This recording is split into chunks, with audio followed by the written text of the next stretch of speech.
Dandy dandy, good old fashioned go live button. Whoa. And I'm hoping it actually worked, and it looks like it did, so hey, there you go! Well, So, Oodie, what are we? doing tonight, Miss Anne? That's an excellent question. I think we should go over Boruto Chapter 35. I wonder what makes her say that. See, Kamui, so not only are we so in sync that we finished each other's sentences, even though that's absolutely not what we're going for, and I turned it into that, but notice how Exactly. immediately, instantaneously, I gave up control of what we were doing tonight to someone else. I can't help it. Well, luckily, Oh, no. she chose the answer we wanted her to choose, so it doesn't matter. Okay. So, speaking of Boruto topics, which one I do we wonder want what to you have to say start about them. with? Well, I'm gonna let you pick one first while I'm doing this, and then See, I was afraid you were going to do that. we can do my big long topics. Yeah. Honestly, and if you're cool with it, let's just do all of my big long topics in a row. Yeah. Okay. Let me just 'Cause I scroll up here to my part 6 out of 6 topics. like 620-ish. Yeah, I'm at your part Oh. 20 billion part topics. Okay. Oh no. Okay. Yeah, so you can see how much we have here. So Yeah. yeah, okay, so here's the 6-part topic actually. I'm at it, okay, I found the 6-part topic. So I guess we'll just start from up here. Oh goodness. Oh, you're just gonna start with mine?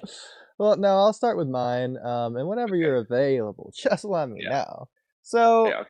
Kamui, Miss And, in this latest chapter, chapter 35, that came out like a month ago, that we're finally talking about for the first time ever a month late, Amado tells Kawaki he needs the favor, aka kidnap Koji. He needs that done soon. Why soon? Why does Amado need to kidnap Koji soon? Like what's the urgency here? The timetable. If he doesn't do it soon, what bad thing is gonna happen? Since there's a ticking clock now. Can I answer? Yeah, you're allowed to, if that's the question. I don't know if you want to call me to answer. But I was gonna say because he hasn't gotten another update yet, so I think he wanted to do it before he got an update and like try and figure out what. But he doesn't know anything about the updates either. He just knows. Well, actually, does he? Yeah, we don't know. He could be Shibai from the future. Say, I think we need to go back and reread the C because his part. No, he shouldn't. No, he doesn't because Shikamaru didn't tell anyone about updates and whatnot. No, I don't think that Koji- matters because Koji I has mean to Amado correct knew about Shinjutsu, and we don't know how much he knows. He could just know already about 10 directions and how it works. That's possible, but like Koji didn't tell him, nor did Shikamaru. Like Amado Yeah, didn't but hear I'm sure Amado has already deduced Koji has 10 directions. Is when he was talking though, like over Inojin's link thing, did he mention that he hasn't gotten another update yet? Oh. Oh, you mean like in the right before Amado showed up? Yeah. That's That's what I was because I don't know if you heard actually it no, that's a well, good okay. point. That's a good point because Kawaki was on Inojin when Inojin's talking to the Toad.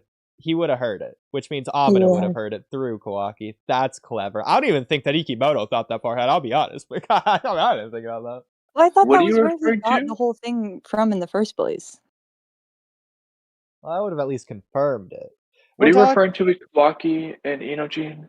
We're talking about when Kawaki is small, when Amado hands Inojin the thing to give to Koji, Kawaki's on that. Yeah, but that wouldn't answer your question though, because Amado already asked Kawaki for the urgent favor before Kawaki's there. What I'm saying is that when Amado walks away, Kawaki is still on Inojin, so Amado would be able to hear through Kawaki what Inojin says to Koji, despite Amado walking away. Yes, Well, yeah, yes, no. but there's also What like, I'm saying is that's separate from your initial question, though, My point is that because mine and Miss Anne's point is that Inojin and Koji are talking about the fact he hasn't got an update yet. well, I yes, was also talking about. I think he might have mentioned that he hadn't got an update yet while they were still in the sand, and not the sand, the versus Mamushi fight when all of them were listening. I still think Amado has a line of dialogue suggesting that Koji knows about the future in an earlier chapter too. But Yeah, um, I think he does. just to clarify, Oodie, I agree that through Kawaki they should have heard about the Thank you, update. sir. But I'm just saying that like he already asked for the favor before then, so he already felt it was urgent before hearing that.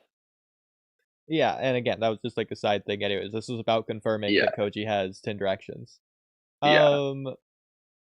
So yeah, I guess the update would be the best explanation is he knows he has 10 directions. I think that's the best one. Obviously, we'll probably find out more next chapter about the real reasons, but I'm assuming half the reason he's kidnapping Koji in the first place is because he has 10 directions, or at least that's what Yeah. Ryzen thinks. Not a lot of other people.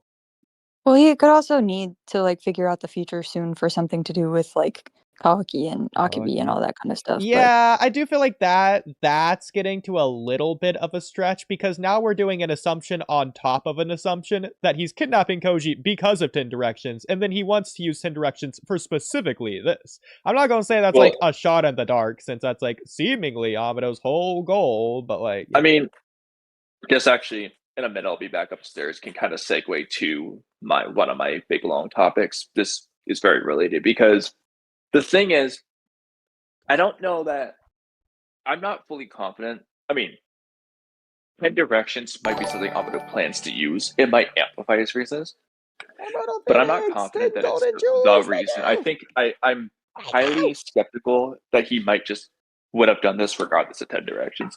And the reason why I say exactly, that is I because agree. as soon as he sees Koji's toad, he doesn't know a single thing about 10 directions. It's Koji's alive. That's already a problem to him, which, well, in a second, I'll segue to it. But that kind of suggests, yeah, there's another reason. It's probably because of either what Koji knows or who Koji is or something related to Amado not plans that he doesn't know. necessarily. Amado's smart. It doesn't confirm anything. But the fact that No, but what I'm Koji's just toad saying is is that on Boruto, the it's fact just that Koji survived at whenever all. Koji poses as a threat to Amado in some way. No, I know, but what What- I'm saying is that from just the toad being on Boruto itself, and whatever Boruto's had going on, because Boruto himself is very clearly mysterious, that would indicate evidence of 10 directions, assuming that Amado knows what it is.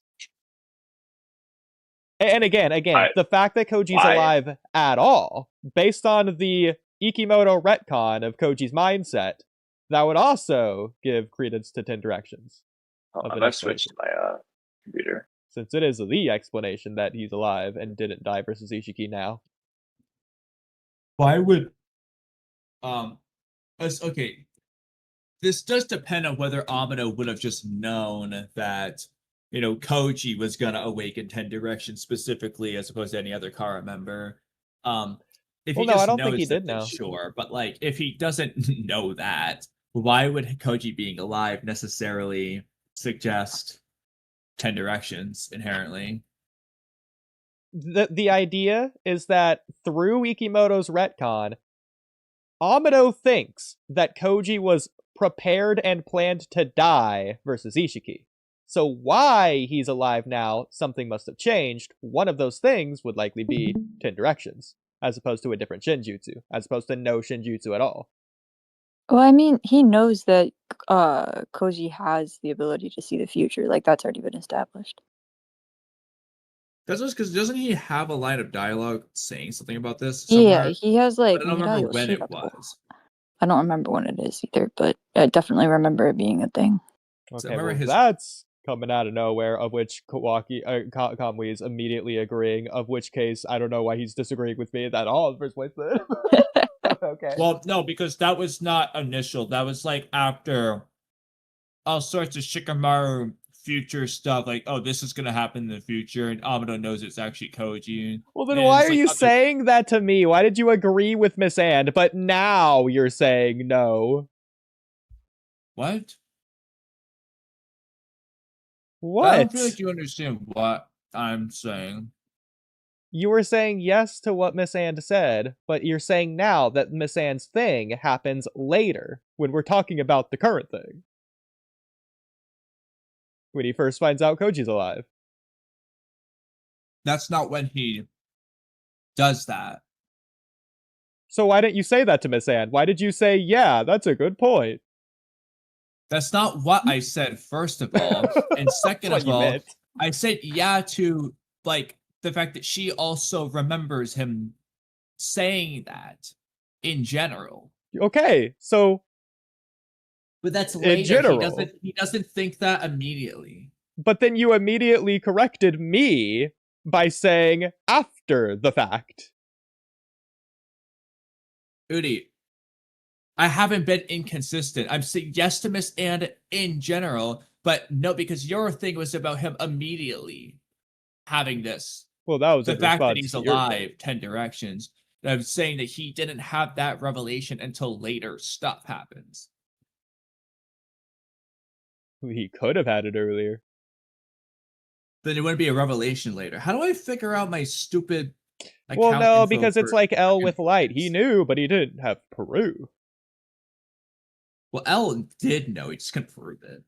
Well, Exactly. okay, so like, hold on. All of this happened like while, because Koji and Inojin were talking about stuff, and Amado overheard it because he could overhear Kawaki, I guess, through the like. I think they were It's him really and Sumire were unclear. included in the group of like everybody's like stuff, and he was like, "Oh yeah, 10 directions, the ability to see the future," and Amado was like, "The ability to see the future. He has a Shinjutsu," and then he was like, "Oh."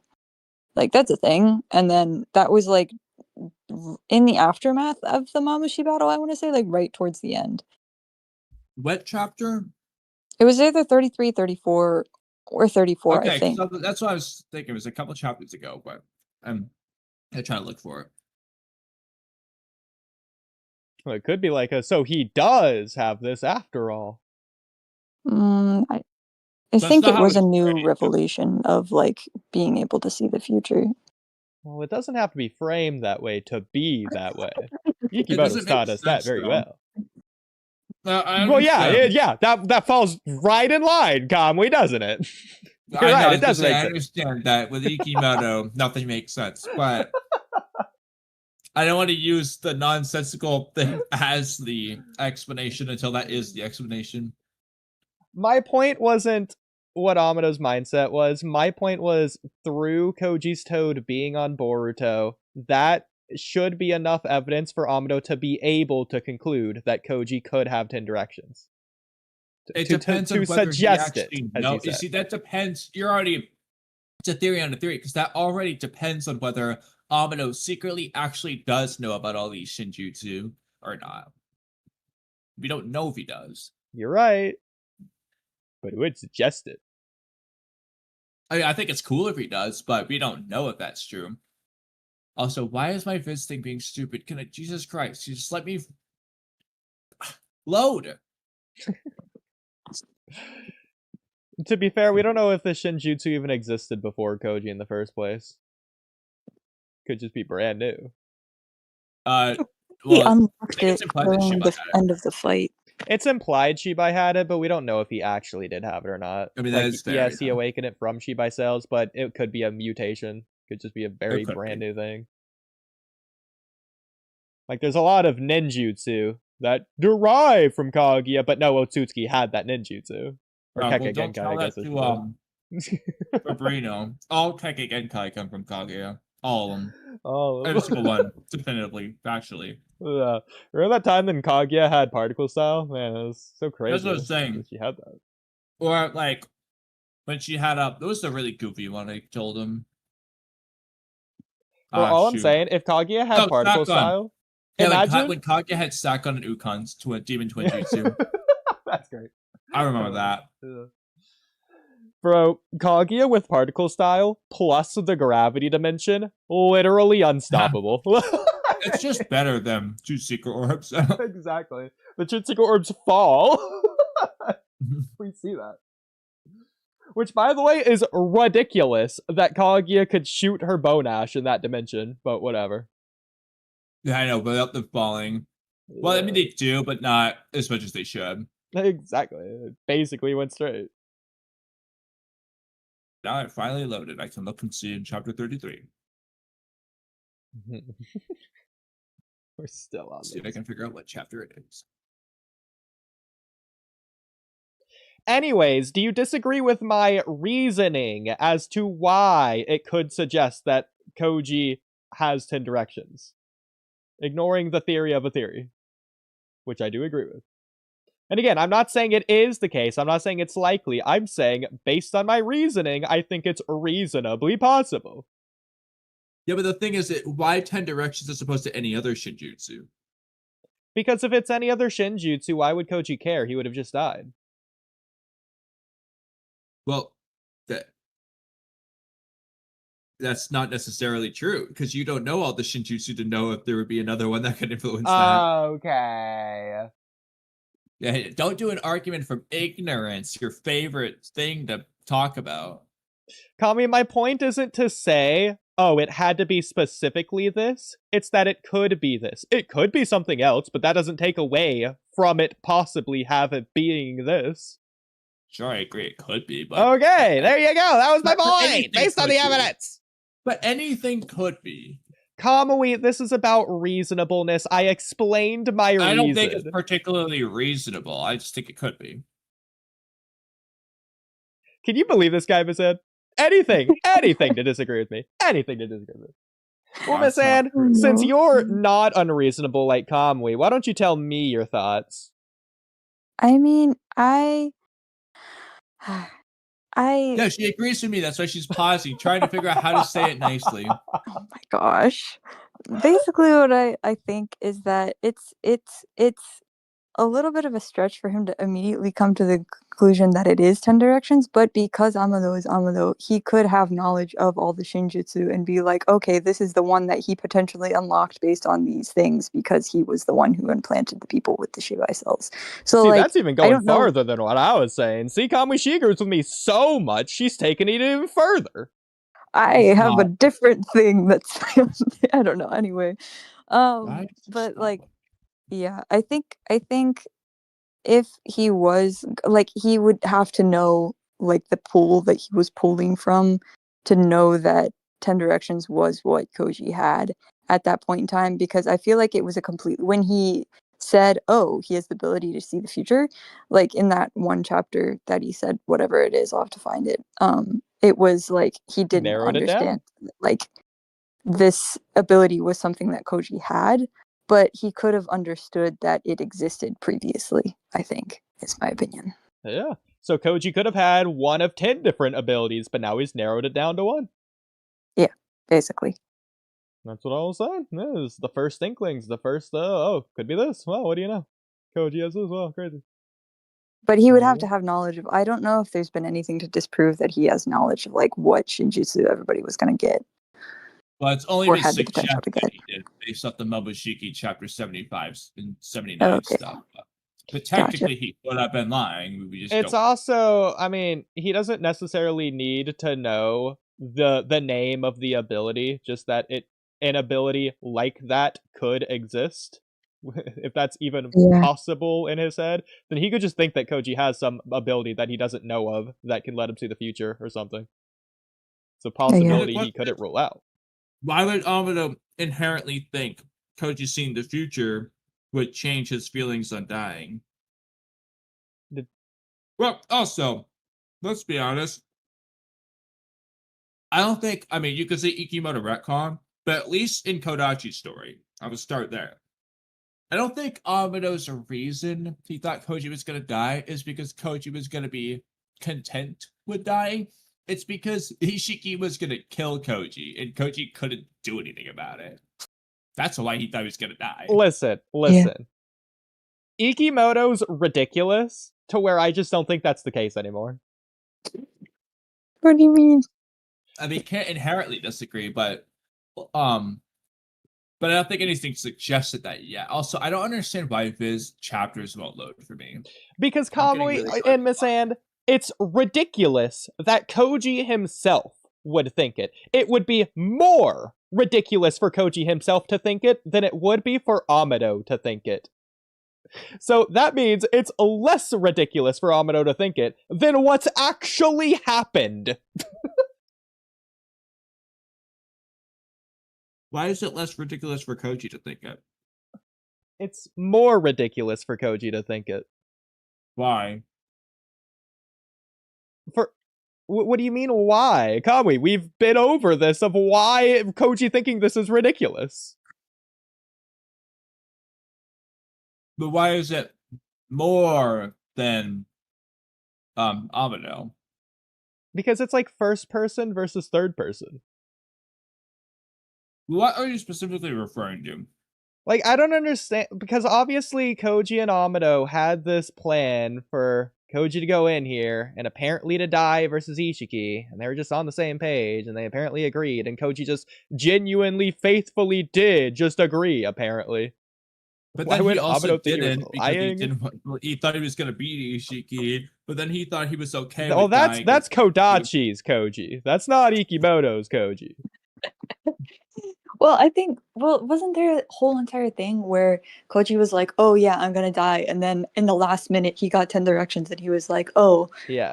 I guess I can live now. Yes. Well, no, because in Kodachi's, it's that Which Koji is went the in there problem. saying basically, yeah, I'm gonna die, but then when push came to shove, he didn't really want to die. He wanted to beat Ishiki, and Ishiki saying, no, you were always supposed to die. You know, And good Koji didn't really want to storytelling. accept that. Yeah, where Amado screwed him over. As But opposed then, to Ikimoto's, where they're just on the same page. Yeah, then he undid that and just said he was okay with it. Oh, I see. Mind you, we pulled up the dialogue with Sam. Koji verbatim said, what Ikimoto's Koji says, Kodachi's Koji says is absurd. Verbatim. You know, Kodachi's Koji thinks Ikimoto's Koji is absurd. It's canon.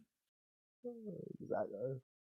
So my point is, if Amado and Koji plan for something to happen, and then Koji genuinely is planning for that thing to happen, I don't see any reason that Amado just wouldn't believe it, because it just is the case anyways. It just was true.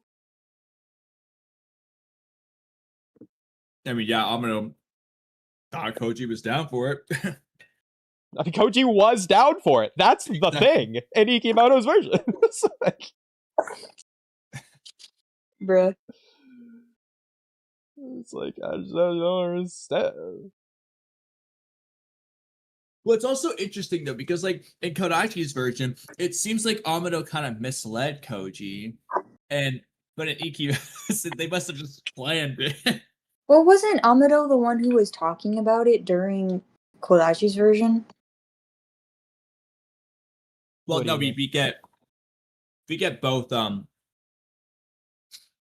we get three different people four different people's thoughts on this. You have Ishiki, Koji, Naruto, and Amado.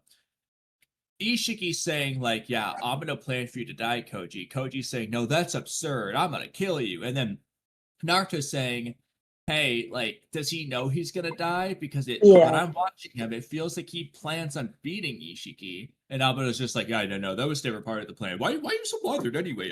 Let's change the subject. So it's implying that, like, yeah, Amado misled. But through Ishiki and Amado and Naruto and them, it's implied that Amado kind of misled Koji of what was gonna happen. By the way, Kamui, that basically seals the deal for me. We are never getting a Naruto Koji anything ever from Ikimoto. Well, I mean, with the increased chances of Koji dying through Amado's shenanigans, co-targeting him, the Shinju already won him, and Naruto's seemingly not getting unsealed until Kawaki gets his way. Yeah, I think the chances of Amado and Koji and Naruto meeting are very low currently. Although it needs to happen, but whatever. Which is crazy. I know. It's like one of those interactions that how would you not do? Exactly. I mean, Miss Anne, do you think they're gonna meet? Do you want them to meet? Like, what's going on here? I mean, okay, having just rewatched the Jiraiya death scene, now, like, I do want them to meet, but before I couldn't have cared less. I mean, Well- like, obviously, we don't know what they would do with it, but like right now, Koji's a very shinobi's our tool kind of guy, and having him interact with Naruto is like the whole Naruto story is him fighting that idea. Yeah. Like, there's a lot of narrative that you can do with those characters interacting, and I'd say, yeah, Boruto. Oh yeah, he doesn't like it, but like he's not Naruto again. So he's not saying Zabuza's enemy number one, and like it's not the whole of Naruto.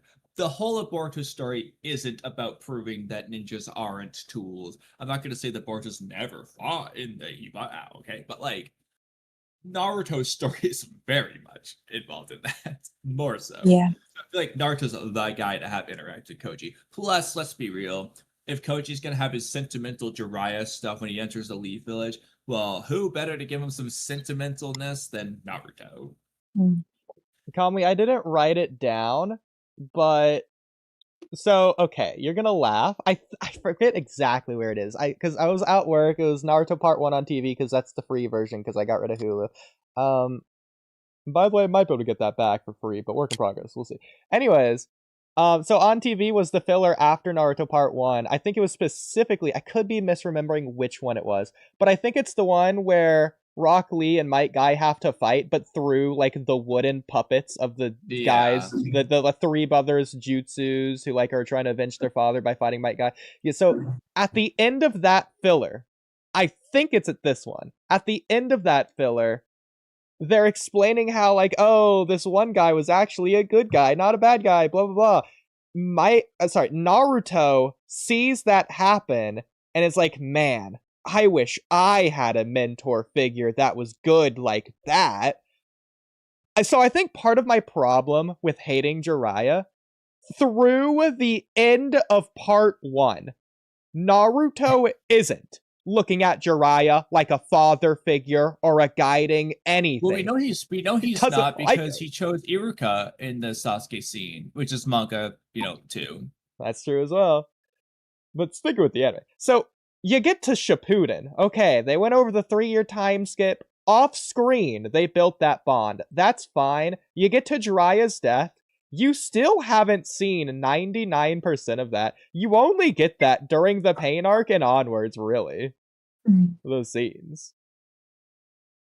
Of them, like, actually bonding. Yeah. So I feel like that's a big part of my problem with not caring about Jiraiya when he dies. Naruto didn't care. Or at least the audience doesn't care. But the Now popsicle, we get- the nostalgic popsicle. Yeah, when do we get that? Well, okay. We technically get that in the anime because we literally get the scene when it happens in the Three Tails filler. But we don't even know if that happens during that filler in the manga. It could just be during over the time skip is what it was implied, I think. Oh, really? But that's So real also quick- funny because that right there, that is so recent. Like, bro gave him Popsicle the week before he died. Yeah. No, I thought that he was still a kid when he gave him the popsicle. Yeah. Well, he's done it probably more than once. Yeah, but- there's more than one. But like the flashback with the Komorebi where they're sleeping under the tree, where they have the popsicle, that flashback is just in the anime.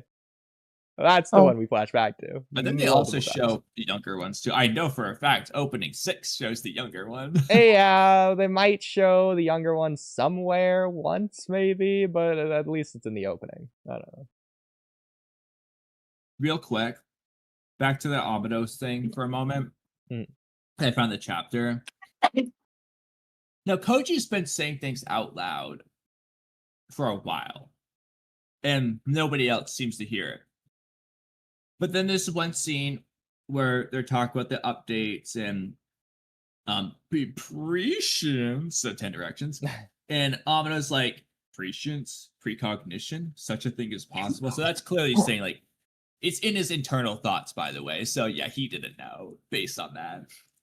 He wouldn't be thinking that to himself otherwise. But more importantly is, how is he hearing it? Because Koji's conversations haven't been heard by everyone. Otherwise, they just all know about Well, it. hang on. Earlier, maybe I was mishearing you. Weren't you guys saying that Amado knows about Momoshiki's future sight?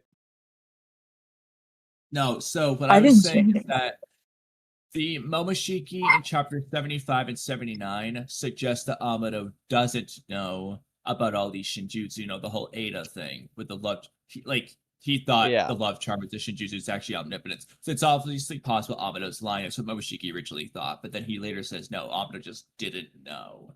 And that's what we've left off on. Again, he could be lying, but that would suggest he doesn't know. And then his internal thoughts here are suggesting, yeah, he just didn't know about 10 Directions. Is there anything that could suggest Amado ever heard of Boruto's prophecy? Not Or that I'm Momoshiki's aware of. prophecy, I guess it's probably specify. I mean, he's obviously aware of omnipotence. Is he aware that omnipotence is a Shinjutsu cast by Ada or anything? Does he know why it's happening or what's happening? As long as he had Kawaki to overhear like a single conversation with Ada or Boruto about it. I guess that's true. Well, how long has he been able to overhear Kawaki stuff? But I don't know.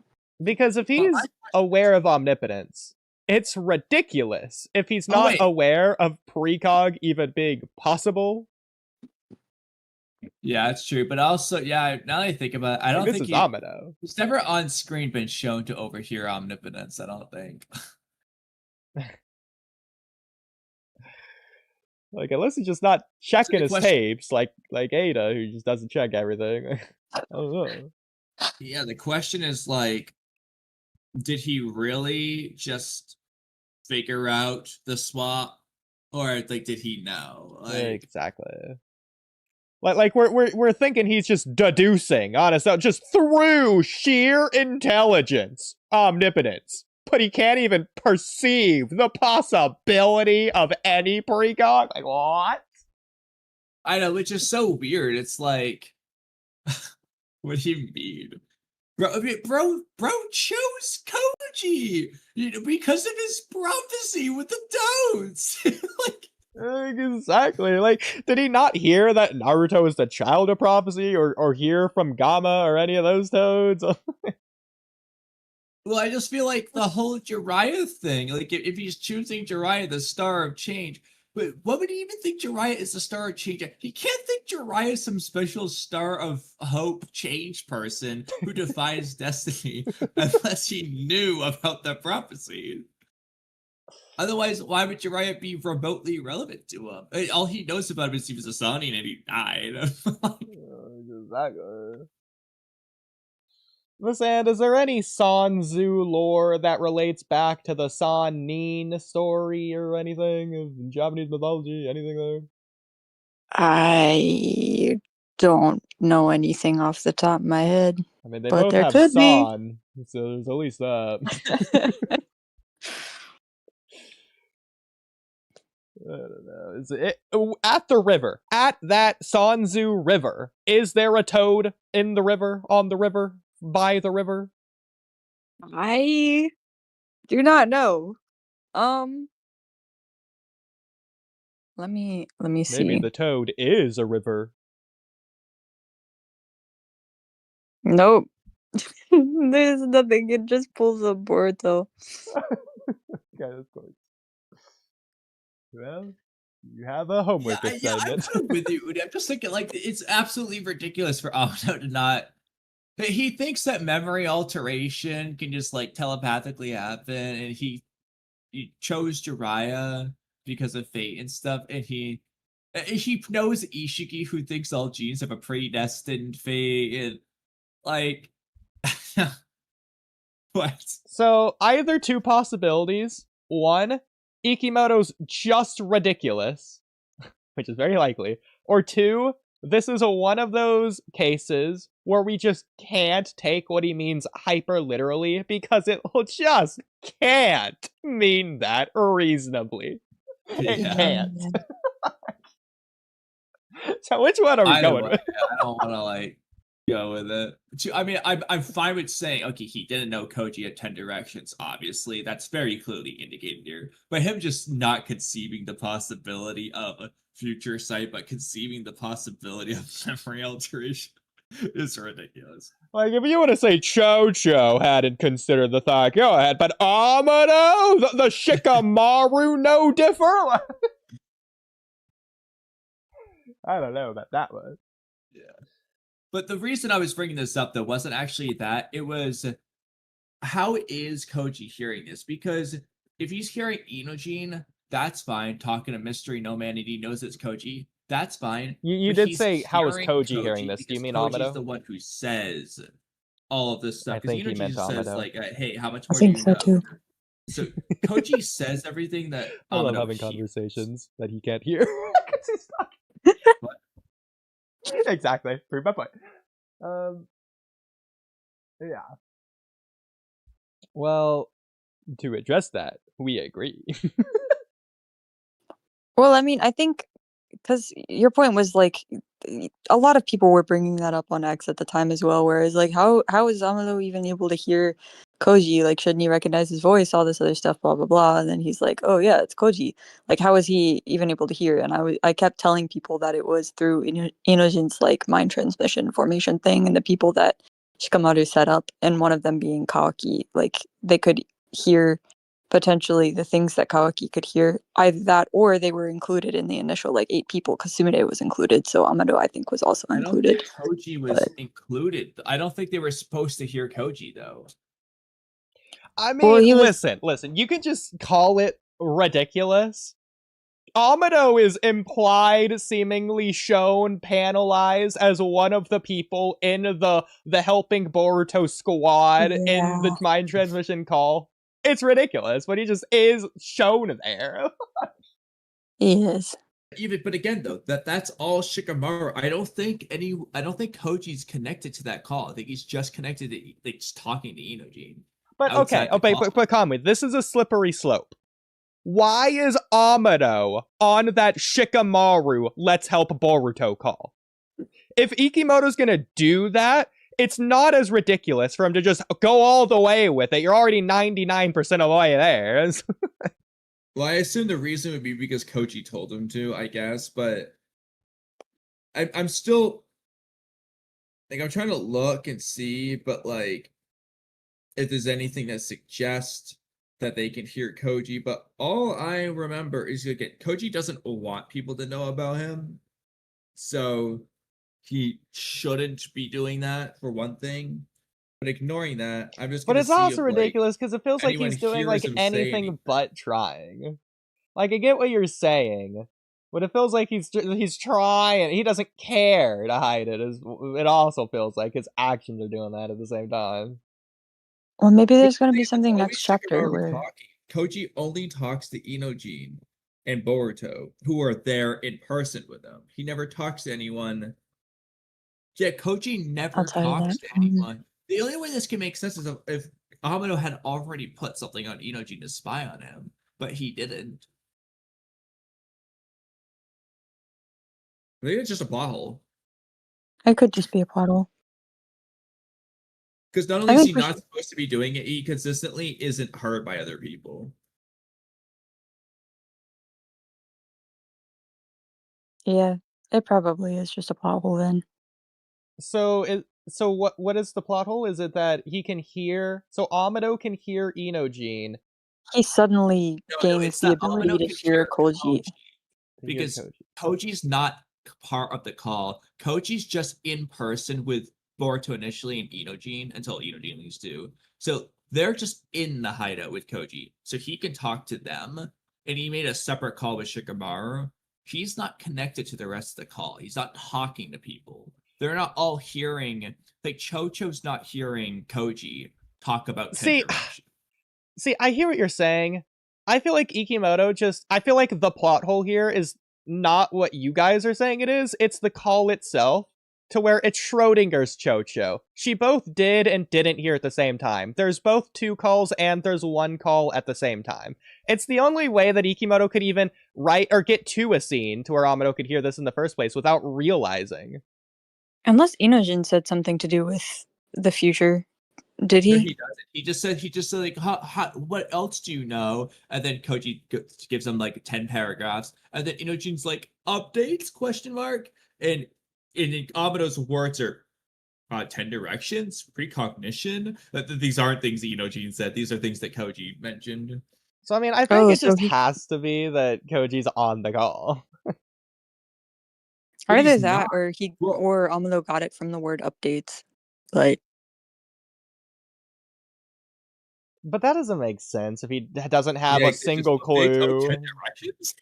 The word well, yeah, update. no, I'm talking about if my theory from earlier, where he like knew the pool of like what Shinjutsu they could possibly get, and just didn't think that Koji awakened one, and then See, that would realized that work he if he did. wasn't questioning with the possibility of precognition. Yeah, that's what yeah. Like, I'm sure that somewhere the word update has been used in front of Amado before. Like, oh, update, Naruto's back after fighting Ishiki. What? 10 directions? Like, he's not doing that. So Well, it's a different word in Japanese. I think it's like, I don't remember the specific Hmm. word, but it's not like update. It's like I forget whether it's like koshin. I don't remember the exact word, but Kashin Koshin? yeah, no, not that. You mean Koji Kashin? But when does Inojin reconnect his I'm just scrolling through these chapters here to see if I can get to the bottom It's of this. not gonna be So he on screen. disconnects with Kamui, Kobu. why do you think it makes sense when there's a time dilation? It doesn't make sense from the get-go. Well, I know it doesn't make sense, but I'm trying to see if there's anything. Of Well, what I'm trying to course see not. is if Inojin's even on the mind transmission call at all. It looks like he It goes is back. cool. Of By course the way. not. Doesn't make sense. Well, actually, It's just all Is he on even- call together. on call with everyone else, or is he just on call with Shikamaru? Right, bro, it's so confusing. Exactly, and I blame Ikimon for writing it that way. That's not Speaking even of the me time saying dilation, bad. I It's actually had a topic about that. probably. It's worse than we thought, to be precise. Search time dilation. Okay. Yeah, I do remember you did gonna write say we something should- on We It's should a north. probably do another topic because it's already like this. I know, we're 1:50. doing it. And, I should start cooking something soon. Even too, though this but- isn't a chapter 35 topic, but... Oh no. Okay, well, technically, it's right. Okay, it's still written within the time span of recently, so... Yeah. Well. We've made fun of the time dilation before, but it's even worse than we've said. It's not just that Koba's interrogation of Konohamaru lasted for several days straight. Mamushi both showed up several days later and 1 day later. Oh no. So I don't know why we have 5 things here, but... So scroll to the top. Several Several days later. days later. Okay. Hey, don't any of you forget, we're after Ada, blah, blah, blah. Okay. Well done. It's mostly complete. So, Very well, your single day. yeah, you really did make it yours in a single day. And then next image, probably. Okay, Inojine's new jutsu. They just mastered some. All right, skip past this one. Okay. He's explaining. I'm not entirely sure why I sent all this yet. Posted Next them all for a page. reason. He's explaining it, but okay. Next image. I don't remember why I sent those ones. Oh, maybe it's just because do I have the page numbers or something? Oh, it's the end of the topic. No, just like yeah, that's Oh, probably why. I page think I just 28. one after the other, and I'm just showing that. It's probably. Okay. All right, so anyway, Mamushi's in the village. He's already in the village. And then what's the next image? That's the last image. Okay. Yeah, so 25, I think 28, it's just, 23. I think it's just like the fact that they're saying, like, oh yeah, you already mastered. They do the call immediately. It's 1 day later. He's already in the village, and then meanwhile it was several days later. No, because I think they later mentioned that I think they also later say that he came like 1 day or so. I don't know. The point is that he came both. I mean, it's possible, this sounds ridiculous, it's possible that, like, make it yours is in reference to mastering it, which is at the tail end of Inojine's practice. or whatever. Yeah, I Oh, think it actually he is. only did the yeah. So he took 3 days, but Boruto's referring to day 2 to 3. When he made it his. Yeah, it was Koji's at first, and now it's Inoji's. Well, Miss Anne, why is this your interpretation? I remember there being a discrepancy there when I went through like to compare Japanese to English, and it was like I said you really did manage to master it in a single day, I think, in my translation, but like it says something about like doing like completing the steps to like go from not necessarily 0 to 100, but it could imply also like 50 to 100 or whatever the explanation finished, and he started like actually being able to kind of do the jutsu to fully like having control over it. Yeah, but that also like ruins like the Inochi's oh screw 2 days, I'm doing it in 1 for Himawari line. If he just didn't. Yeah, That's there's like if that too. Naruto didn't win the bet with Tsunade, but they acted like that he did.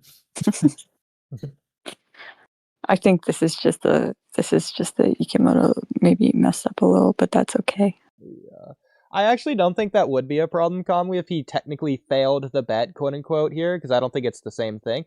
This is like pre-change Inojin, whereas Naruto, he had already changed. He was changing Tsunade. Failed to be the problem. It's the fact that he said that, failed, and Boruto acts like he succeeded. It's the last part there. Okay. Boruto acting like he succeeded. Okay. You can't do that if he failed. Yeah, because what I was doing was like narratively. 1 day, but you didn't do it in 2, buddy, or something like. Okay, so you do agree with me though. Narratively, it wouldn't be a problem necessarily. Yes, my problem is entirely this bottom right panel. Okay. That's really. I mean, that's the problem with all of this. Yeah. I mean, it wouldn't even be this bottom. It's just I'm impressed. No, you're not. It takes him a little bit longer than that to be impressed. I mean, hilariously, you could say that he just had so low expectations of Inojin that he expected to take longer than Koji foresaw. Well, he's had beef with Inojin since the academy apparently, so it's okay. Yeah, bro's still salty when Inojin called him ugly that one time or something. Nah, because he was like, oh, I haven't seen you. Like, it's been a while since I've seen you, Inojin, or something like that. Because he only hung out with Shikadai and didn't hang out with Inojin or Jojo. Even to this day, he's proving he doesn't ride as the Hokage's coattails. Yep. Anyway, Miss Anne, that's a good time. What's a coattail? Inojin or someone else could say that line to Boruto now. Wait, no, you just but like from the Kawaki perspective, oh, you're just riding the Hokage's coattails. Oh my gosh. Well, they say it to Kawaki. I want Inojin to say it about riding the Shadow Hokage's coattails. Oh my god, yeah, you're riding the Shadow Hokage's coattails. oh my goodness. Yeah, as much as I would love to answer your question about what a coattail is, I think we should move on to another topic. Okay, but I'm writing it down. Okay. Okay. Is a coattail. I could explain right now, but what's a coattail? I don't want to go on another tangent, so. Okay. Yeah. Okay. Part 1 is Luke's comment. Doing my job. Okay, we'll do this one, I guess. All right, we're gonna have to take turns. Okay. This is a recurring issue, and I guess you could call it arguably an issue, but we'll call it an issue for now. And we'll just use this latest chapter as yet another example. We get it. The future can change. That's not the issue. I'll do Ikimoto a favor and do his next 10 directions recap for him right now. All right, Miss Anne, your turn. Oh dear. Well, that's why I did that one. I was like giving anyone else a chance. Wait, that's perfect. Because you can see all possible futures with 10 directions. However, if someone knows about the future, they're no longer the exact same person and may act differently based on that knowledge. These people are known as singularities of fate. Normally, Koji is the only singularity of fate, but anyone else becomes one when Koji tells them about a particular future. When a singularity of fate exists, the future can drift from what Koji has foreseen because that person knowing about the future wasn't part of any of the original futures, since that could never happen without intervention from 10 directions. However, after the future changes as a result of singularities of fate, Koji's 10 directions eventually gets back on track thanks to random updates. Okay, recap over. This has been recapped like 6 different times in Two Blue Vortex, which is ridiculous, by the way. But I just did it again, so everyone's on the same page now. As explained above, which again, I love that we use the word above when we're saying it out loud. As explained above, the reason the future changes is because those singularities of fate behave differently now than they otherwise would have had they not known the future, I guess, about the future. In other words, there's a through line between what Koji shares about the future and what about the future changes and why it changes. It isn't random occurrence. It isn't Boruto tells Sarada he likes apples, the sun dies out. It's Boruto tells Sarada he likes apples, Jura overhears and is so upset by this that he decides the world needs to die, and so he kills the sun.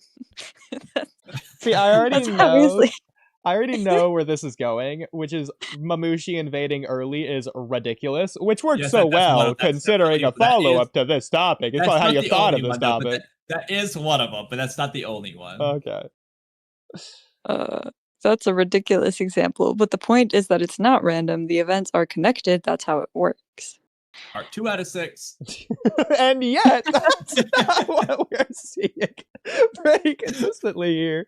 We are seeing the random apples to sun dying examples. I'll give you the most generous possible interpretation soon here, but they're not good, especially for one of them, as I'll explain. The 2 I'm going to point to are Mabushi's invasion, as Oodie guessed, and Mhm. Amado shutting down Koji. So that's why it was the recent chapter relevancy. These are 2 things Koji didn't foresee because he didn't have an update yet. Mabushi is technically more complex here because there's layers of not seeing an update, so bear with the simple statement I just said for now. So I will say, this isn't the case, based on what Amado has said, but it's possible, or sorry, based on what Koji has said, but it's possible, and it's also ridiculous and inconsistent that this would be the case, but it's possible that Koji's 10 directions only sees the future up to a certain extent. So for example, this update, Koji only saw a week into the future, despite other updates in the past where he's seen years ahead. Yeah, that's why it's weird. That's this. Yeah, I agree that's technically possible, but I don't think it's implied based on the fact that he's seen like 1,000 years into the future. Exactly. So I already know where this is going, but But is it my turn? I forgot. It's I was gonna say, well, Oodie, It's I your guess you'll turn. start with I'll Amado. start with Amado, who was less bad. Koji didn't foresee any of the Amado stuff. He had never once seen the scene, and that's just the part where Amado confronts Inojin, not even including the shutdown thing, which he also had never seen. This means that in no possible future Amado ever does anything like this. Never. So I guess this means that this is... I guess this would be the explanation, by the way. I just thought about this.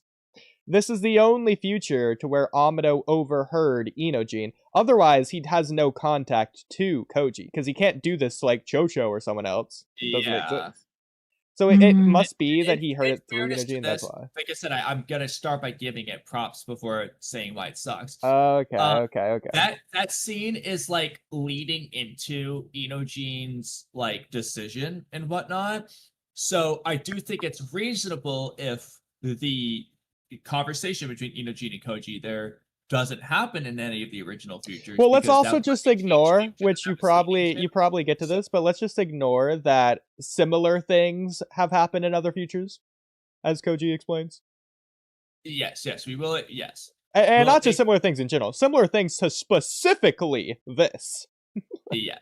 So ignoring that, but like to give it its props for a moment, I'd say, okay, well, Inojin's thing was like a different how they got there. Okay, that's the problem is that the how they got there was something Koji hadn't foreseen, but the there is something he had seen. So the question is that conversation he was currently having something he had seen, or was that part of the how they got there which he hadn't seen? But assuming it's the how they got there moment, then Amado seeing that wouldn't be something Koji had ever seen. So I can understand that. But we already discussed that that's a plot hole anyway, so that's not doing it any favors. Yeah, we've seen the future where Inojin failed and Himawari died somehow for some reason. For some reason. But yeah. For some reason. for some reason. So there's at least that, but I'm guessing that future Inojin never said these things to Koji. Koji never said these things to Inojin, so I guess Amado didn't overhear it that way. Well, I'm gonna say it. You have a question, it seems like. What is why? the question? Why what? Why wasn't that something Amado did in any singular futures? What was different about the current one that changed this? Mind you, let's consider the scenarios. I hate how short and stupid these are. It's just going back and forth. 1. Mamushi wins, which means Ada gets devoured and Himawari dies. 2. Mamushi wins, which means Ada gets devoured, but Himawari doesn't die in this future. 3. Mamushi loses, but Himawari dies. 4. Mamushi loses exactly as he did in the original. 5. Mamushi loses in some other way. So 6 Kamui would be I don't know, I guess you got Himawari dying in both. Technically, you Mamushi could wins do and like loses. all of them somehow die. Like Mamushi loses and Ada dies and Himawari dies. But No, that's that wasn't, scenario like, 1. Oh, okay, a Mamushi one loses. actual Okay, yeah, scenario. okay, yeah, that's what I was thinking. Okay, you got it. Okay. So what about this particular course of fate, number 4 above, changed literally anything for Amado? He already knew about Koji way back in chapter 13. Well, what changed? And I suppose what we just discussed could be one of the possible things, but Yeah. That's actually, this is important, knew about him in chapter 13, because Koji got his update post chapter 13. That had already happened, and he got the update, so... yeah. Okay. Several. Which, he's by got the way, more- I just realized, In fact, by the way... he got 2 updates. I just realized, so side note, Koji said that we're already completely off of the 10 directions path, the update that he saw. None of those things that we saw are gonna happen. It's confirmed. Shikadai in the layer, never gonna happen. In fact, this means, I don't know why we would expect Sarada versus Hidari. Or he'd already do the hand pose. We're way off that future now, so... Apparently. I mean, they did release a whole music video for it, but... Hey, take it up with Ikimoto. Ikimoto didn't release no music video. Ikimoto didn't make that music video. Ikimoto retconned the music video. Oh He my doesn't goodness. care about the anime. Why would he care about the music video? Oh no. If you're gonna pick one thing to follow the canon of, I'd pick the anime, not the stupid music videos. Exactly. No, they're not stupid, but either way. Well, Oodie, what are you gonna do for me? I'll give you the most generous possible interpretation, but it's still very weird. The most generous interpretation is as follows. 1. I love how you have Inoji. 3 most generous interpretations. You're being really generous today. 1. Inoji needed to be alive so he could be Amado's link to Koji. Without Inoji, this plan doesn't work. Boruto would be suspicious, unlike Inoji. Like if he hypothetically tried to do Boruto, Boruto would be suspicious, unlike Inoji, messing the plan up. Okay, can I also say Inojin did not mess anything up here? No. This is So all Goji. it's saying that Boruto would be suspicious, messing the plan up. Inoji is different, unlike Inoji. Boruto would be suspicious, and that would mess the plan up. Okay, so you're saying you're not saying Inojin messed the plan up. You're saying Inojin yes, that's isn't grammatically suspicious. how I wrote that is not saying that correct. Boruto would be suspicious, unlike Inoji. So if you could remove Inoji, Boruto would be suspicious, messing the plan up. Inoji doesn't interrupt that, like it because it interrupts in the. No, I see your interpretation. It just comes down to whether my interpretation is a valid interpretation or not, which you seemingly Well, are it would saying be no, incorrect under grammar. no possibility. It could be understandable, but it would just be incorrect grammar to interpret it that way. And then we all know you're not certified in English. You're Japanese. That's your specialty. We understand. Yeah, we'll ask Cam about this one. How about that? Anyways, number 2, Amado needed the toads. I don't know why this would be a possible future. It was the only way to pull this off, and he only makes these toads because Kawaki overheated in the sand arc. I don't even think. I'm gonna address these. Okay, I'm just saying, like, because I have a lot of problems with this. Yeah. And 3, yeah, I'm gonna say it. Sorry, I didn't mean to steal your thunder for a moment. And 3 is both 1 and 2 combined. Part 3 out of 6. My problem with 1. Oh dear. Koji was listening. He told Inajin to bring it back, and he was suspicious, which is why he was gonna wait to open it. Amado was just 1 step ahead. Moreover, what? So the super genius Amado just couldn't come up with any other way to get Koji? Couldn't sneak a toad onto Boruto like he snuck a bomb onto a random tree before anyone could notice? Can't blackmail? Can't lie? Can't mislead? Can't do anything? That's nonsense for Amado. We saw how clearly he pulled off the Inojin trick that tricked Koji too. Yeah. My problem with 2. Oh my god, I hate you, Kamui.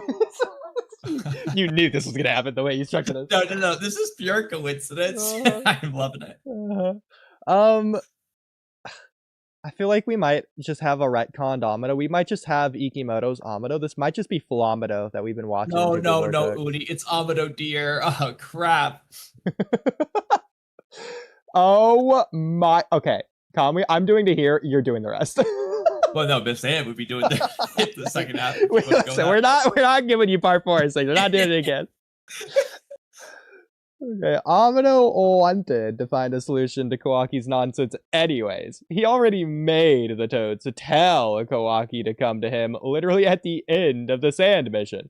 Bro has been working on this. It's extremely unlikely that Amado, after seeing Kawaki overheat, only then came up with the idea to adjust his power levels that he already hated, and then managed to create the toad in the time span of just Chapter 33, which is just Damon fighting a little bit longer and Inojin figuring out a way to beat Mamushi. Like, bro did not make the toad start to finish in 5 minutes while watching the fight in response to Kawaki shutting down. If he did do all of that fast, then there's no excuse for him coming up with 0 other solutions to shutting Koji down. Realistically, though, he's already made the toads, which is all he needs to be his receiver or microphone in this instance, and also started working on his adjustment system at the start of the invasion, and simply finished up his modification system at the end of the invasion a few hours later when Kawaki stops by, unless Kawaki really took a whole day to get to Amado's lab. He just didn't finish it all by the time Mamushi invaded. He probably was going to try and finish it all before the invasion until Mamushi decided to show up a week early. Our 4 out of 6. See, Miss And, I felt like he just gave him that one. Because you just denied my plan. We're going in rotation. Okay, hey, that's fine, because I get this one. Miss Ann gets this one. Hey, she set herself up for that. That's I fine. don't mind reading. I enjoy it. How it happened to go.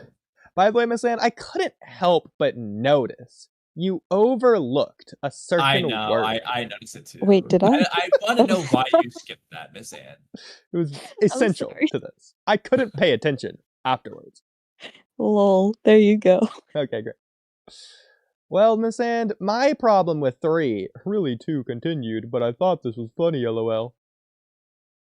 In light of our recent topic above these, Amado basically told Kawaki and the reader that if he was gonna overheat as a result of Kawaki's offense being overloaded, that he was gonna overheat, sorry. If he goes to 100, he just blows up entirely. If Amado knew this and told the reader this, then he's not changing his mind in response to what he knew would happening. He was already going to find a solution to this. He simply hadn't done so yet by the time Mamushi showed up. That's perfectly reasonable, but it's not in response to Kawaki overheating at all then. So it seems stupid that Kawaki overheating is what led to these events. And besides, what? So Kawaki didn't overheat in any future Koji saw? That wasn't a recent 10 directions change. Nobody told Kawaki future stuff to make him go ask Amado to do it again. He just did that because he's Kawaki. Actually, I got one for you. Okay, this is crazy. Depending on like the timing of Kawaki getting the Amado stuff and Koji's update, Koji got the update. He didn't see a scenario where Boruto survived. He didn't see Kawaki coming until Kawaki came. Well, to be fair, I mean, he got the update when Kawaki came, but like, you get the idea. But, so, based on that, it's possible that Koji's update isn't accounting for Kawaki being changed. But no, his update would, because Kawaki already was changed by the time he got an update. I'd have to go back and double check to really confirm. Because Kawaki, well, unless you're gonna say that, like, okay, even if you said hypothetically that even though like Kawaki shows up like a millisecond later, yeah, because I want to go back and recheck.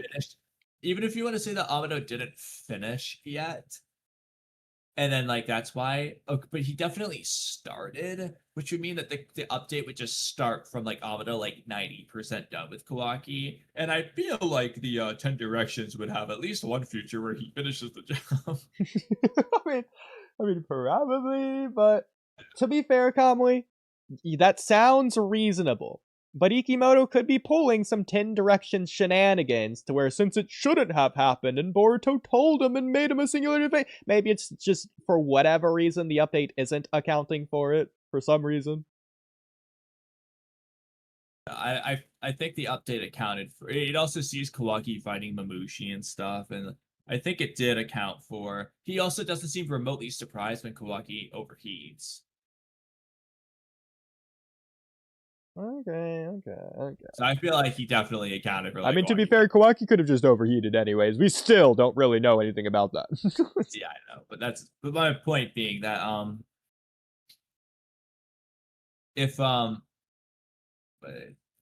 yeah, he just said that because he's Kawaki, which means Kawaki does overheat regardless if Mamushi wins or not, and regardless if Inojin does his thing or not. Which means even if Amado did this in response to Kawaki overheating, he should do this in all possible futures, not none of them.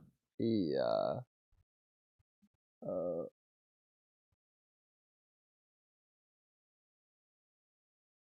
Yeah. I mean, listening and rereading.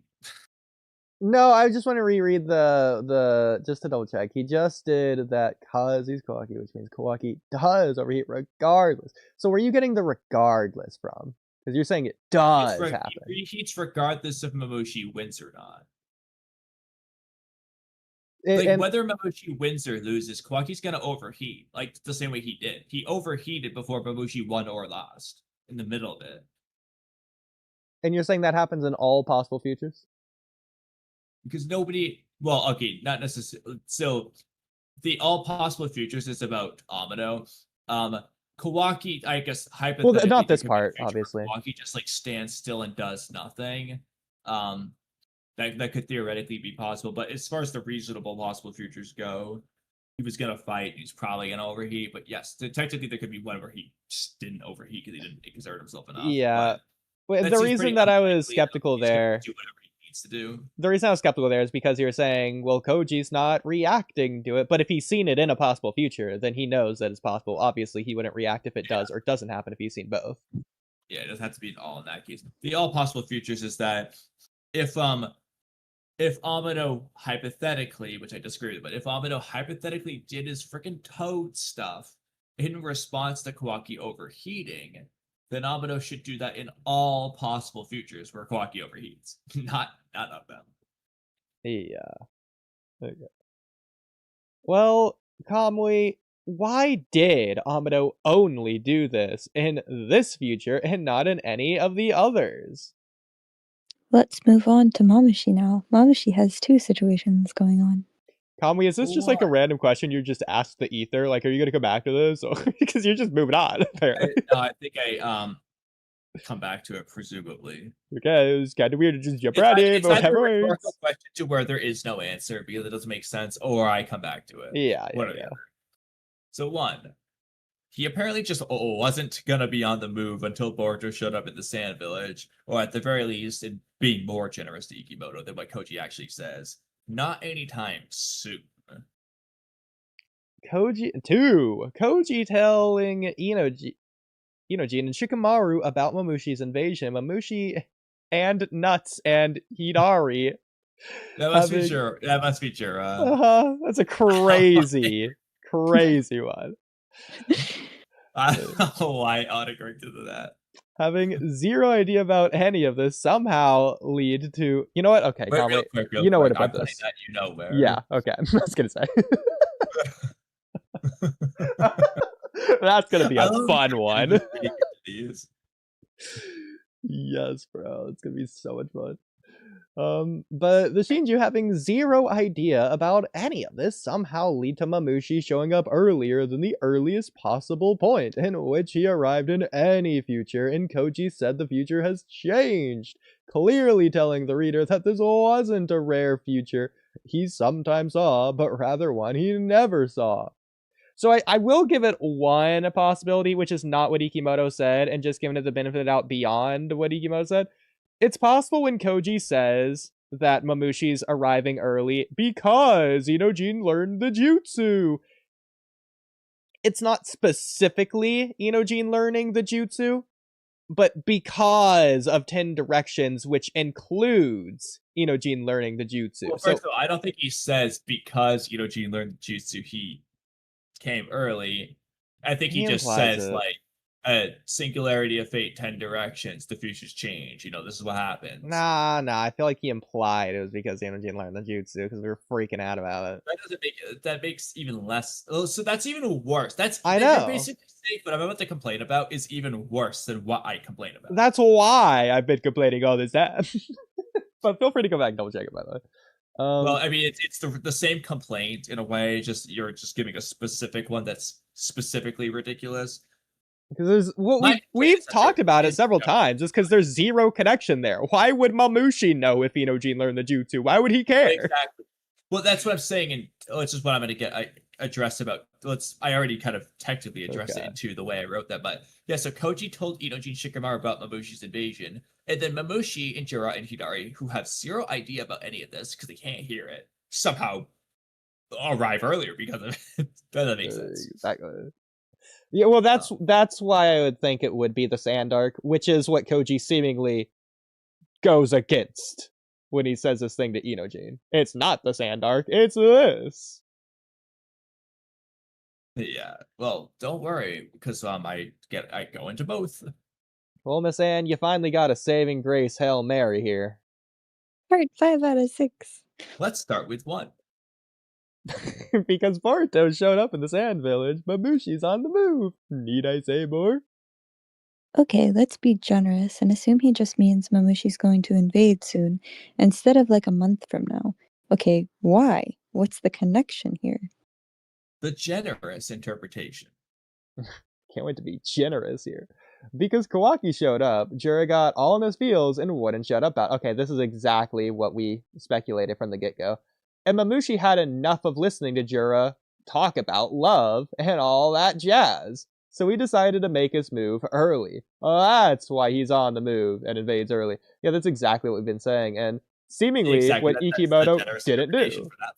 Exactly. If Ikimoto didn't give an explanation, we would have assumed that he didn't even need to say this. I mean, he could have. It would have been nice. But if Ikimoto said nothing, it would have been better. But Ikimoto went out of his way to make sure it isn't this. Regardless of Koji's implying Inojin specifically, he's definitely implying all the stuff he said about Mamushi's invasion recently. He's definitely implying all that at the very least. Yeah. Which has nothing to do with this generous interpretation. Yeah. Well, Miss Anne definitely disagrees with this. My problem with the above. I told you. Not only plenty to say about love from Matsuri / Konohamaru, which he cried about, by the way, and talked about out That's loud not to a Mamushi. problem for me, because that could be the reason that Mamushi goes at all, and he's just going earlier. So I don't see that's a problem. And stuff to say about Himawari and Sarada. That's what he's talking about. Oh, when Mamushi says he doesn't care about love and figures out his reason for targeting Ada. Juro was talking about not Kawaki in that scene, but Matsuri / Konohamaru in his novel. He doesn't mention Kawaki or Boruto. So I'm not willing to accept that being what makes Mamushi go now. Matsuri / Konohamaru and Juro crying already happened before Boruto showed up, so that has no influence on that part. So if the love stuff is why Mamushi invaded early, then he does that anyway, because that's what Juro is talking about when Mamushi leaves. So why wasn't that going to happen otherwise? What's the connection here? And I know you can tactically say, well, Juro wouldn't have talked about Matsuri and Konohamaru in this novel a second time if it wasn't for the Kawaki stuff. But it was so clearly about them that it's like, I don't buy that. Like, he's talking about them because of them, not because of Kawaki. I mean, I feel like Juro was really jazzed up after the Boruto Kawaki stuff, after going to the Sand Village. Then I feel like he just would have been a lot more like hyped going into it. He would have been a lot more influenced and motivated to talk about it, just in general. Because he would want to talk about it more. Already, I understand, like, again, it could be that threshold, but it's like, he was already motivated to talk about it. He was already talking about it. He already had more and more reason to continue talking about it, regardless of that. Well, yeah, but that's not to say he wouldn't have. That's to say he's going to do it more, which is going to lead it to be earlier. But, like, and again, you can always say it's that 95 instead of 90, and that's the difference. But it's like, if it was 0 to 100 or like 50 to 100, it feels believable. But when it's 88 versus 89, it's like, yeah, technically, but like, it feels ridiculous that in no future, again, if in most futures you need the 89, not the 88 or whatever, but like in no future the 88's enough, it's only the 89. It just feels too like ridiculous. It feels too cherry picky, too nonsensically. So I think you're fudging the numbers to make it. I don't think the numbers are like that at all. We don't know how much Juro talked about. As far as we know, after the Sand Arc, Juro won't shut up about it now. But again, like, he's only talking about Matsuri and Konohamaru. If that's his big thing to talk about, I feel like he's talking about that regardless of Kawaki. I mean, that was during it anyways. He could just be talking about love in general afterwards. Again, in the scene of Mamushi getting up and leaving, he doesn't talk about Kawaki a single time. He's talked about Matsuri and Konohamaru objectively, on screen at least, more than Boruto and Kawaki about love. Talk about Himawari more. I mean, that's okay. If he's talking about it, then good. I don't see the problem. If his main topic is not them, it just, that's okay. If Kawaki was the big topic, it feels like a bigger, like, okay, that's a big difference maker. Well, why does he have to be talking about Boruto and Kawaki? Well, no, he can be, because of Boruto and Kawaki, he's talking about love. He doesn't have to be talking about Boruto and Kawaki. Again, Oodie, I understand that it can slightly fudge the numbers up a notch or two, but again, he was talking about love independent of them, and continues talking about love, and not about them. But the same thing he was already talking about love for. But he could do it more. You don't even know that, though. Again, this is a generous, assumptuous interpretation. But Kamui, yeah, but this is your problem with assuming this is the case. If this is the case, this is your problem. If this isn't the case, this just isn't a problem in the first place. It's because there's a lot bigger other problems, but it wouldn't be this. When we made that theory before, we hadn't yet seen Juro continue to talk about specifically Matsuri and Konohamaru. That's fine. Because he continues to talk about them and them in particular, it doesn't feel like Kawaki was the difference maker. But he's not even relating it to anything he learned there. He's just repeating the exact same thing he already said about Matsuri Konohamaru. You're not wrong. Not a new interpretation on it. It's just the same thing. You're not wrong. That's not to say he would or wouldn't have talked about it more before. But when you're excited, you're more eager to repeat yourself or just want to talk in general, as opposed to just, oh, he'll just read his book silently. He wouldn't I be understand, like interacting. but again, though, but we don't have anything to measure like a noticeable difference to suggest to us that it would be a noticeable difference or even a difference at all. We can only assume that it reflects the amount Jura talked about it enough to do this, but it's just so many it's I don't want to say it's unbelievable, but I feel like it should be more believable. I mean, yeah, I feel like it's pretty noticeable. Jira's just sitting there silently, as opposed to just like when he's open and laughing and active, which gives us the Hidari ick scene.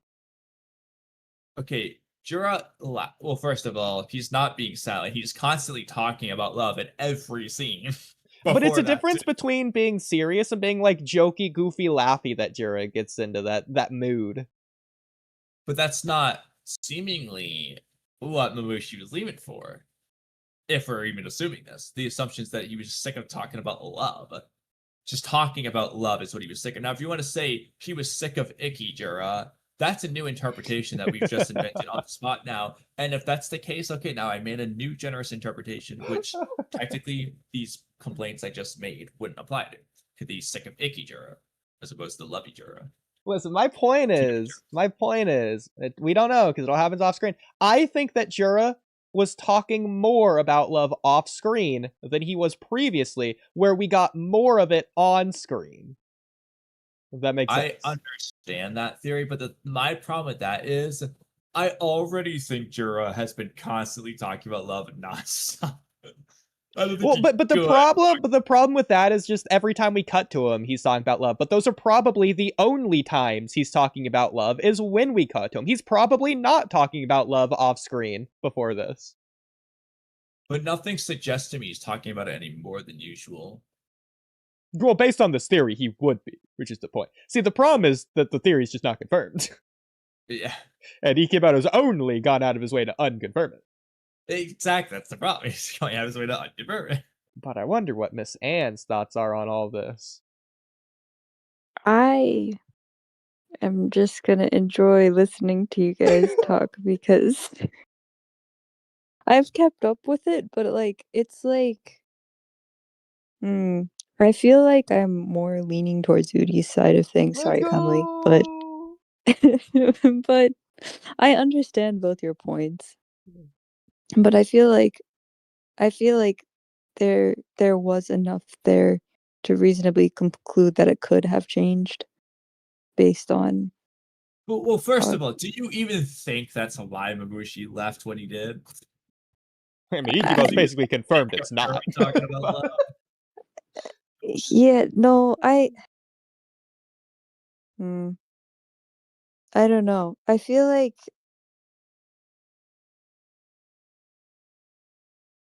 well, what did Mamushi say right before he left? He figured out what his reason for love is. Okay. I guess I think it's plausible. Let me just go double check. Okay, Kamui, I got one for you. Jura's the one that brings all the books back. Only Goofy Jura would bring back Mamushi's magazine. We don't know there that. You go. Because Jura was already buying a bunch of books before I feel like that's completely reasonable. Which also, now that I think about it, does that mean that Jura brought Hidari the cat book? Probably did. He probably just brought like a bunch of random books and then was like, these are good, these are eh. I mean, did Jura just like not check the books? Like, it's just a picture book. It's a cat on the cover. It's like, does he not realize? Well, he probably was like, oh, what is this interesting creature? And then opened it and was like, it's all pictures, then cast it aside. And then he'd already picked it up and was like, ooh, pictures of cats. Well, yeah, but my point is he brought it back to the Shinju hideout with him. Actually, Actually, hold on. Hidari went with Juro that one time to the old secondhand bookstore. Yeah, but that's the So- only time he Oh, do you think went, he and they brought it didn't get back? any books. Well, didn't they? Because everybody was questioning like where Juro has the money to pay for books from. Yeah. And Did he not get books and like leave money? not that Not in first that time. Chapter 8 scene. No, that's a Oh, later. okay.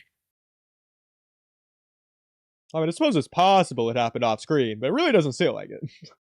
I mean, he's been to the Dongo shop quite a few times as well, so Yeah. But it's definitely pretty crazy. Well, we definitely have 2. I'm not even going to entertain this one. There is no generous interpretation. Ada wasn't watching. She doesn't have Matsuri's trees. Jura doesn't know where Koji's hideout is. Jura wasn't spying on the Yamanaka clan jutsu that he can't hear in the first place. None of the Shinju know about 10 directions.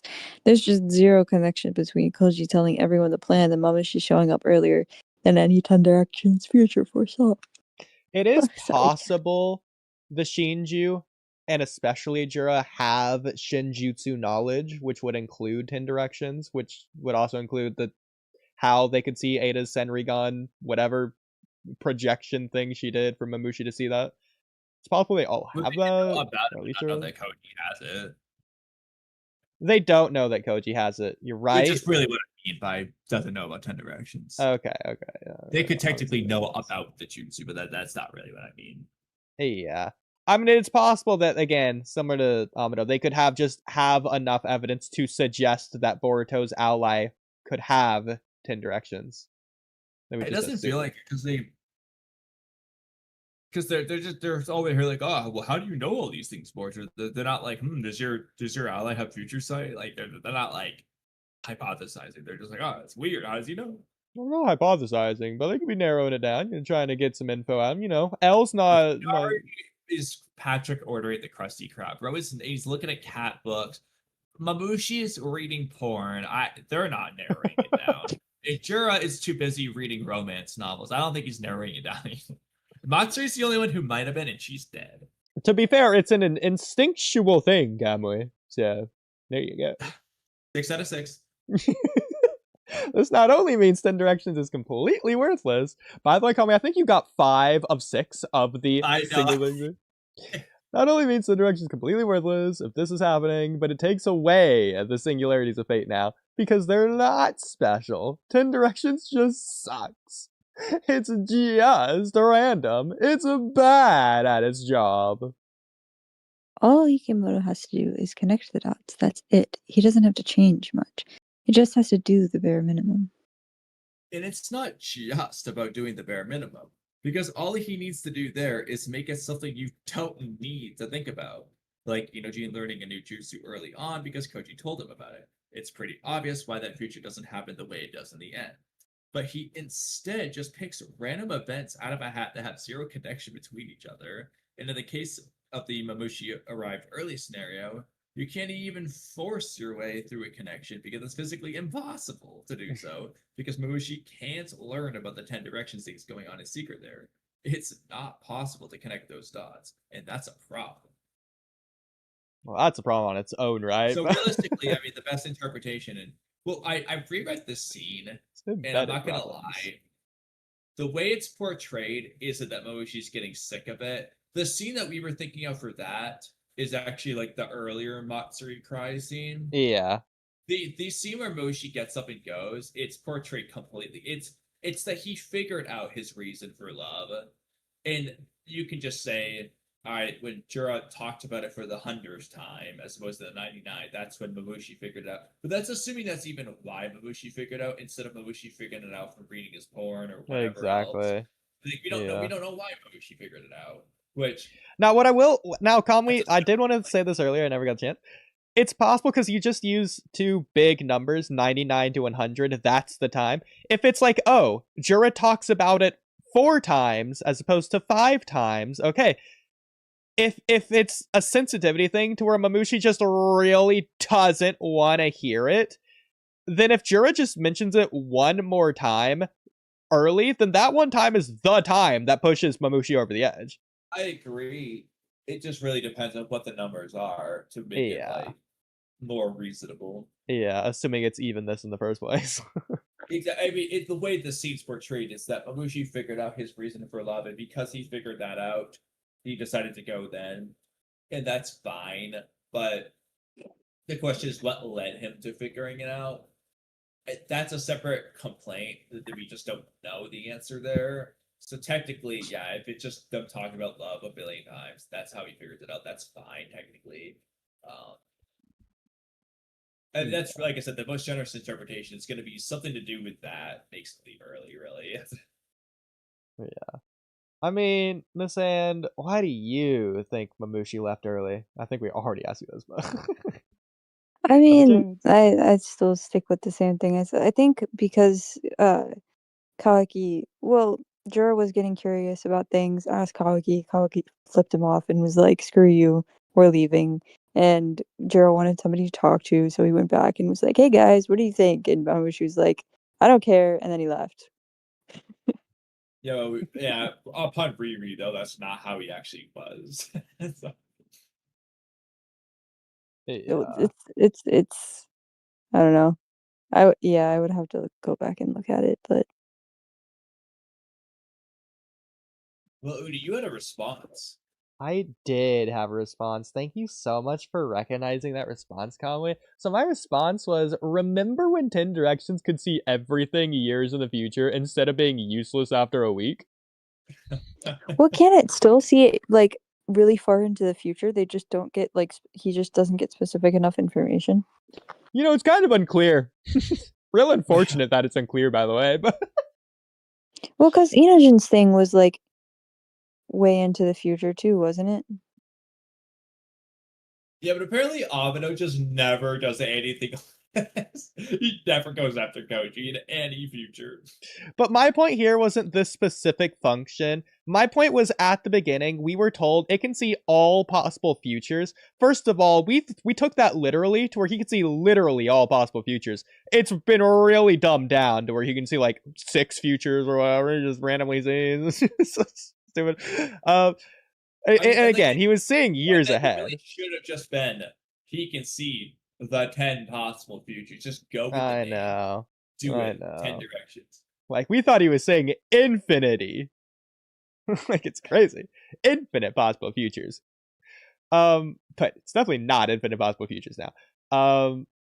But again, it's about its functionality. Yeah, at any point it could have been useless after a week. But the point is, at the beginning, it wasn't useless after a week. Now it's being written to where it is. You could say that Koji's doing more, but is he really? What, so training Boruto didn't make it useless after a week, but all this stuff is? It's a little convenient. Mean, he's involving a lot more people now. You're not wrong, but at the same time, like, years. And also telling to versus choose a week. lot more information. I mean, give away a lot more information about it. I mean, if we go with Kamui's interpretation, he's only talked to Boruto and Inojin. Well, yeah, but I mean, Amado somehow figured it out, which he wasn't supposed to. See, I like the interpretation that Amado made 10 Directions useless, but that's not what they're doing. Yeah, exactly. Well, I think it's cooler if Amino just outsmarted 10 directions, but Hey, yeah. We can skip this one for now. alright, we can do that Koji topic that was We can do this one. I guess we can just do this, whatever this is. So Kawaki was 85% offense, 15% defense during the Mamushi invasion, which is the second time he asked for an upgrade. Was Kawaki just like 50-50 versus Juro? Like, just a normal setting? Which, by the way, thinking back retrospectively, I do feel like in part 1, Garo through Ao, I feel like that is what he was set to. Because it did feel like a return to form, both in design and, like, I guess physical prowess of this is what Kawaki was like in part 1. What we expected from Kawaki in part 2. And now it feels like he's now going above what he was in part 1 in terms of what we would have expected. Yeah, with I the think 85% thing. we just don't really know when Kawaki was limited, but Yeah, depends on that, you know. But I wonder what Miss Ann has to think. Man, if he just used his freaking horn, maybe he'd have won that fight considering how much of a crazy difference Karma 1 versus 2 is. I love how You know all what of the most hatery anti-Ikimoto things are just coincidentally going to Miss Ann, by the way. Like, every time. You know what would amp both Kawaki's offense and defense? Gee, I wonder. Maybe Karma too. Like, for God's sake. When is Ikimoto gonna address the freaking horns, bro? I'm not looking for a hype moment when they finally use it anymore. It's too late. I want an explanation why they haven't already done so. Oh, Kamui, I Also feel like want part an of why you wrote explanation. this is because you were arguing with people in the chat, justifying it, defending it. Probably. Oh yeah, like Fabrino and Jonathan Oliver or And Kane something. at the time, yeah, because I remember you doing that. I don't know Oh when yeah, it was, I but think it was Kane actually. yeah. Also want an explanation why Kawaki overheated versus Garo in no other fight in the entire Exactly. series before the Mabushi invasion. I doubt Ikimoto will ever address it, but he should, considering relevant current topics. Like, bro, he literally ran out of chakra. He fought Boro that much. Like, Yeah. and that when he was using his Karma Seal. I just don't understand. Or when he did all the fighting in the Code arc where he fought Oroshiki and then Code. Exactly. But I've been wanting this to happen for years. So I'm not saying this is bad, inconsistent, unexpected, or anything of the sort.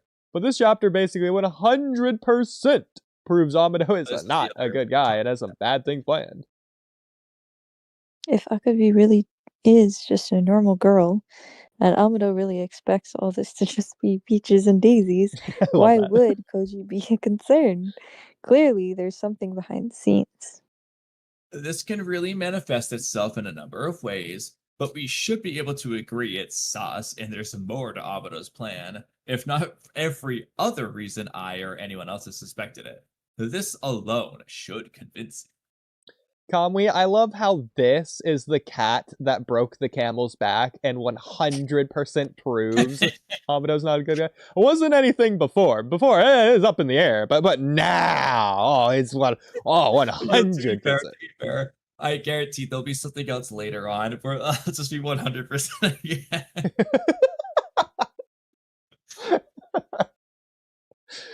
It's just asymptotically approaching it, so you might as well. But this alone should convince you. Yes. Behind the scenes. Was this mine? Next Okay. This can really manifest itself in a number of ways. Wait, what? Next one, I already read that one. But it gets strange when examining both Koji and Amado's angles. So Amado likely either wants to keep something secret or worries that Koji wants to take him out for leaving him to die. So he's taking care of Koji before Koji can do anything to him. Simple enough. There could be other possibilities with that too, by the way. The point is to get rid of Koji before Koji's the problem. Yeah. But what about Koji?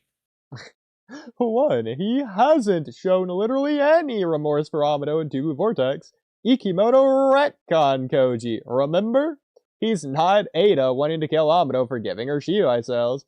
If he's remorseful, he's hiding it very well, and it's clearly not his priority considering all the things he's doing instead of killing Amado when he could easily have Boruto kill him at any time. We don't actually know if that is the case, if Boruto tries and Amado has some crazy anti-Otsutsuki whatever hacks to where... Well, Boruto didn't try. Yeah, because all of this, everything Koji-san could be for the secret plan of down the line, this is the only way to kill Amado. Okay, that I suppose is true. Possible. There you go.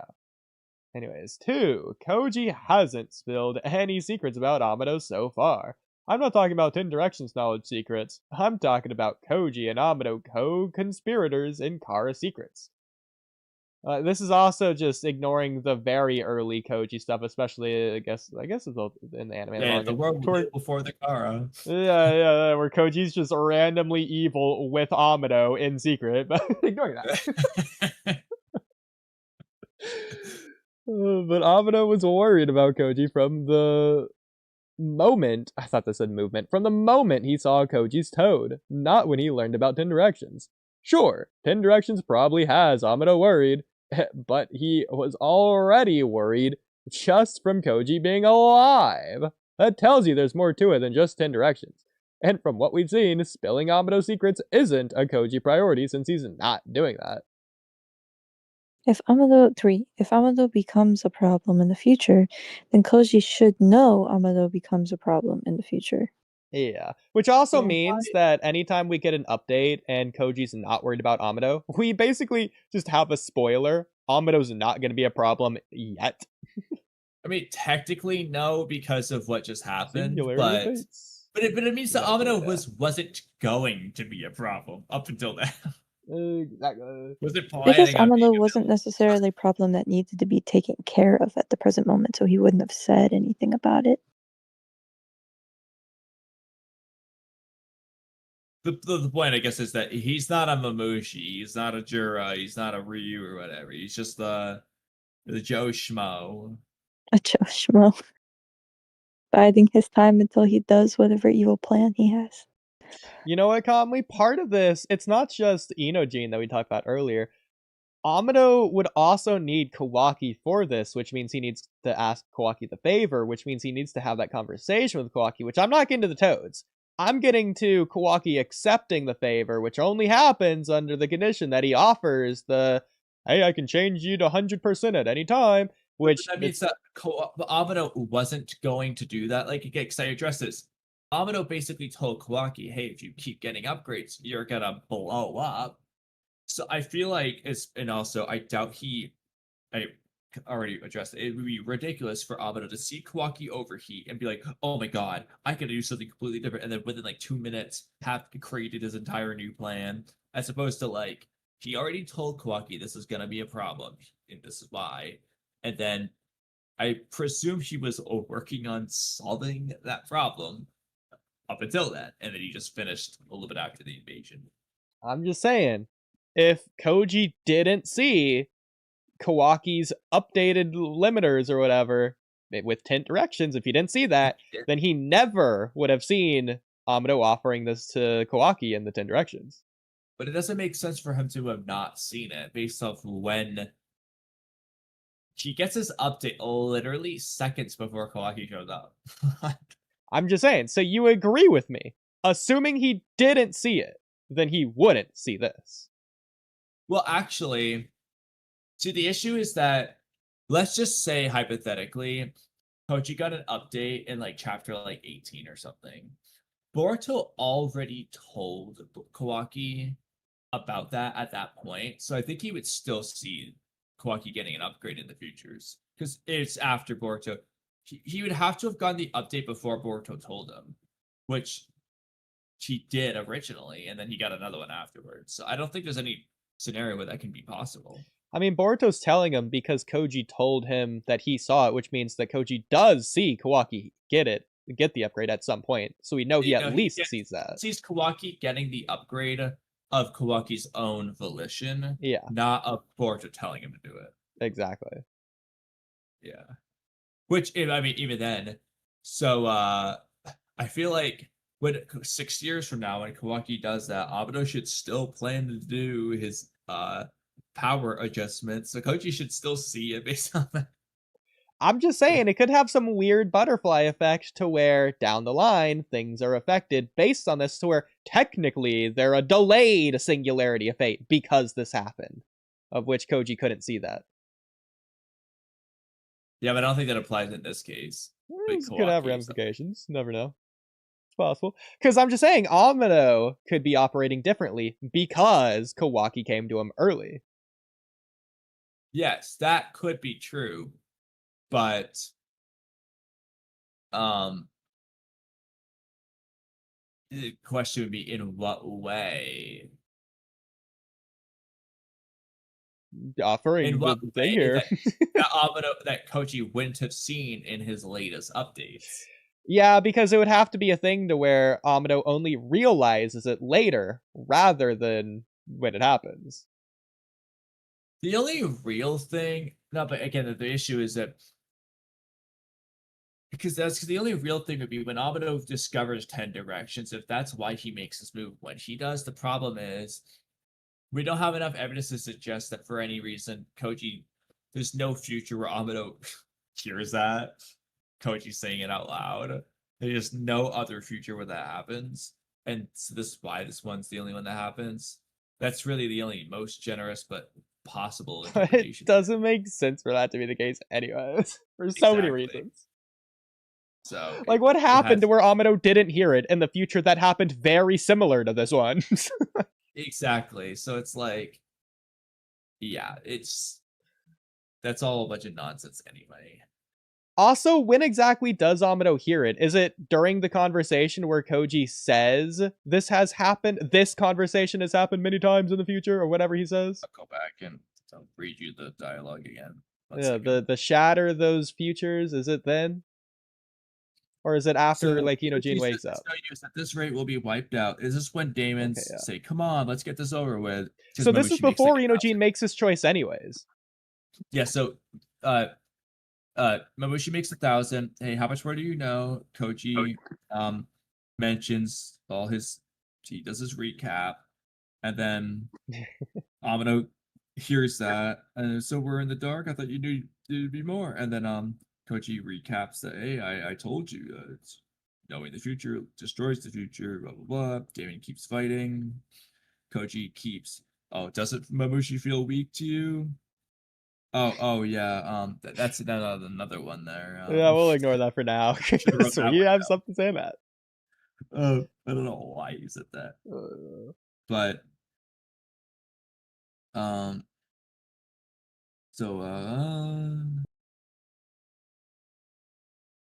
yeah. So this is basically it's interrupted with Damon fighting like one time, but it's the conversation that leads to Inoji doing his thing.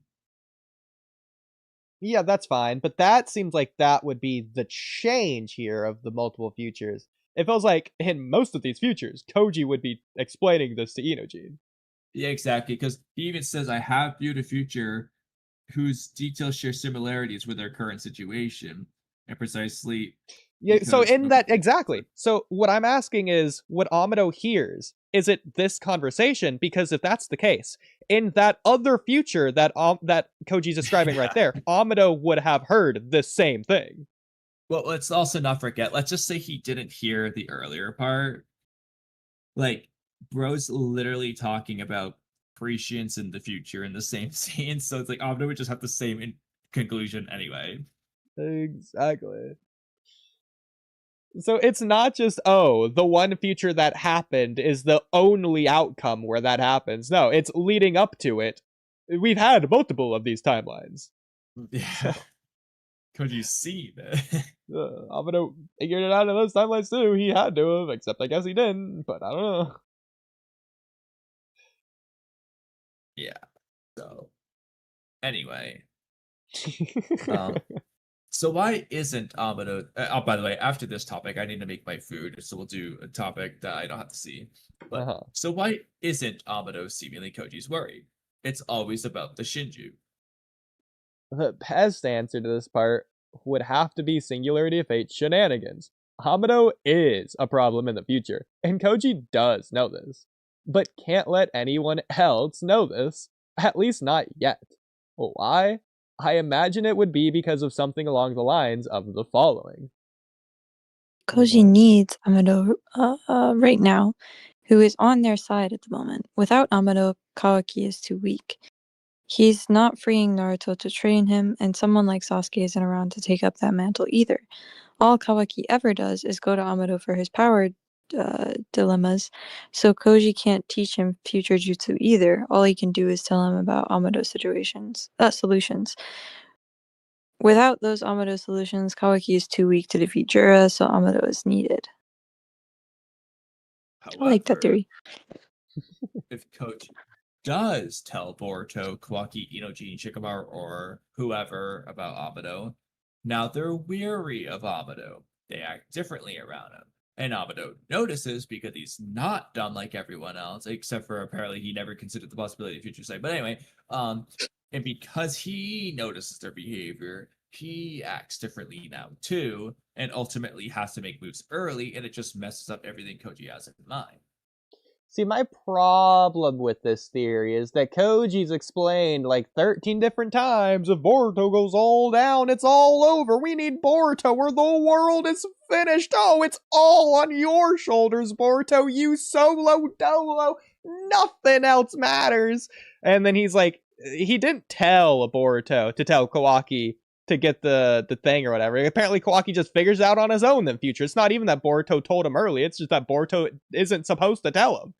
So it doesn't feel like it's, oh, Kawaki's just as important. We need him to defeat Jura. It seems like Boruto's the one that does it. Like, I guess most, if not all, futures. To be fair, we don't know how far into the future because, like, hypothetical, and I do think this is kind of somewhat silly, but it can technically work. Hypothetically, in the Sand Mission arc, Kawaki never goes to Amado, as Koji foresees it. But then for the Mamushi arc is when Kawaki does that. So as far as Koji's concerned, okay, Boruto just doesn't go. All right, Konohama's going to die, but everything else is going to go the same as the Sand Mission arc. And then the Mamushi arc, Kawaki would just have his upgrade and they go on from there. Like, Koji could still be expecting and planning and hoping for Kawaki to help. No, Boruto is like, yeah, he's the one thing they can't lose. He's the biggest glue, but they can also be like, if Boruto goes down, everyone goes down. Like, now Kawaki's going to be a bad guy. Now Sarada's going to die and so on.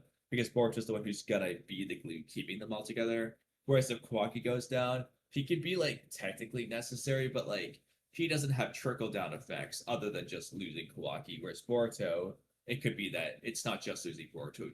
Because you lose Boruto, now you lose Kawaki, now you lose Sarada, and so on. It could be like that type of thing. I mean, I hear what you're saying. It's definitely a reasonable interpretation. It just feels like it's exclusively because of Boruto's power, not because of Boruto's friendship or talk no jutsu or anything holding everyone else together. I disagree about the Boruto power thing because Kawaki's already positioned to be just as strong as Boruto right now. And we even see in the flash forward scene, Boruto seemingly isn't way stronger than Kawaki, considering he's having a tough battle with them. Yeah, but I'm assuming that Kawaki, if he defeats Jura, Kawaki's just gonna be a Jura level problem anyways. And that's not really changing anything from Koji's mindset or whatever. Like, it seems like right now and moving forward, Kawaki seems to just be around Boruto's level. Boruto's plan is for Kawaki to be stronger than him so he can beat Momoshiki. But again, Koji doesn't want that because he doesn't want Kawaki to win, seemingly. Well, we don't know. Well, you're right. We don't know Koji's actual secret motives because he's Shibai from the future. But from the upstanding citizen Koji perspective of where we're taking everything he says at face value and that he's honest and truthful and has never told a lie in his life, it seems like he has Earth's best interest in mind and that he would want Boruto to win and not Kawaki. Well, it depends because it could just be a thing to where Boruto has to let Momoshiki out in order to beat Jura, let's say, and he plans for Kawaki to kill Boruto after, just like Boruto plans. That could be possible. I'm not saying it's more likely or anything, but it's... Yeah, but then that would also be assuming that Koji's basically tricking everyone, including the audience at that point. Where he's planning for the end game. Setting everything up, letting the dominoes fall in their place. He'll go, buddy, and so, we don't know what he was hoping it's to possible. Get out of it. I don't know. I mean, it's weird that he doesn't see Momoshiki as an issue, seemingly, but that's just weird anyways. But he's seen Momoshiki, considering he asked Boruto about him. Did you make that deal? I don't know. I mean, that just doesn't make sense anyways, considering Momoshiki seemingly does take over in some timelines, but he just doesn't, because he's never going to, apparently. It's Ikimoto retconned him anyways. Worms, but exactly. So, I don't know. Like, even if in the timelines where Momoshiki takes over, what does he do? Does he do anything? we don't know if he does anything good or bad. Exactly. Because if he's taking over, that means he's motivated to take over. He wants to do something. But, like, that's not the Momoshiki we see, so... Maybe Boruto forced him to take over. That's hilarious. But I don't know. If he forced him to take over, either with the Momoshiki we have, either he's just gonna end Boruto's life immediately, or he's going to forcibly untake himself over to where he just goes to sleep or whatever. Well, no, because he already told Boruto, like, if Boruto gives him control, like, he's like, oh yeah, say no more. He's down for that deal. So Boruto gave him hope. I don't know. It just feels like if Boruto let him forcibly take over, Momoshiki's breaking his own horn to wake Boruto up. Well, what if Momoshiki's goal is completely different, to get himself out of Boruto? See, the problem is that would be reasonable, and that's the problem here. So keep in mind. Not the only problem. The other problem is, was that Momoshiki's plan before Boruto came to him? Like, was he lying or was he genuinely depressed? Keep in mind, Chapter 25, which ruined 3 different characters, including Momoshiki. Let's remember, Miss And, Momoshiki's goal wasn't to die. That was too good for him. Momoshiki didn't want to go to the afterlife. He didn't want to be in the Pure Lands. He doesn't want to be in anything. He wanted to cease existence. Momoshiki wanted to return to nothingness. He didn't want to exist anymore. That's how bad it got. Let's keep that in mind when we're operating forward. Momoshiki's character. He was gonna have like Boruto was gonna give him a chance. He thought he was just gonna be sitting in Boruto's body for all eternity, just sitting there doing nothing because Boruto wasn't letting him take over. But now that he has a chance, if Boruto's giving him a chance, then his plan is Boruto's deal, not something else. Well, if it's something else, then why would he need Boruto's deal to see? But Miss because he needs Boruto's deal to take control, to put himself into something else, so then he can kill Boruto without dying. But Miss And, because he doesn't feel. But Miss And, that entirely relies on Boruto doing the deal. If he's doing the deal, then he's doing the deal, which is just giving Momoshiki control anyway. But here's the dilemma, though. Because Momoshiki's not doing anything. Momoshiki, we see, he can take control. It's not the Boruto stuff. Momoshiki can take control. He's had opportunities. Momoshiki is so depressed. He's not willing to take control to end Boruto's life. He's being that lazy with it. If he's not willing to even do that, I'm not going to take his word today. He's not a character anymore. He's gone. Yeah, we've seen Momoshiki take over just when he feels like it before in part 1, without Boruto being unconscious. We've seen him just take over entirely, and we've seen him like tauntingly start to activate Boruto's karma and take over, but then Sasuke shows up before he like does anything. Let alone his karma activated versus code felt like he was dying, considering the crossover of the wavelengths is probably because Momoshiki felt like he wanted to die. I know. I thought he was preventing him. It just doesn't make sense, though, considering he was low on chakra, is probably exhausted from the fight with Code, he had to run away. Karma was activated, he felt like he was dying. Based on the prophecy arc, it just doesn't make sense for Boruto to actually be able to control Momoshiki like he says he can, because the point is that Boruto's wrong.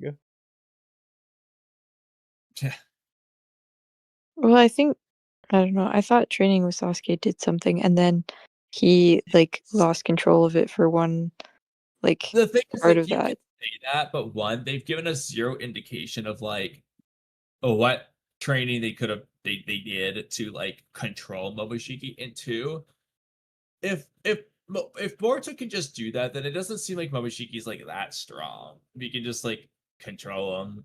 But like, it's a huge deal to get Mobushiki's powers, so he's clearly still relevant and strong. Yeah. Anyway, sorry, I got you off topic. Well, it definitely wasn't you. It's definitely us. But I mean, if you want to take the blame, we'll give it to you. But I'll take it. By all means, Miss Ann, it's your fault.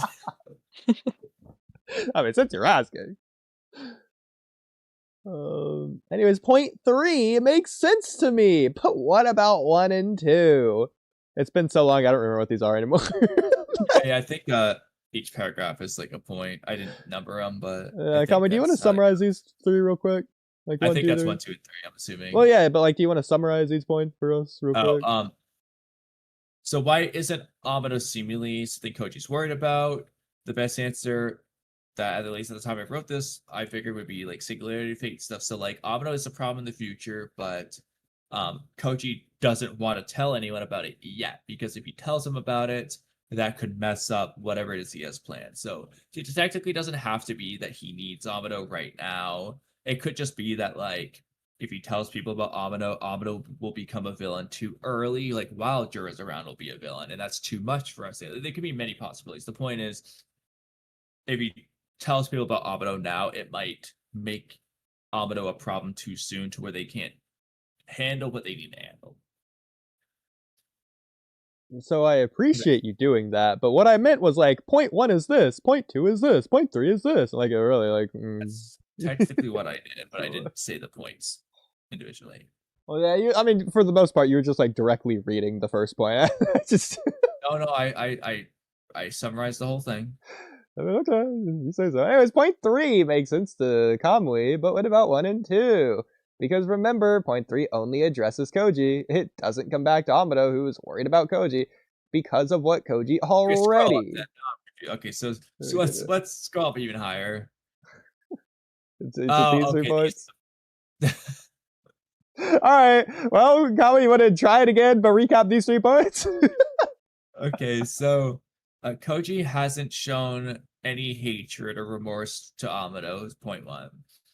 Point 2, Koji hasn't shared any secrets about Amado so far. He's only talked about, 10 directions, and he's only talked about the Shinju.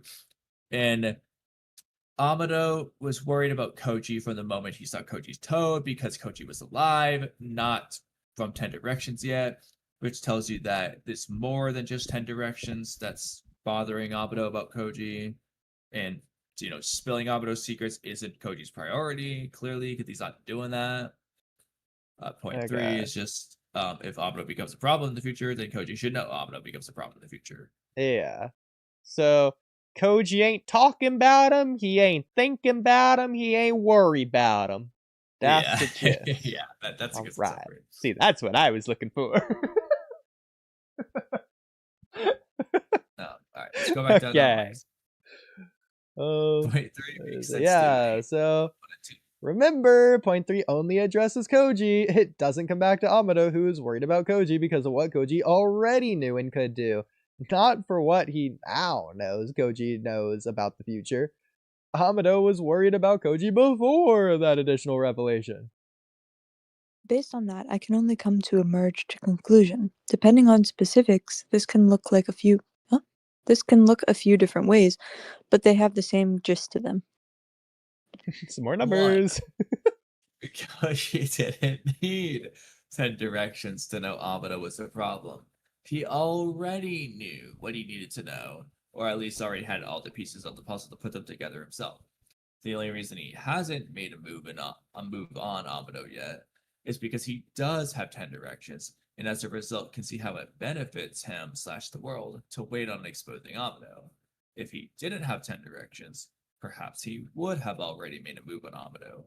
Singularity of Fate Koji is not the same as regular Koji, and that's the difference here. Amado took advantage of that to make the first move on Koji instead. 2. It's not about what Koji knows, actually, but what he represents. If this is the case, one possibility is to come back to the Star of Change thing. We're never coming back to that. Said Kodachi. Thing with Jiraiya that Ishiki said, but considering that's what Amado wanted, and that hasn't really been a thing ever again, and Ikimoto retcon. Okay, there you go. I'm not feeling super strong about this one. Number 3. It's not about what Koji knows, actually, but about what other people can learn and know through Koji. One possibility here would be the Shinju things where Amado fears future developments with the Shinju from Koji stuff, but he doesn't seem all that worried about the Shinju, and that's just too theoretical and unnecessarily fearful for someone like Amado. I don't think this is likely. Instead, I think the concern would be about what a Kara member would find out. Here, there's 3 possibilities, all of which would work, but I prefer one in particular.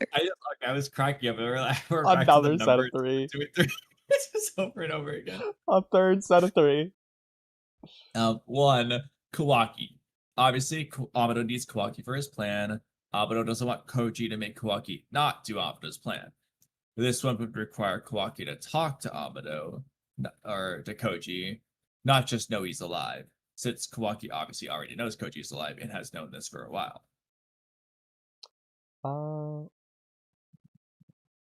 Interesting. Next paragraph.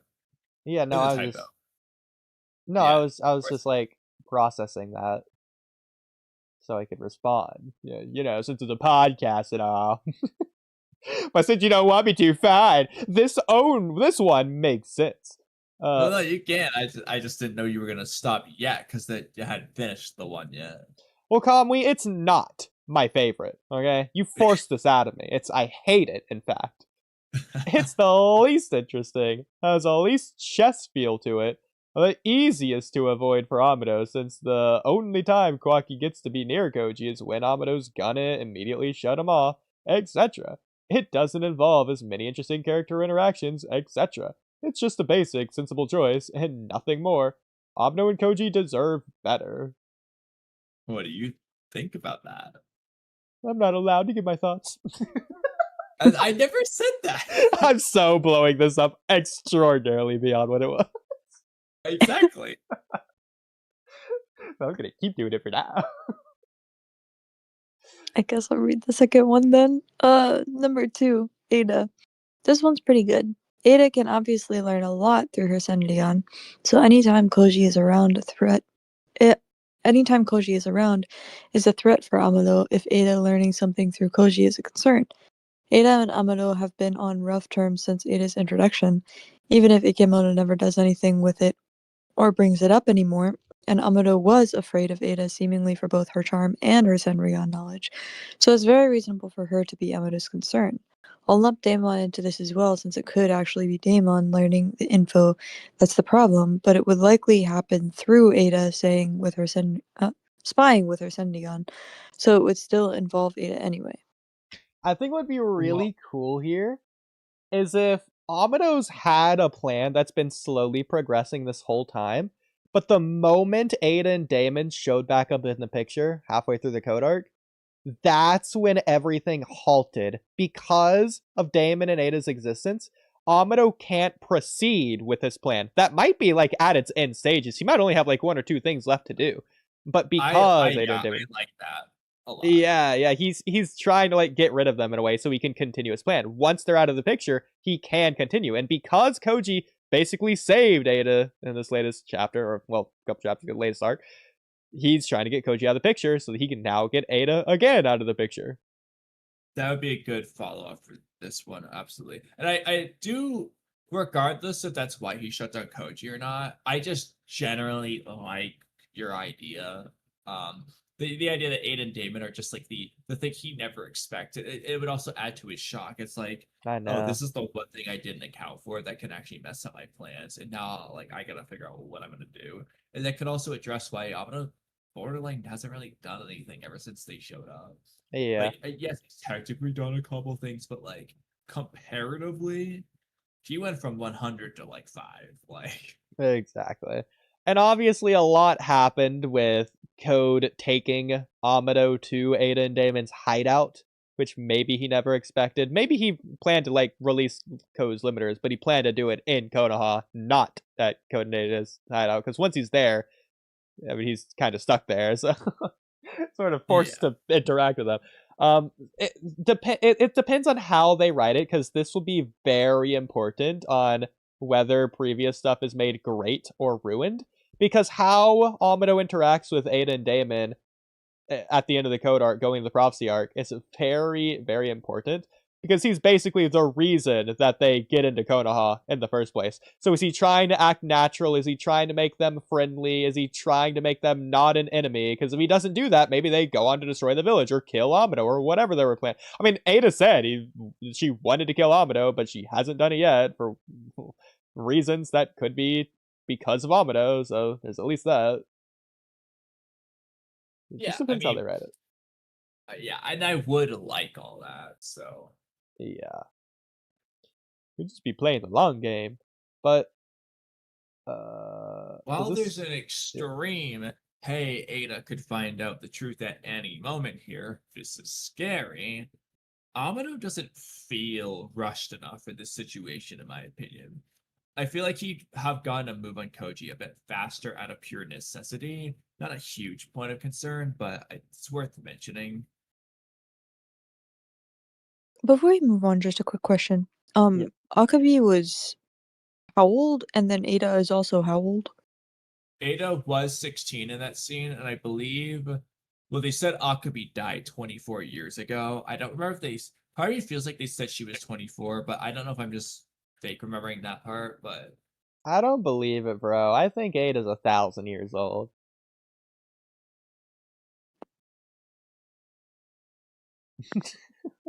I mean, I'm down, but we don't know.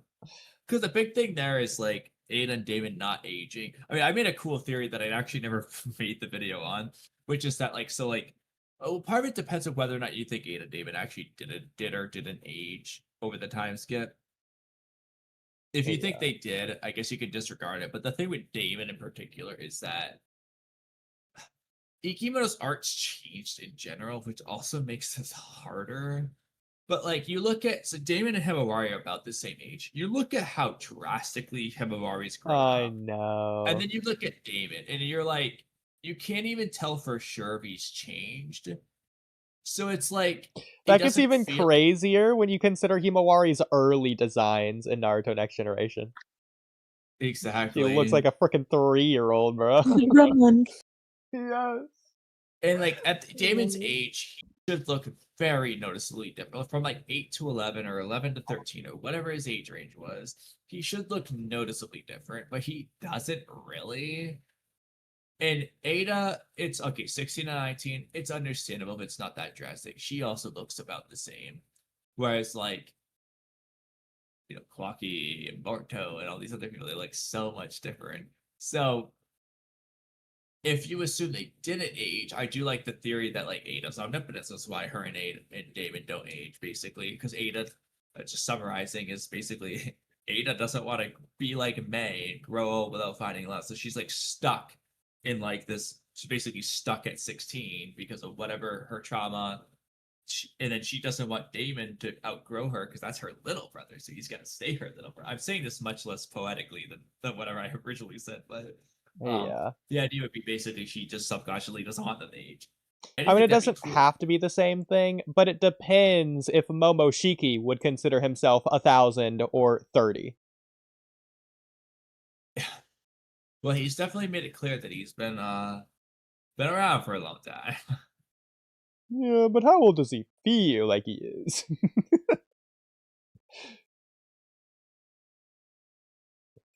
The world shit. I feel like it would depend on the situation. I feel like he called King an old man, but then if, like, Boruto's talking to him, he's gonna talk about how, oh, I'm 1,000 years older than you, child. Like, yeah, because I mean, obviously, it's a different character and a different aging process in general for whatever might be happening with Ada.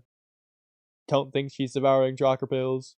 Could be wrong, but well, the other thing I will say is, like, you can say, oh, it's just a girl thing. Don't ask how old I am. But, like, God damn it, get over your nonsense, girls. 16-year-olds are not saying, don't ask how old I am to another 16-year-old kid. Like, they're not doing that. So when Ada originally said that, it only suggests she's way older than she looks. As a matter of fact, I think that there's... I don't want to use this because Ikimoto, my Kodachi, at least... I mean, Tsunade is an old woman who's doing her best to not be an old woman and gets mad whenever people go old. Like, I mean, Tsunade's not going around priding about how she's like 70. I mean, it's not like she's saying that she's 30, but like, I feel like she would. She just doesn't address it. Exactly. But like, I mean, her looking young, that kind of is in a way addressing it without having to say it. Yeah. By not saying it, she's saying something. It's also Orochimaru in a different way. Yeah. But yeah, I just feel like that. Again, you could say it's a girl thing, but like, I just that's like a 50-year-old or a 30-year-old or at least I feel like you gotta be at least 30 before you say, don't ask how old I am. Like 16-year-old kids, they're proud to be 16 as opposed to like 14 or whatever. They're not pretending to. I don't know. You're missing. You're a girl. Well, Kamui, I will redirect you to Cam, who we already know. Her thoughts on it. Yeah, but Cam's, she's a grandma. Well, Miss A Anne, If you grandma. were 16, would you be like, don't ask how old I am to another 16-year-old boy? Not really. I wasn't happy that I was 16 because I felt old, but like I and from wasn't like, everything I've Feel deduced, old, when you were near other 16-year-olds? did I what? Like, did 16-year-old you feel old next to your 16-year-old friends? No, not really. So yeah, so that's the code in A to C.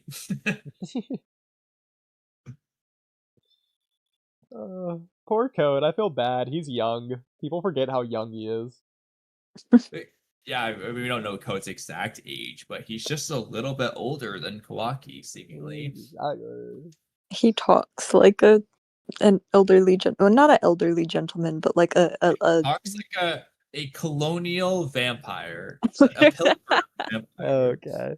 See, him being young and talking old only makes me feel worse for him. Makes me feel so much pity. That Poor Ishiki Code. etiquette either. It's not necessarily that he's talking old. He just talks very sophisticated for his age. Poor Code. Yeah, he was paying attention to Ishiki's English classes, unlike Kawaki. He definitely was. I mean, Jigen was the gentlest of all men's, so. Yeah. Uh, But anyway. Speaking of point number 3. Was that me? I don't I know. think it is. I think it's Oodie, but we can make it Oh, Miss never Anne. mind. No, I've lost track so many times. I'm barely. I'm struggling to even keep up. I'm not gonna lie. My I said brain the is last. off tonight.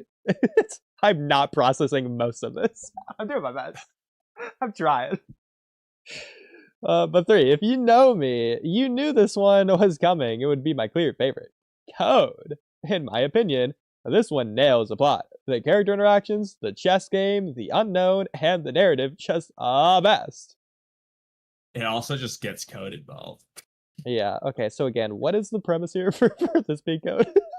Go above that then. These are listing the this characters. one. So it's not about what Koji knows, actually, but what other people can learn through Koji that Amano's worried about.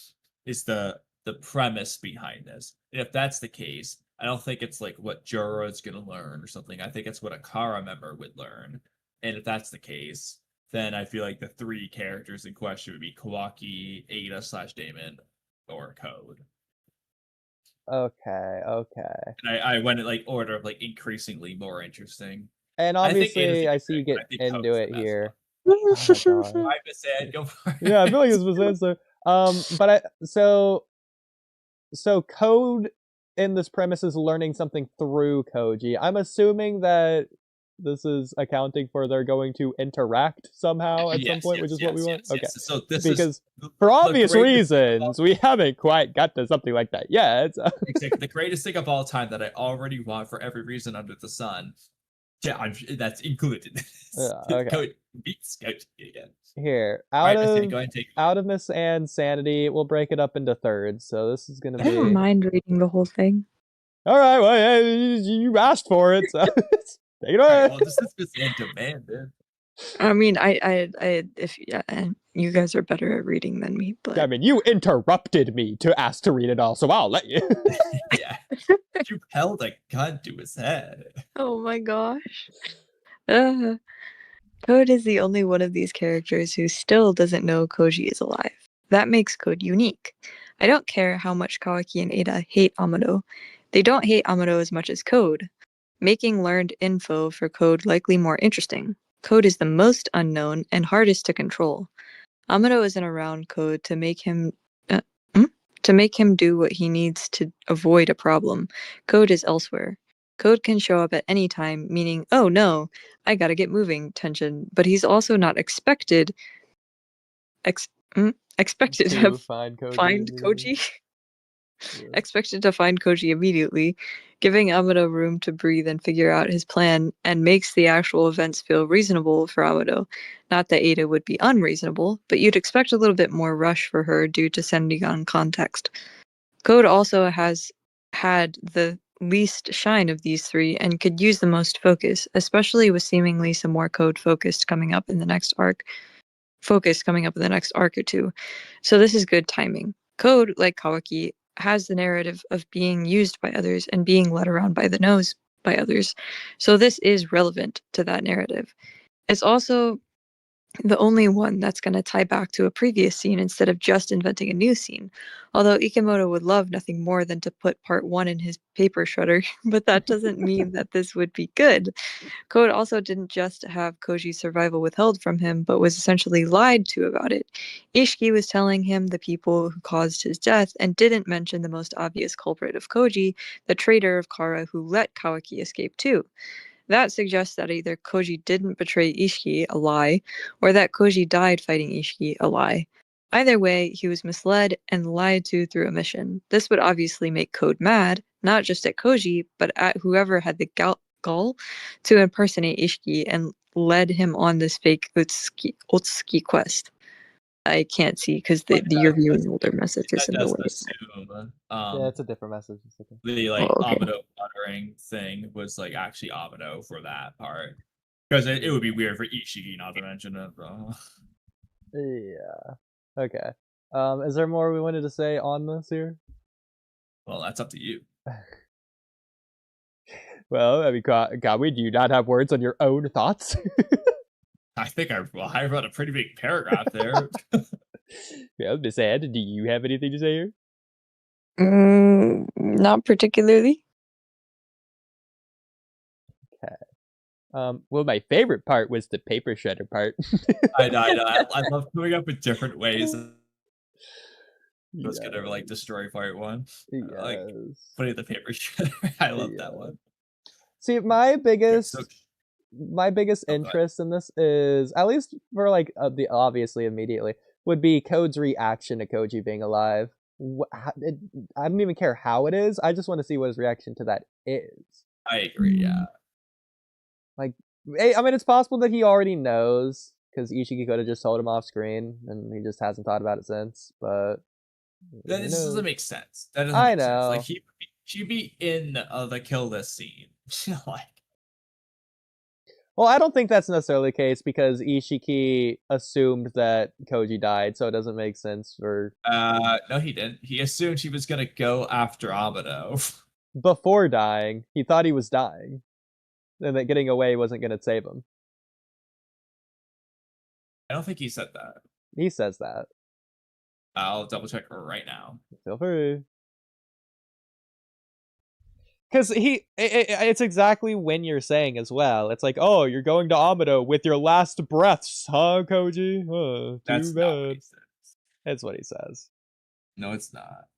I'm gonna go look right now. Okay. Go ahead.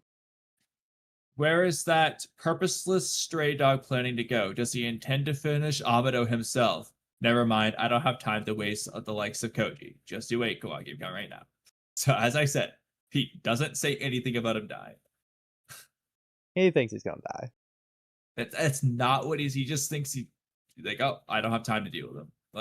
None of those few words. You think he's purposeless? He thinks he's gonna die somewhere. That's not implied. Not in the few words you read.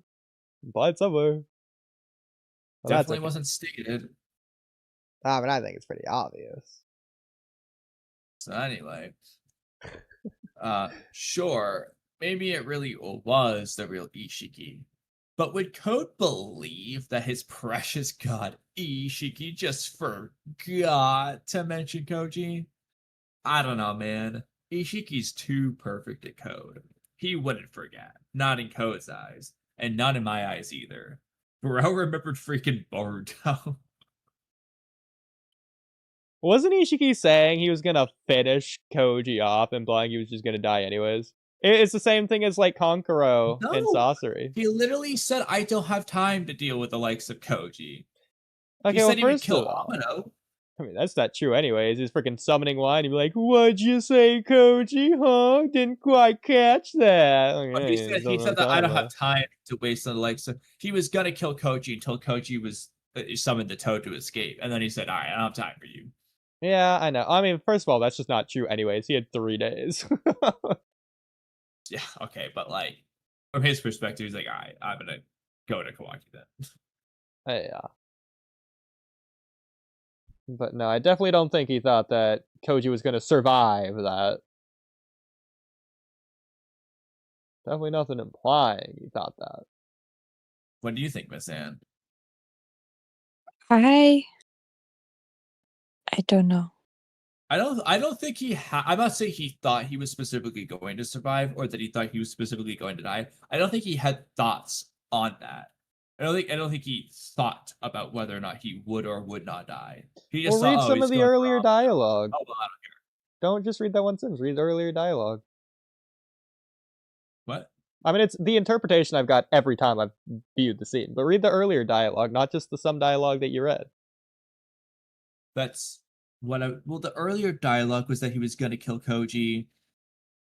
No, It's when very he's clearly, crushed. any Everything last after he's words, crushed. I'll relay them to Amino as a former comrade. But then Koji leaves. I'm talking about everything after he's crushed. Everything Ishiki says. Okay.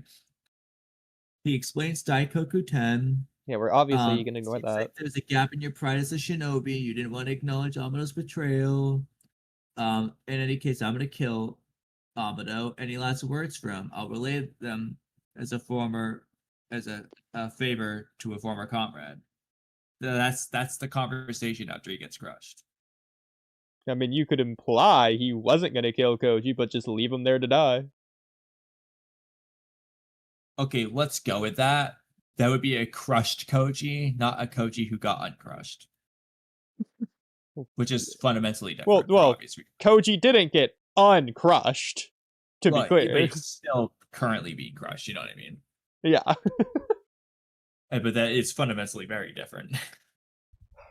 I mean, Zetsu did more than just pull Obito out from underneath the boulder. He had to heal him, too. And to be fair, we still don't even know how Koji healed. We don't know if he just did heal because he's Koji, or if he got Orochimaru or something else. Doesn't make sense for him to have healed. He couldn't even move. Like, he literally said he can't feel his arm or leg. It doesn't feel like he has healing, but you never know for sure. You could have Kawaki's healing to where it's awful and they act like it's the best thing of all time. It just doesn't make sense. Well, no. Well, yeah, I guess Kawaki does have a healing factor. But Kawaki's thing is, like, technically the defense, not even the healing. Yeah, Kawaki has, like, the world's greatest healing. It's near immortal healing, in fact, Judy. Didn't you notice? I forgot about that. He just gets one shot. Did you notice how good his defense and healing was? People have debated this. It depends on whether you think he's saying both near immortal defense and near immortal healing, or if he's saying near immortal defense and healing. They also say near immortal regenerative powers and stuff. People debated this. People gone back and forth.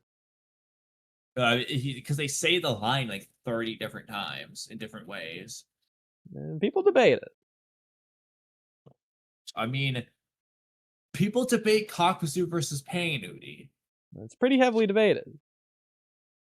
That's pretty heavily debated too. Kakuzu versus Pain. I wouldn't consider it heavily debated. If that's probably way more heavily debated, if I'm being honest. It shouldn't be, but it is. I'm just saying, You know, Six and Ken Troy knows and Cap and Cat and some guy on TikTok named Jordan, they debated it. Oodie, the brightest Couple attack hours. transformation is heavily debated. Okay. Well, it was extensively debated. I wouldn't say it was heavily debated.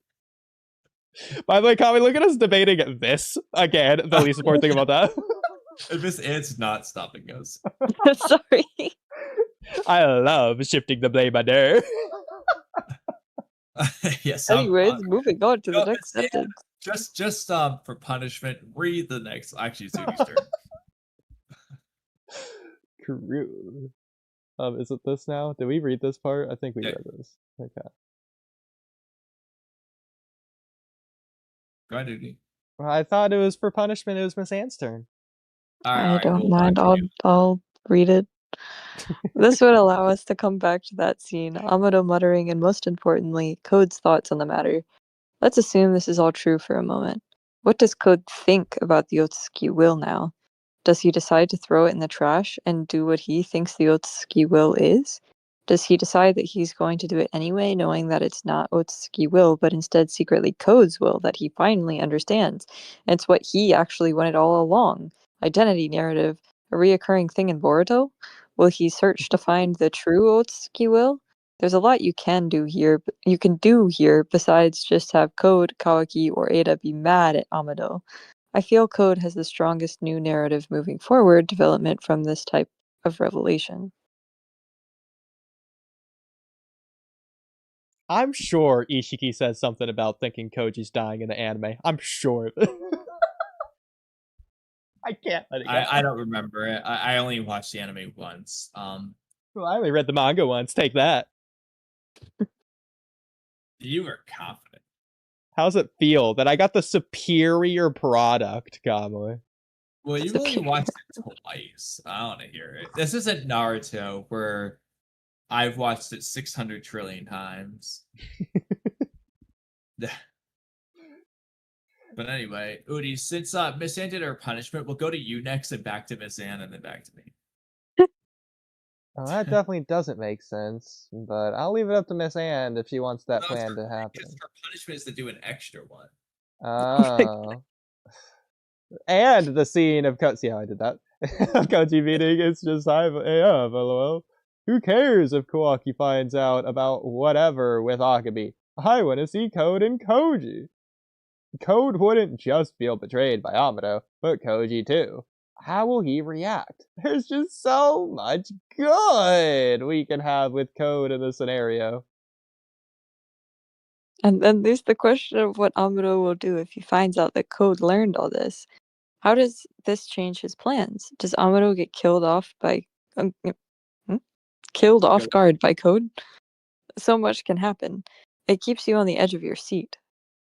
I love seeing your Japanese-ness just not be able to comprehend things like off guard or gall from earlier. Wherever that was. I thought it was caught off guard, but then it said killed off guard and I got confused. Gall. You started reading it as gal, like a girl. I love that. Kamui, we need more American slang for Miss Ann to read. Oh no. Yes. We'll have to start making up more your country bumpkin. Yes, accent. yes. I got a billion of them. I'm gonna start incorporating them for sure. Really? Yes, you can do all this with Kawaki and Ada, but I feel like they're less surprising. Yeah, same. You don't get the right to complain. We're here because of you. And can see Amado at all times. And Kawaki goes to Amado's lab 7 days a week. Code coming out of nowhere is just more surprising by default. At the very least, you lose absolutely nothing with Code as the choice here, and only gain, in my opinion. See, I feel like fans would justify hating it, and Ikimoto would excuse not doing it because we already got Code coming out of nowhere in the second half of the Code arc. He appeared out of Shikamaru's back. I don't want to repeat the same thing again. Ignore all the recap. Well, first of all, that's not even how this is meant to. This isn't him coming out on Amado. It's him coming out of Koji or whatever. It's not the same thing. Otherwise, you'd be complaining every time Code comes out at Club. Well, he doesn't come out of Amado. He comes out of Shikamaru. Second of all, that wasn't the idea here, anyways. Exactly. The idea here is that he's gonna meet Koji. Yeah, he's gonna surprisingly come out of a claw marker, whatever. He could just fall out of the sky for all I care. The point is, people would hate it because, oh, you've already done this before. You're just rehashing old treaded ground. Yeah, I don't think you would be redoing anything unless it's specifically coming out on Amado. Well, I mean, it would be. First of all, again, it wasn't Amado who was coming out. But it would be redoing something. I just don't think that'd be a problem. I mean, if that's the case, they should be complaining about when Code came out of Kawaki's back. Or when he came out of Boruto's back in the middle of the fight, or like anytime he comes out of a clock mark. No, the point is Code suddenly emerging. If anything, Code suddenly emerging. Because after Kawaki suddenly emerges. Okay, well, that was expected. My point is expectedness. Well, it was expected. Code basically told us he was going to come out of Shikamaru in the previous chapter.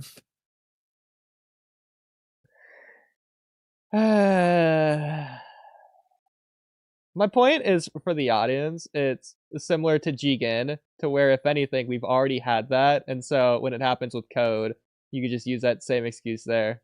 But people don't do that. But people would the second time. I bet you they would. No, they're just being stupid. Well, we were on the same side, despite how much you're trying to frame it like we aren't. That's how I feel about you with like every conversation. How dare I say what other people would do that's stupid. Alright, Miss Ann. Actually, at this point, we have lost track of the order. We're just making her read all the long ones. I'm okay with that. I need more reading practice anyways. I'm too tired for this. Yeah, she's been speaking too much Japanese lately. Oh. Now what about Koji again here? He should know all this, right? Most likely, either repeat Koji point 3 from way earlier when Koji needs Amado and can't say too much too soon, so he stays quiet for now, or just never shares because he needs something to happen a certain way. Or alternatively, in a twist of irony, Code never finds out about Koji in any of the futures Koji saw because Koji was awake to just maneuver around Code, but because Amado shut Koji down, now Code will find out Koji by finding him shut down at the hideout and turning him back on or doing whatever it is that he does. Maybe he asks questions. It doesn't really matter. Maybe this is Amado's plan to get rid of Koji, probably not considering he didn't tell Code about Koji to begin with, but it's possible and wouldn't be bad necessarily, but feels more likely that he doesn't want Code to know, especially since he could just have Kawaki kill Koji, lol, unless he's afraid Kawaki wouldn't do it, but I digress. This would essentially mean that Amado unknowingly led Code to Koji, unless that's his intent. And now Code finds out the truth, and this changes everything about Amado in the future, and it's all haywire now. All in all, I think this is the coolest way to address all the Code Amado, Code Koji and Amado stuff. Anyways, we're not critiquing here. This is about understanding and theorizing, Kamui. What do we think is going on here? What do we like best?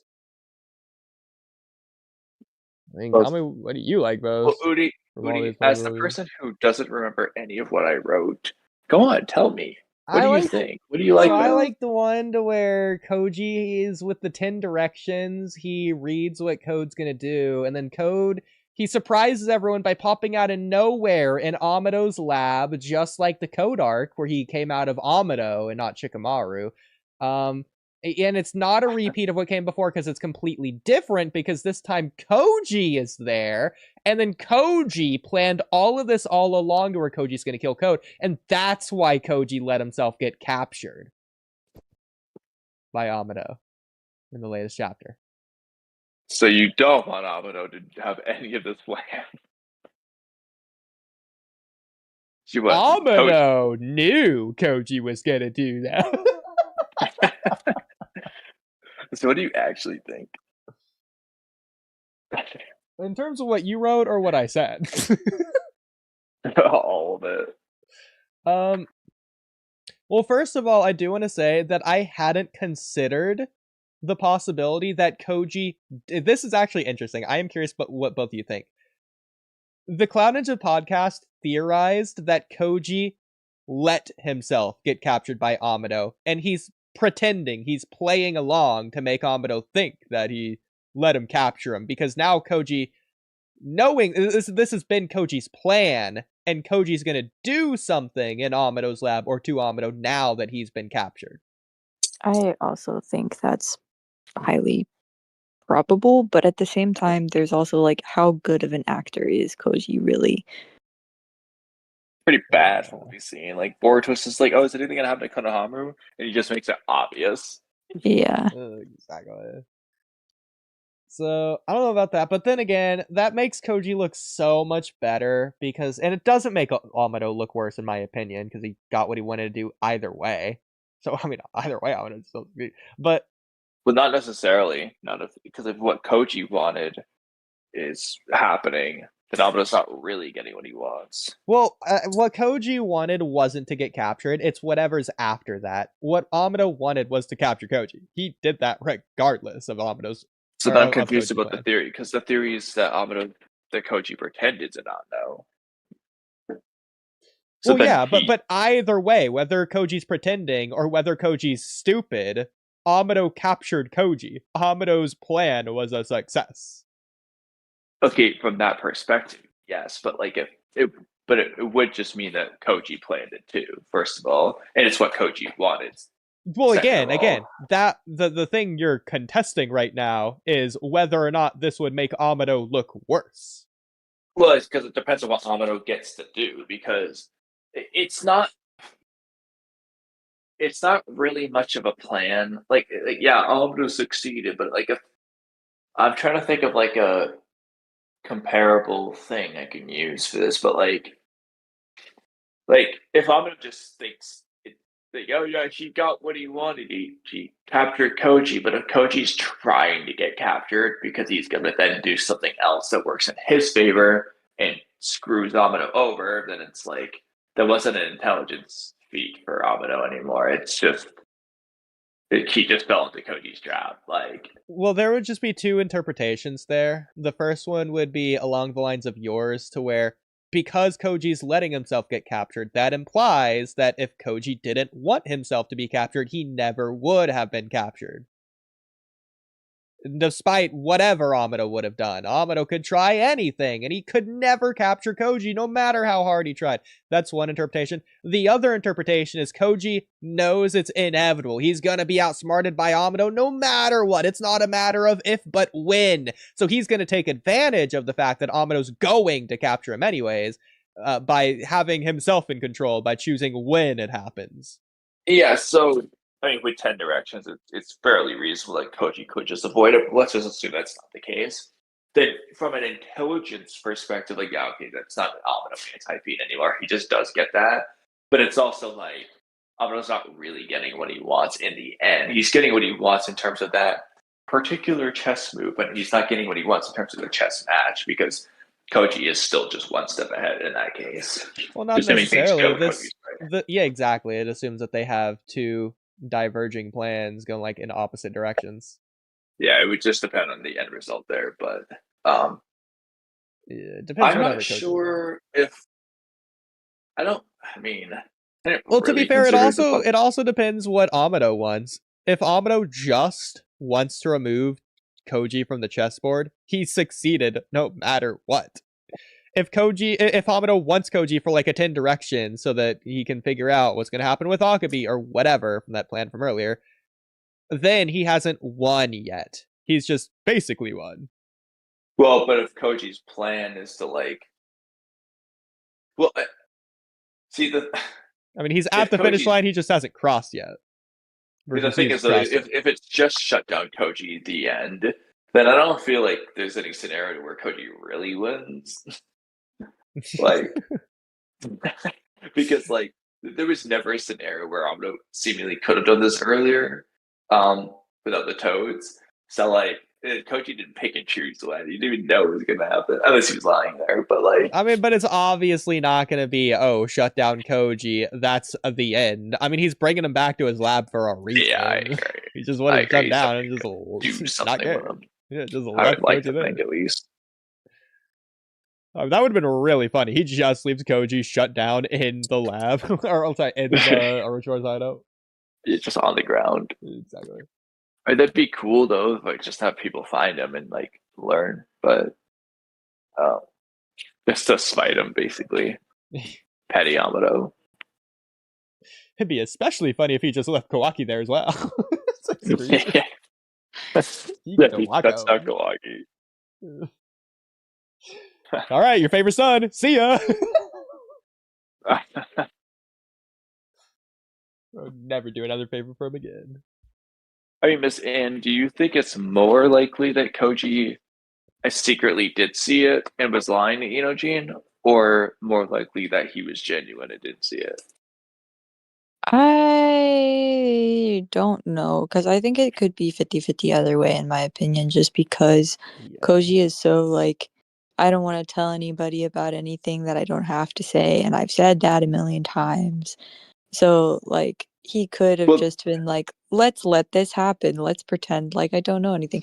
But also, he's been such a bad actor up to this point. I feel like he couldn't. Well, like, also, in addition to his bad acting, we know he's misled through omission. But has Koji ever lied yet that we could specifically point to? I'm not going to count Mamushi's stupid 20 to 39. That's Ikiba. That's not Koji lying. That's Ikiba. Like, has Koji lied yet? Did he lie about... No, because he was just silent, right? About Yodo and everything. Exactly, that's not a lie. I mean, to be fair, we don't really know. Because it depends what his end goal is. Because based on that perspective, it could be a lie from a different angle. Well, I meant lie in terms of, like, the future, or not seeing... Like, in terms of the immediate futures, like saying, like, oh, I didn't see this coming, and then he actually did, or like, oh, this is gonna happen, but it's not, or... But again, we wouldn't necessarily know that yet. That could be a reveal for later, depending on what Koji's secret motive could be. Because it's the same thing with the bad acting, though. Because you could say the bad acting has been intentionally bad acting, aka good acting, all along, to manipulate Boruto into doing what he wants. It could be, but assuming...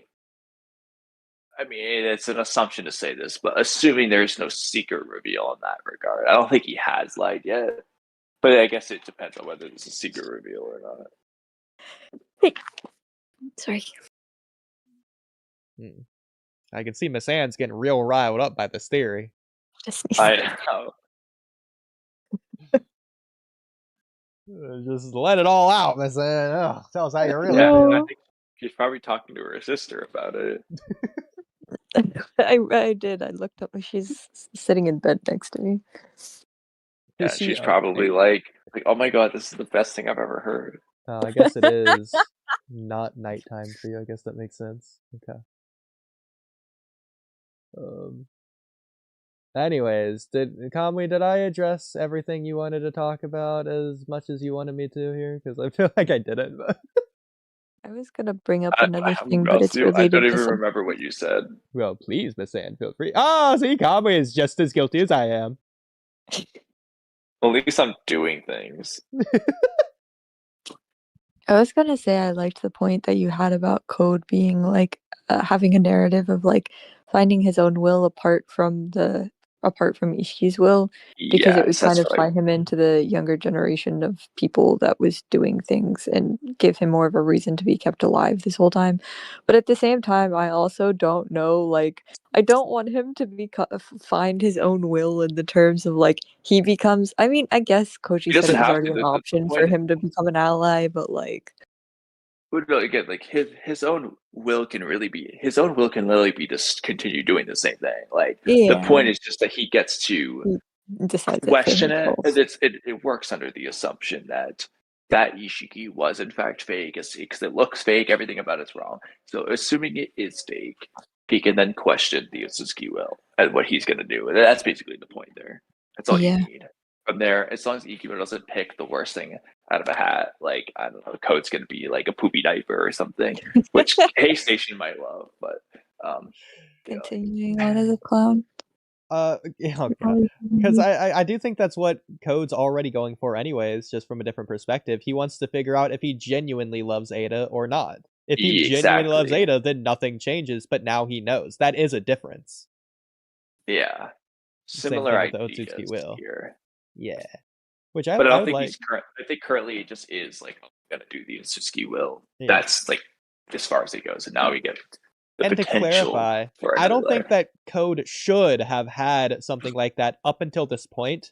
But going forward, I do think it's more necessary for his character, considering everything we've gotten up until now, which I doesn't agree. require it up until now. Just all the more reason why I wanna have this sort of thing with Code. Yeah, but they built Code up for quite a while. See, I don't want it to be just a, oh, I'm gonna follow my own path now, and that being the generic, cliche, general trope that they do with Code, and that's it. I would love if they tied it back into the next generation, or the Soul of a Shinobi Never Changes, or something bigger, more grandiose, something interesting than just Code's character arc, and people don't care. Yeah.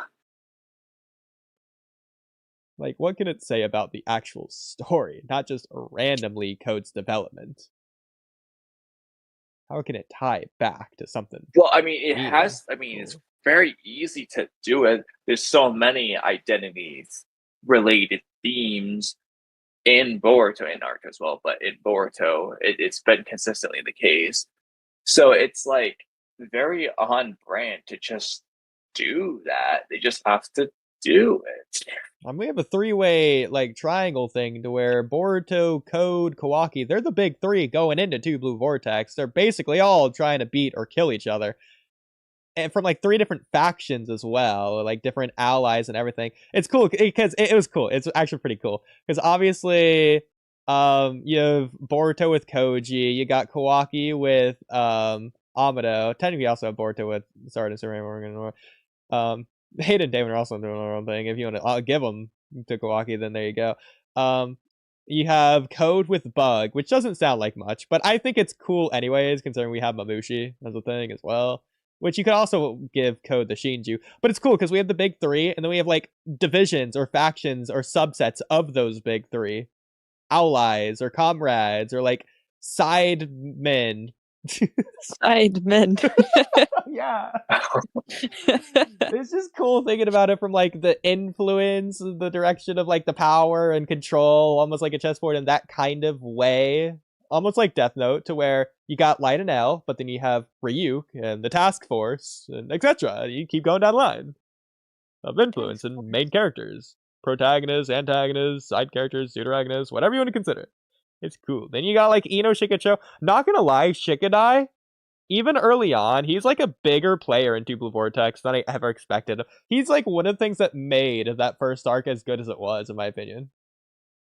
I mean, honestly, he hasn't had a ton. I know, but the little he's had has been really good. I agree. I've liked Shikada. His only elevated the quantity's material. Pretty low, but I haven't like they haven't done anything super huge. But I have liked everything they've done with Shikada so far. Like when I think about that Two Blue Vortex trailer or whatever story music video they came out, or like the eventual Boruto anime, what I'm most hyped to see is Shikadai. Knowing where the story goes, I know it sounds ridiculous.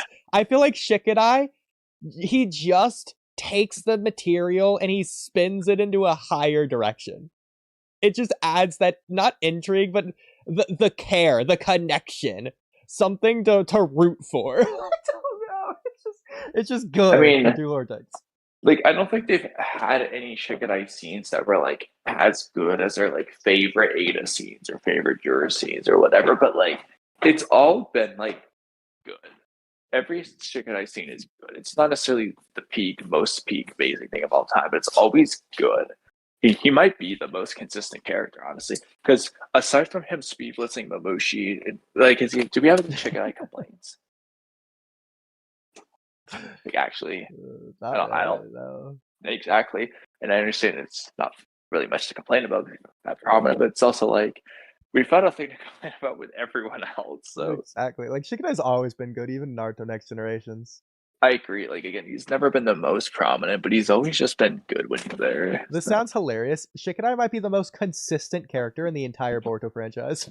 That's what I'm saying. Like, I think he might be like.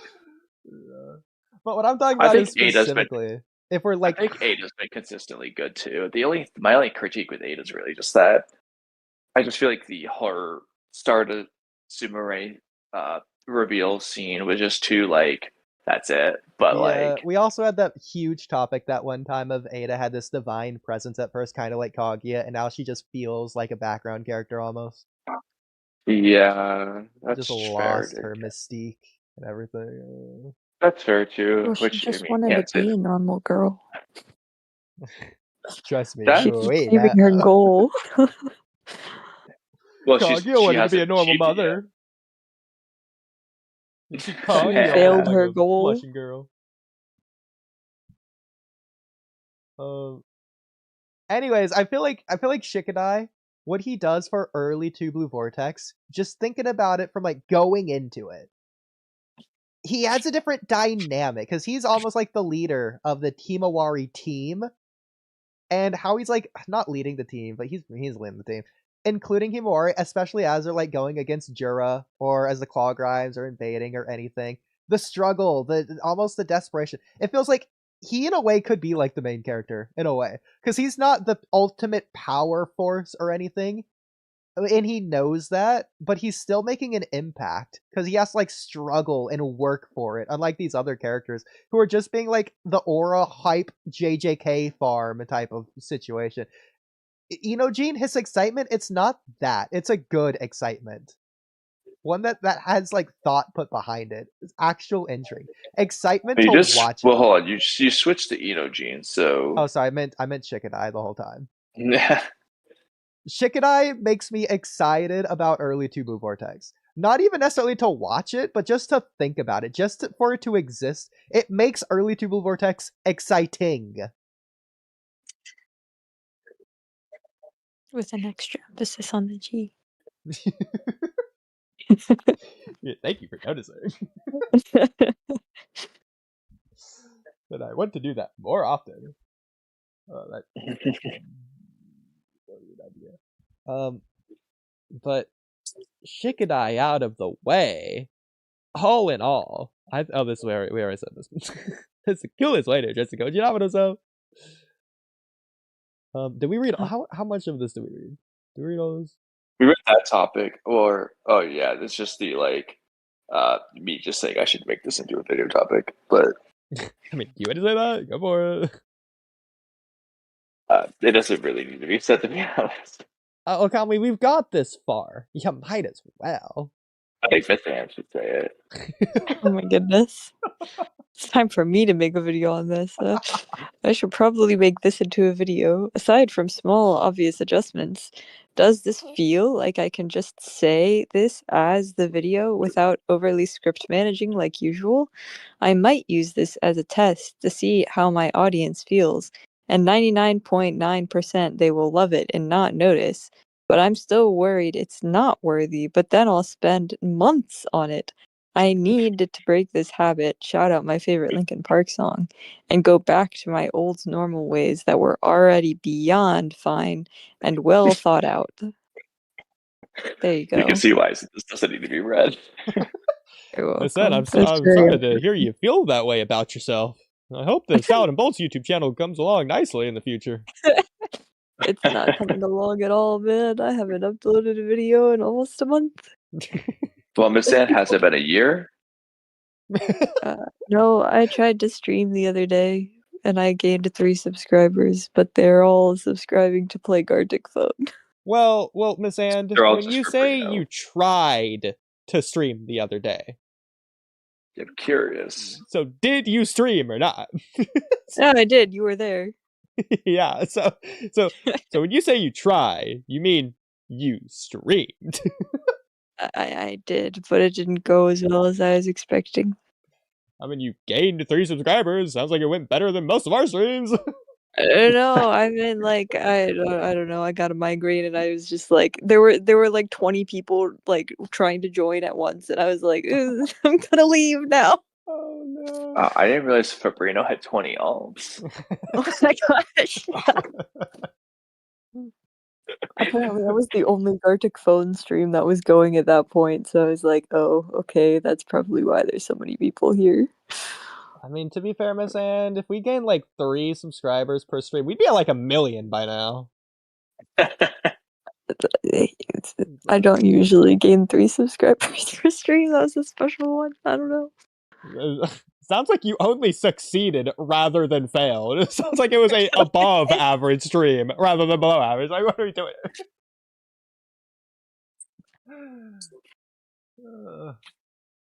Well, Kamui, it was ironic hearing Miss And read that out loud, considering I'm a part of your audience, and please don't take my reaction to that as any kind of anything of what your audience would do, because if you did, then I failed miserably at at everything.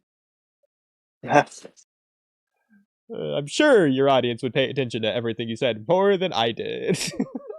Absolutely. Well, Hopefully. you also how many started notes? this very tired, so. Well, it is 4:30 a.m. when I texted Kamui that I was tired at like 10. Oh no. So there is also that. You know, the headphones thing wasn't planned to be a problem. That went on for 3 hours. Something like that. I mean, it went on for like an hour before we called you, so. I'm just like briefly glossing over some of this stuff here, and it looks like this is not chapter 35 related. Oh, yeah, this is another long topic. Hey, it is a long topic, but it isn't like it's this stream's topic. Yeah, this is just the Karachi's Manga's Not Rushed brand. Yeah. Let me see what else is in there. Probably some of yours too. I'm sure. I got a think we've Bearhead got movie. a single one of my topics. I wanted to definitely do that other Shinju topic that you had that we never finished, or really. Oh, right. That we debated the first sentence of the entire time. Yes. I gotta go figure out how I adjusted this.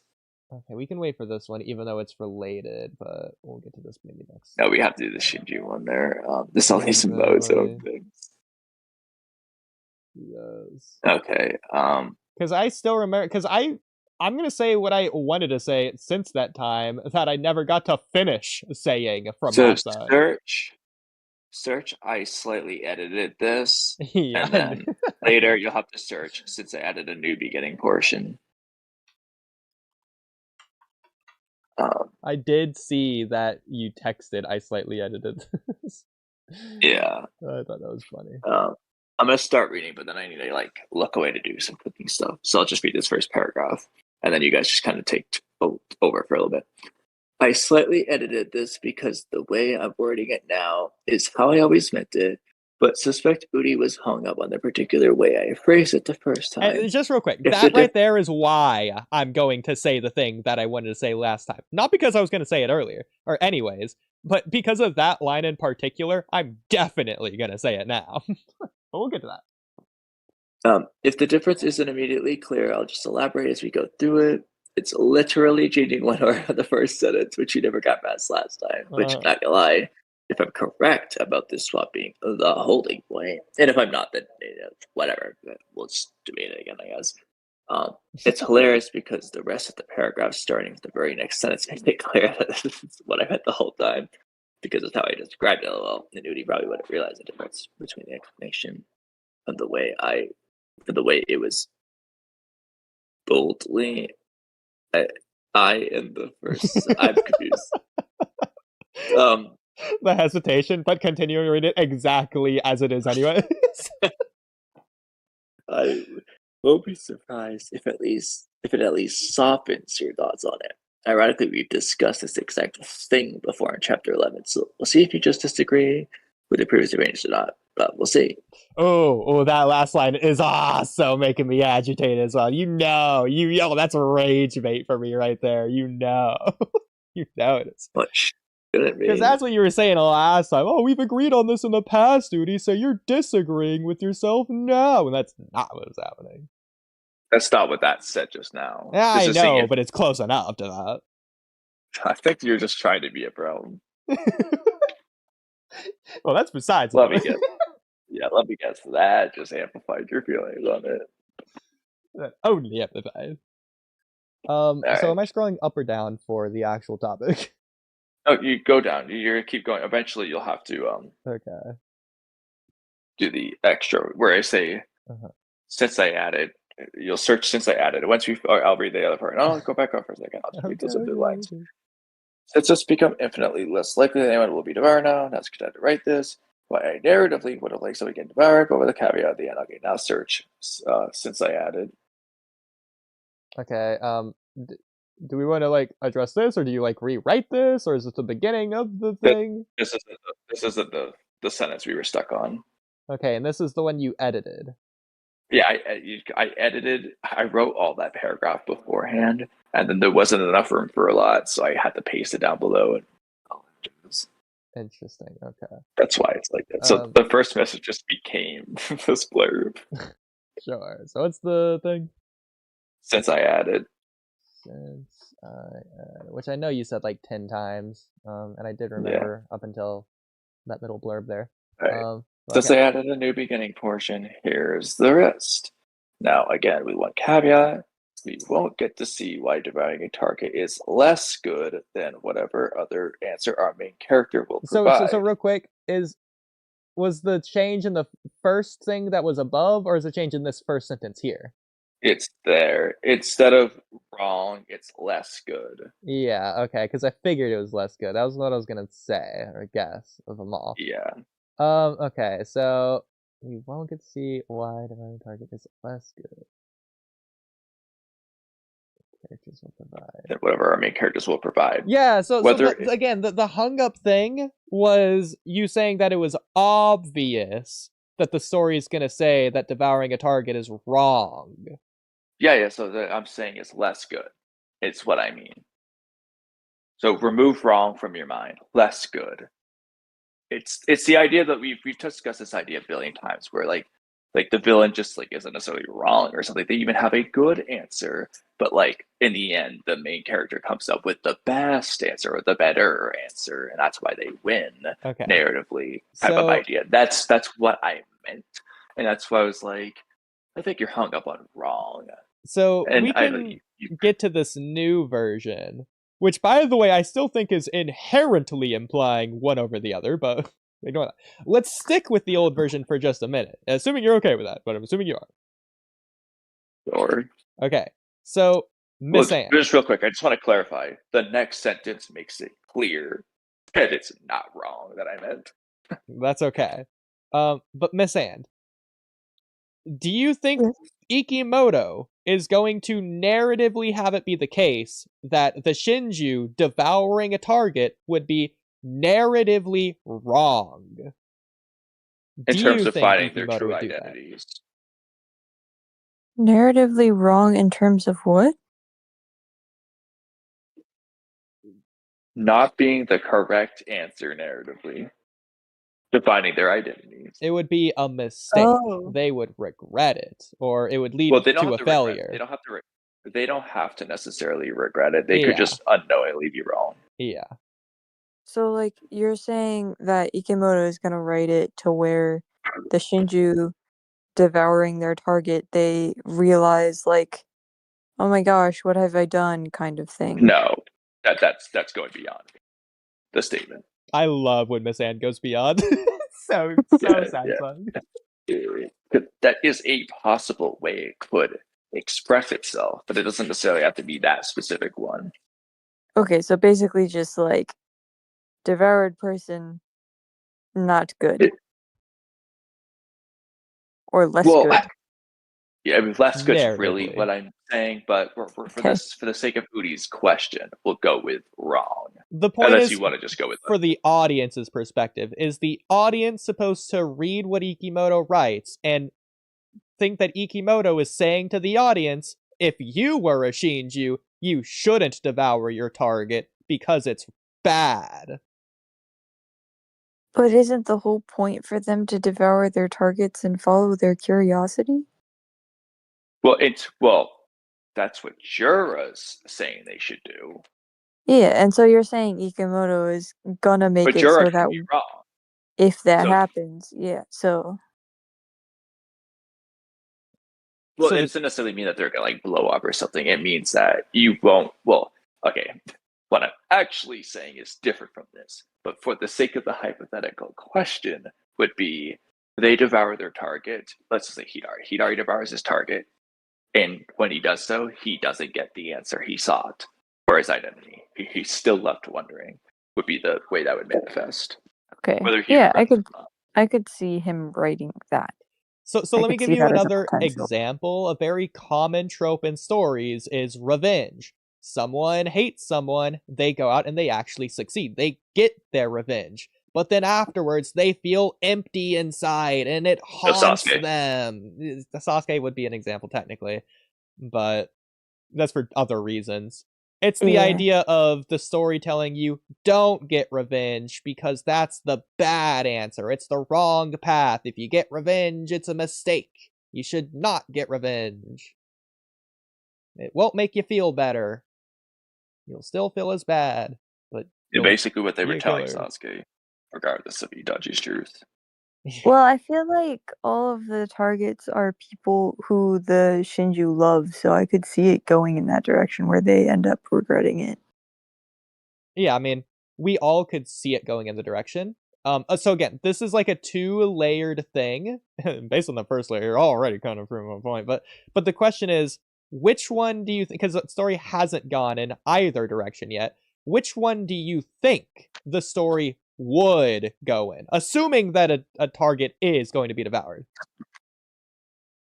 I would assume it would go into the regret section.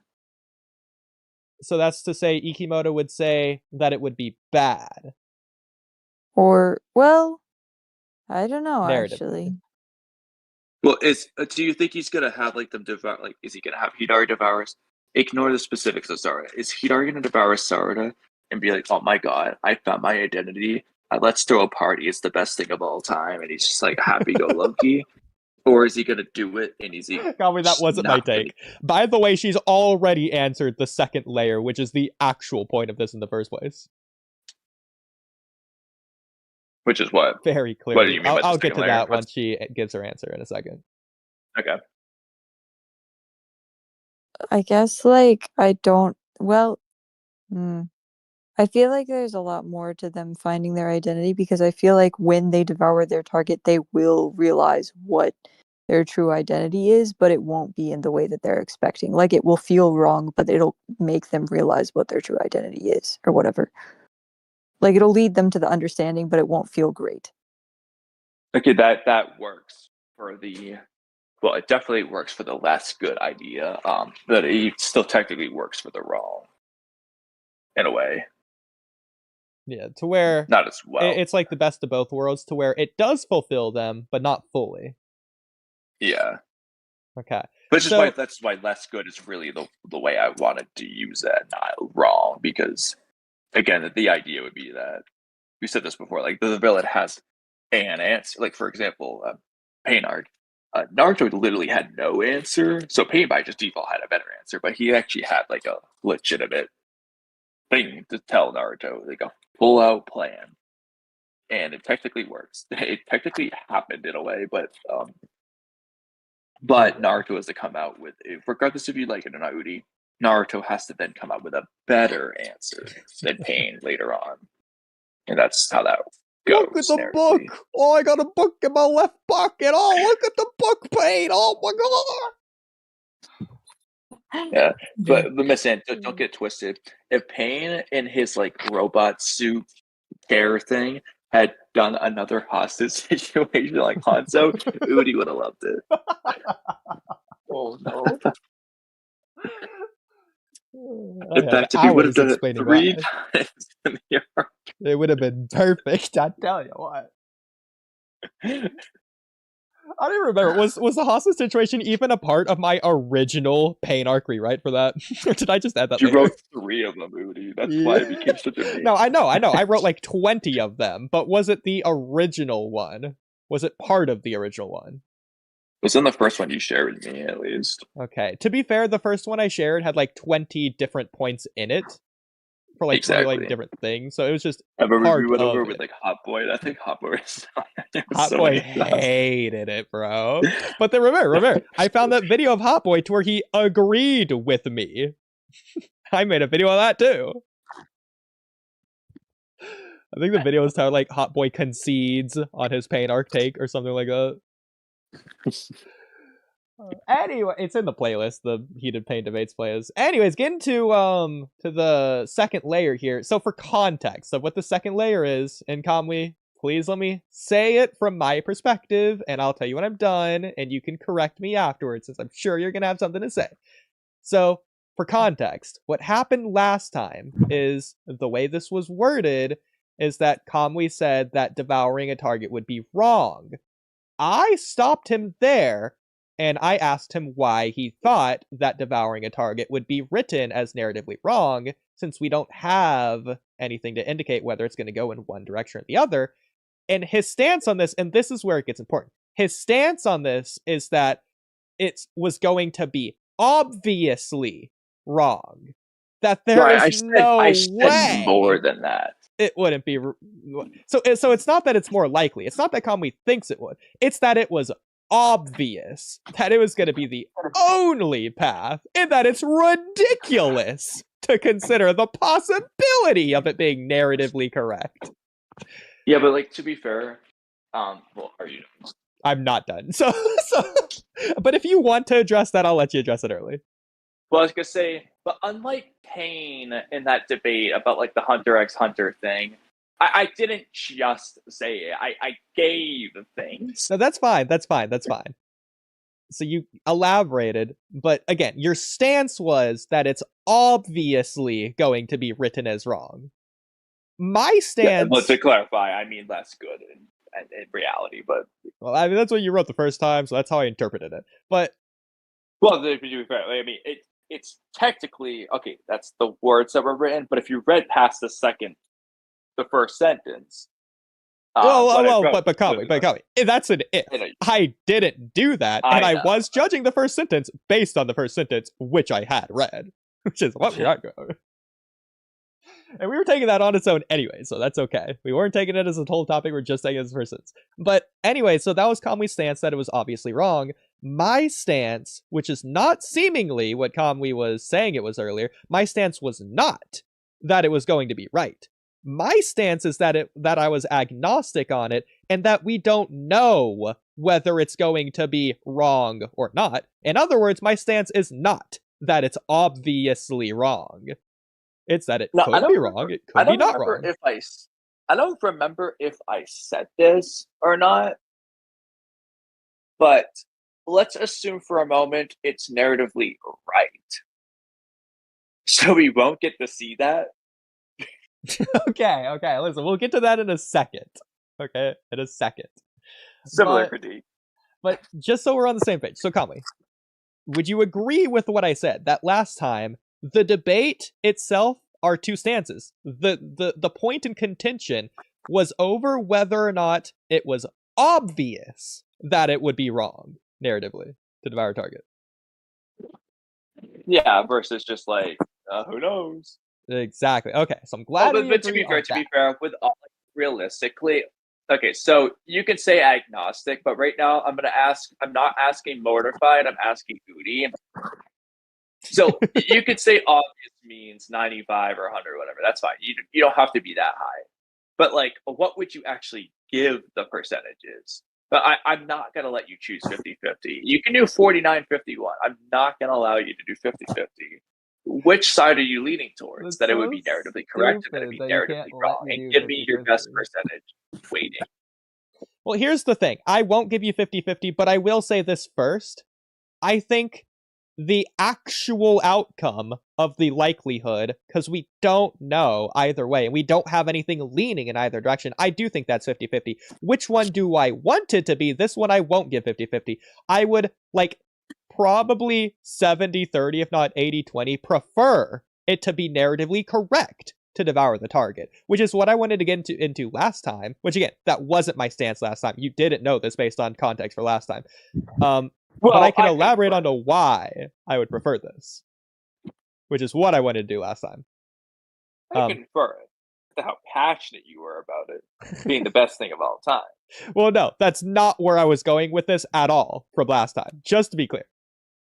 Well, no, you were so passionate about it that I could believe that you would prefer it that way. Well, don't get me wrong. I was going to get to it, but I hadn't gotten to it yet. So yeah, no. but that doesn't mean that I can't infer your preferences. You can assume it, but you're baselessly inferring it. I can infer based off the way you talk about something. You can infer it based on my excitement, not logically based on anything I actually said.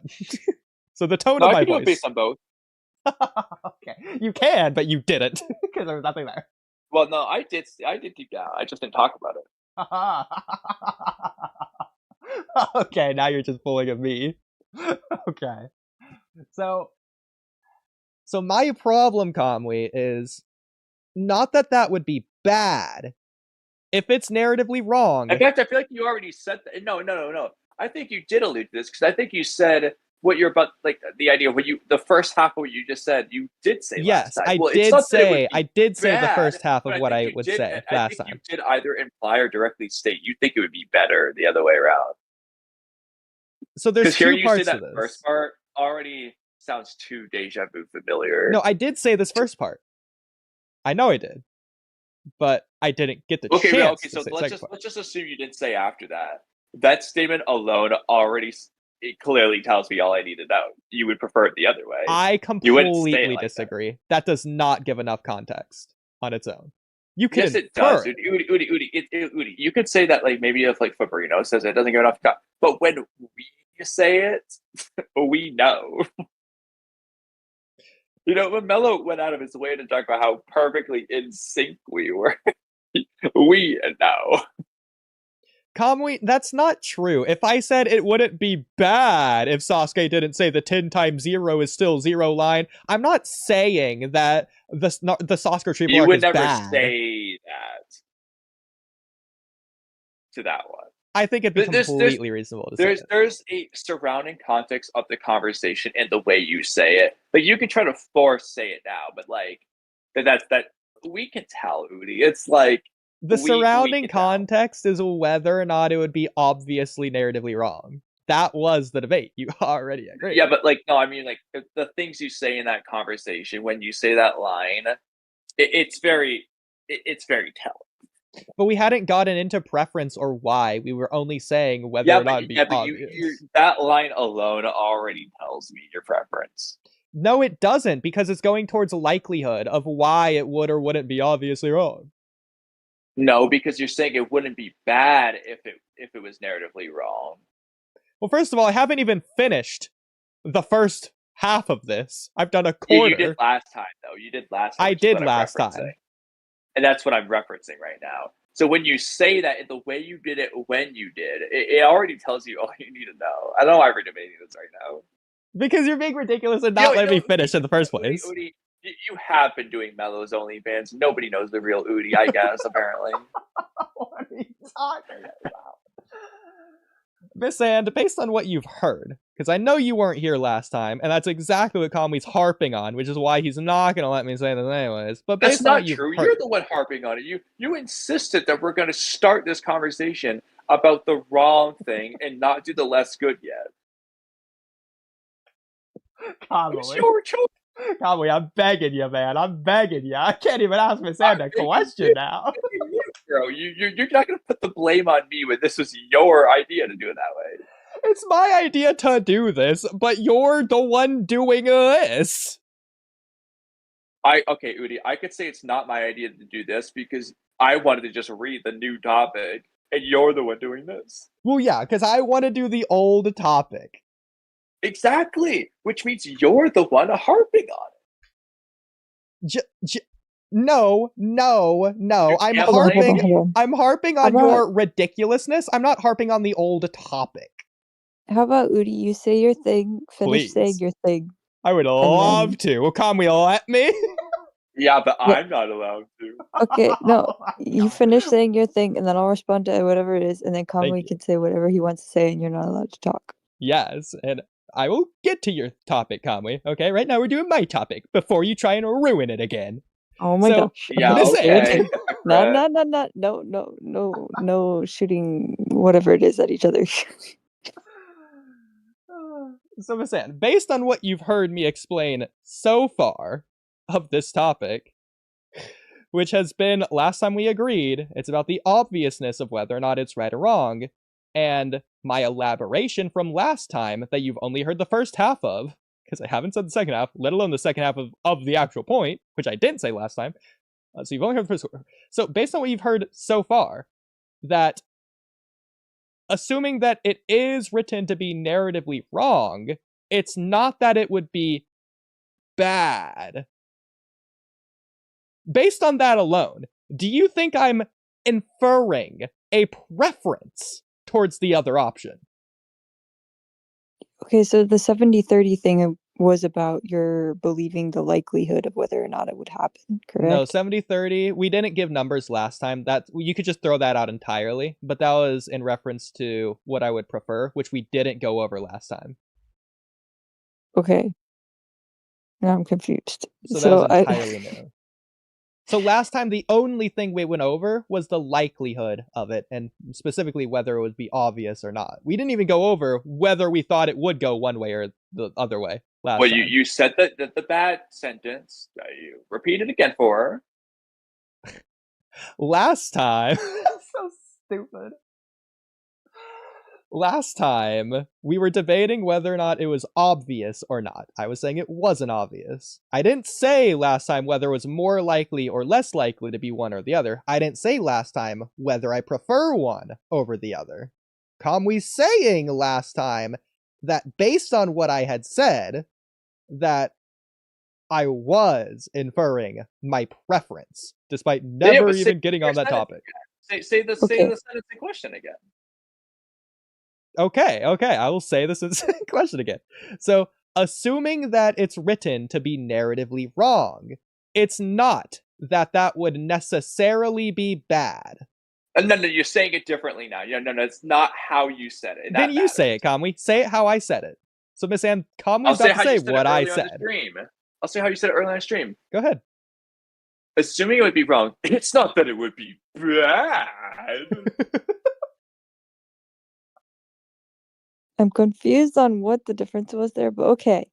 So I guess I get your point, because if you were saying it's not that it would be bad, then that implies an opinion. But right, it's to say that it would be good.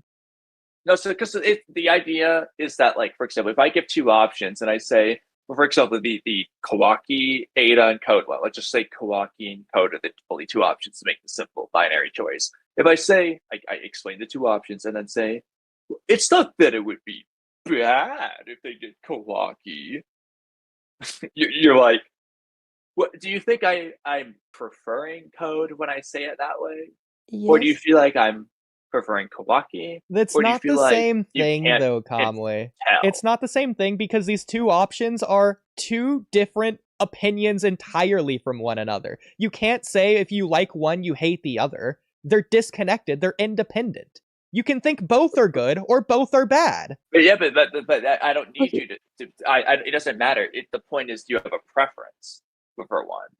It feels like when you worded it that way, yes, it feels like he has a preference. But when he words it that way, so when Kamui worded it the way he worded it, it feels like he had a preference. So when Oodie worded it the way he worded it, it sounds like he's trying to say it's not necessarily that it would be bad, but it would be the whole agnostic, like 50-50 thing, because there's a chance that it could be good or bad, because that's how his brain is kind of different in Yeah, my but that's opinion. not how he said it, though. He said it like my way. No, Literally that's what I earlier this know. year.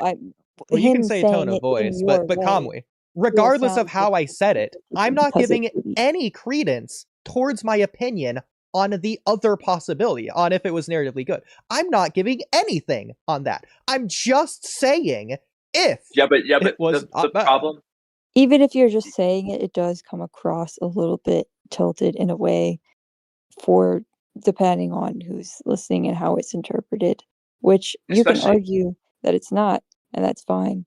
That's also your own thing. But I But believe also, he took it you in also the need to other way. factor in how we say it consistently, and that matters because that's what we do. Okay, but Kamui, let's say hypothetically where we're doing a character narrative tier list and we're comparing Neji versus Lee. We would go over them individually. So we would start with Neji. It's not that Neji's character is bad. Okay, so I'm saying Neji's character is good. Yeah, I'm not saying where Lee's character is. I'm not saying whether Lee is as good, better, or worse than Neji. I haven't gotten to Lee yet. If those are the only two, it is kind of that's kind of suggesting that Lee's better. Now let's just say there's I like disagree. 10 different characters. We're doing all the prelims, and we say like let's just say we're doing the prelim fights, and we have like ranks like A to D or something. And we start saying, well, it's not that Sasuke versus Yoroi is bad, but you're already implying, okay, but it's low. It's on the lower end of the tier list. It's not going to go super high. That's why you're saying that. You're saying like it's not that it's bad. It's that the others are so much better. It's an implied second half to that.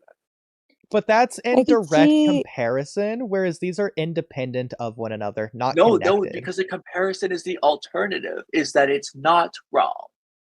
Which Well, is I a can see where- different thing entirely. No, that's the other option. So when you say it, you're implying that not wrong is better than wrong. No, Kamui, it's not the other side of the same coin. It's a different coin. That's no, it's not. It's not a different. It's just the other side of it. It's that it's not wrong. Yeah, that's where we I disagree. can see where both of you are coming from, and But I you can think see where you're I'm not coming from going more. to I don't think agree, it so matters I if think it's a we need different to coin or the other agree to side of the coin. disagree Either way, and the move point is on that and the go other to the rest of the topic before it becomes 5 a.m. All men are created equal, but I'm more equal than Kamui. Okay, shh. Calm No, down. you know what? Not all men You're are okay. created equal. Oodies are lesser than all men. I'm a woman. We should move on. And so is Kamui after this. Bro. I don't blast Mello. Keep in mind, No, Kamui. blast Blanco. I already know who's gonna pick me. Keep in mind, Kamui. You're leaving it off before the one word that would really, even if anything, help your argument. The next word is The word but. Yeah, I know. I'm being generous to you. You absolutely said "but" the first time. I know, but I haven't said it yet for Miss Anne, so she's going with that. So I'm only comparing one. I know, and it only gets worse from here. You're already at a disadvantage, and it's only going to go downhill. I completely disagree. You're entirely taking that from the worst perspective possible. No, because when you start adding in the word "but," it only gets worse for you. Well, that's not what Miss Anne said. Miss Anne, if I say it's not that it's bad, but I It's- still have my same opinion where if it's you and you're saying that, then yes, it does sound like the other thing is better. But because Oodie has like a different perspective on it, I can also see where his perspective can't is coming twist him from on of that. the He two just different sides of like not being the same coin, but two completely different coins. Like it makes sense in the way that doesn't he's matter. saying It doesn't matter if it's two completely different. See, the coins, problem because is the point Kamui is that you can't pick the handle other- being wrong. No, it doesn't matter if it's the heads or the tails or if it's the penny or the nickel. The point is you're not picking the thing, which is the wrong, which would be the penny. Or you're picking the nickel. You're doing the other thing. That's all that Well, matters. I get that's It how doesn't you have to see be the it same from side. your It doesn't have to be the same perspective, and that's valid. Exactly. I understand. It makes sense from your perspective. I get it, but there's also Exactly. his perspective, which also makes sense. Like you're both making No, his sense. perspective doesn't make sense. He's just saying nonsense to get out of it. See, Miss you're Anne, just he agreeing can't. with him. He cannot handle other interpretations. It's his way or the highway. Because your Oh my goodness. interpretations are nonsense. It makes sense to Miss Anne. She's just saying that. I'm not just saying that. There is a level of sense to it. Oh yeah, that, the like 1% level of sense. Okay, Oh, what Yeah, do you do? the 1% that you can't perceive, apparently. It's not that I can't perceive Anyways, it. It's that it's ridiculous. regardless, Regardless, It's I love you your both, and we Ikimoto's should move Koji on retcon from right this specific part to get to the actual topic. Okay, so going back to what I said last time, it's oh my god, we're not never gonna that get through this topic. we're gonna get through it. We're gonna get through it. Just hold No, your it's 5 horses. a.m., bro. I should It's have gone not to bed 5 4 a.m. hours yet. ago. We'll be through the topic by 5 a.m. If No, you're we not won't. moved We on won't. in the next 3 minutes, I'm We'll going be to force through you it. to move you on. Well, the more stalling we do, definitely not going to be through by 5 a.m. But what I was saying last time is that it's not necessarily bad, but assuming that they write it to where it is narratively wrong, it feels like that's all they're doing, which is fine. That's good. You said can all tell that. good stories like that. You do. People have done many good stories like that, but it's not going above and beyond to be anything extraordinary or special. It's good, You said not that. You great. said this the first time. You said all that the first time. What does I that tell know. you? I'm saying the this not alternative's only for better. recap since it's a new stream, but I'm saying this for Miss And. I don't know why you're saying I But- said this first time like that changes anything I just said. Because everything I'm saying is from the perspective of the first stream, where I'm saying you did imply the alternative was better. That whole I sentence know. implies the. Well, first of all, That's this what doesn't I'm imply thinking. anything about the alternative. Well, Because- Oodie, the way you're approaching this discussion isn't that no matter what, it sucks. Why can't the exact same thing apply to the alternative? Everything I just said, why can't that also apply to the alternative? I don't think you would have said the thing in the first place if the alternative. You would be having a completely different discussion / complaint then. No, because it's like saying on one hand, this is this. On the other hand, this is also this. But Oodie, I don't think you would have had framed it as if you're going to say, well, it's just good, not great. But the alternative is good, not great. I don't think you would have approached the discussion the same way at all. That's not true, because if we're listing all possibilities, so we're listing one possibility, then we're listing a second possibility, then we're saying both possibilities are bad or good or whatever, then we're saying everything about the possibilities as a whole. Oodie, it's again, it comes down to like, we talk a certain way and we know like I've talked to you so fucking much. And you don't I know. believe me. Which only makes Exactly, it worse, Kamui. No, exactly, that's the point. I don't believe you because I can tell. Well, Kamui, do you think I believe in what I'm saying? I would believe that you He gaslit thinks you're yourself trying to into it. gaslight me. Yeah, that's exactly I what believe you gaslit yourself into it. Yeah. Oh. Anyways, it's 4:50 now All right, perfect. for you Next guys. sentence. I'm allowed to have a different interpretation. But anyways, so that's what I said last time. But to continue from last time, where we left off, that I didn't get to say, what I've wanted to say for the last long time, I'm glad Blame Mozone for that. That's not my fault. that is Mozone's fault. I'm not implying it's your fault. But with your interpretation, you're not going to believe me, and I'm wrong if I say otherwise. No, I Keep said I going. mean you agreed with Keep me, so of course I going. believe you. Oh, Keep I going. hate this. It was all the time. But continuing from last time where we left off, which is Mozone's fault, for the other possibility, and again, I'm glad Miss And is here for this part because she's going to understand what I'm saying when I say these things because she's seen series that you haven't. So it adds like a more like adult nuance. It adds layers. It adds complexity when you do the thing that's like less expected, which makes it more interesting. So if it's narratively good, think about it in terms of like Assassination Classroom and the ending. It's not black and white. It's not, oh, we kill Koro Sensei or we don't. It's we don't want to kill him, but we need to because it's the right thing to do. So for the Shinju, devouring the target is the correct thing. But if they devour the target, if they do the correct thing, which they should do, we should be rooting for them to do the narratively correct thing. If they do that, then for the audience, we lose something that is sacrificed, that we don't want to be sacrificed. Let's say that Jura devours Himawari. Let's pretend for a second that we like Himawari. Okay. Let's say Matsuri devours Shikadai, since we were glazing Shikadai earlier. Okay, so something we actually agree on, genuinely, all on the same page. if that's the context, then it's a debate for the audience. Do we want Matsuri to devour Shikadai or not? Because we don't want to lose Shikadai, but we want Matsuri to devour Shikadai. So it's Why a do we want conflict. Matsuri to do that? Because it's narratively correct. Why are we Because rooting if for this happens, then it depends how they write it. It depends whatever specific thing they do to make it narratively correct. The point is whether regardless Matsuri of gets narratively correct, why are we rooting for Matsuri? if it's narratively correct. Because it's the right thing to do. So let's say the characters in universe understand this and they agree. The Shinju should devour their target, but they selfishly don't want to give up their friends.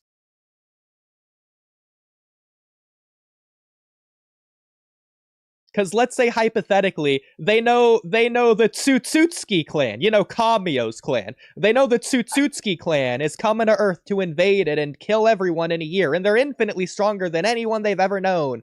But if the Shinju devour a target, they become Tsutsutsuki rivals, and they can defend Earth, and they will defend Earth, and they'll be instantly converted to a good guy if they devour a target. So now it's like, okay, do we sacrifice Shikadai to save the world?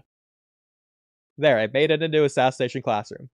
Literally, I was about to say that sounds like a very Assassination Classroom situation that you're describing, and not Boruto at all. But that's fine. I can stretch into that. But the point is, it makes it a more adult, nuanced conversation that adds layers and intrigue and doesn't let it be black and white. So that's kind of just. I mean, it's not exactly the same, but I guess that's kind of like Koji and Boruto over letting Matsuri kill Konohamaru as it is. Like, it's technically for the good of the world if Boruto just lets him die, but Boruto's not willing to do that selfishly. Yeah. It's also something I think that the Naruto series has a track record of doing. Not necessarily with Pain, but a lot of people say that Pain has a point, but I do think they were doing this with Madara, as much as you hate to pretend like it's not black and white, or that it is black and white, or whatever. No, I think it's just black, because you're wrong.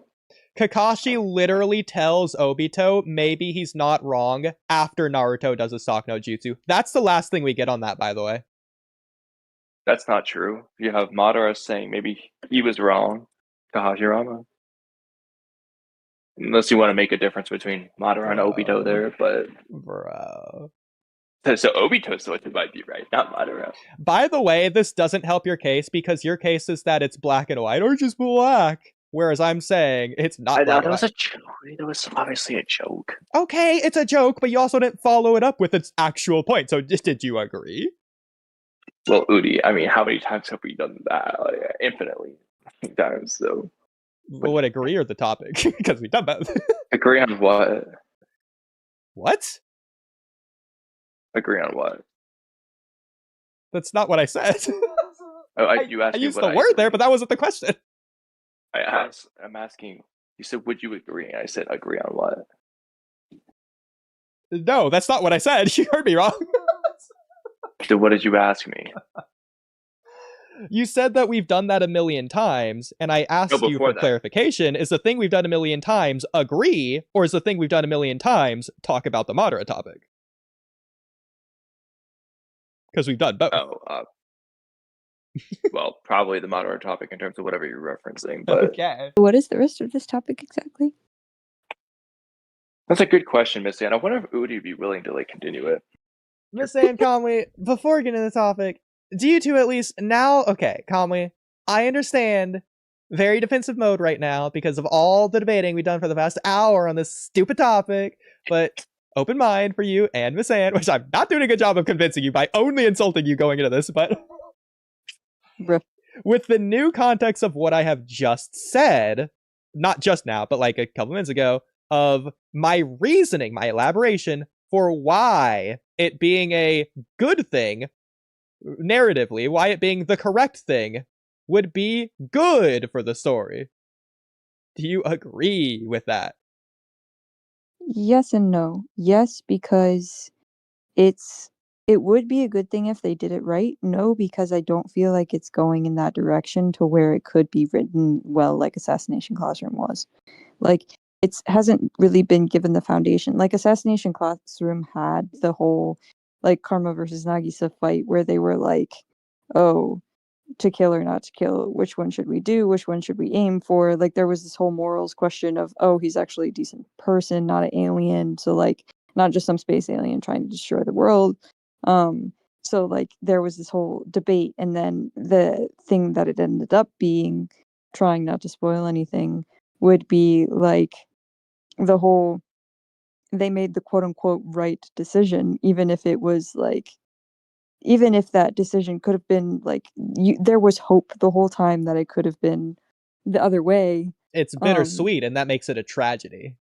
Exactly, and that's really, really good. But Exactly. this hasn't really been, it has been set up in a way like that, because they're talking about love and all the targets that they are quote unquote devouring or killing, So there is although a we don't really foundation. know if this is going to kill them or not, I don't think, will be like the tragedy of losing them, but it'll also potentially give them their identity. But I think that is what Kamui is originally talking about in general, is that it is the whole, after, because I kind of read the rest of the thing while you were arguing, but he talks about various different possibilities.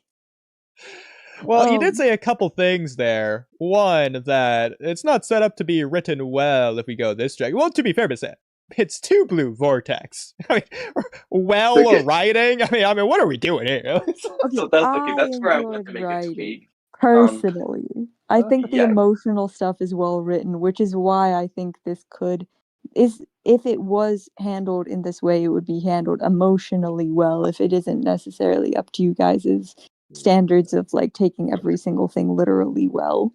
But I don't know. Well, I'm curious because I had a very similar answer. I'm just going to slightly tweak it. Well, real quick, before you give your answer, I wanted to really quickly. It's not written to be well at this point. My tweak would just be, I don't think the foundations, like, I agree. Rewrite it your way, Oodie. That can work well. But I don't think the foundation that's been laid is leading towards it even being that. Well, both of you have said that same thing now, which is good because that's what I wanted to ask Miss And about anyway. So I guess I'll start with Miss And. What foundation are you both referring to that makes you think it's going in one direction and not the other direction, and you don't think there's a foundation for one, but there is for the other? Well, I guess so.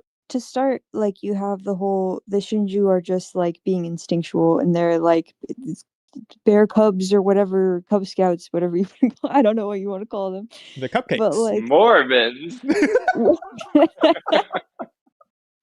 I mean, Miss Ed, do you need us to reference the paragraph long of adjectives?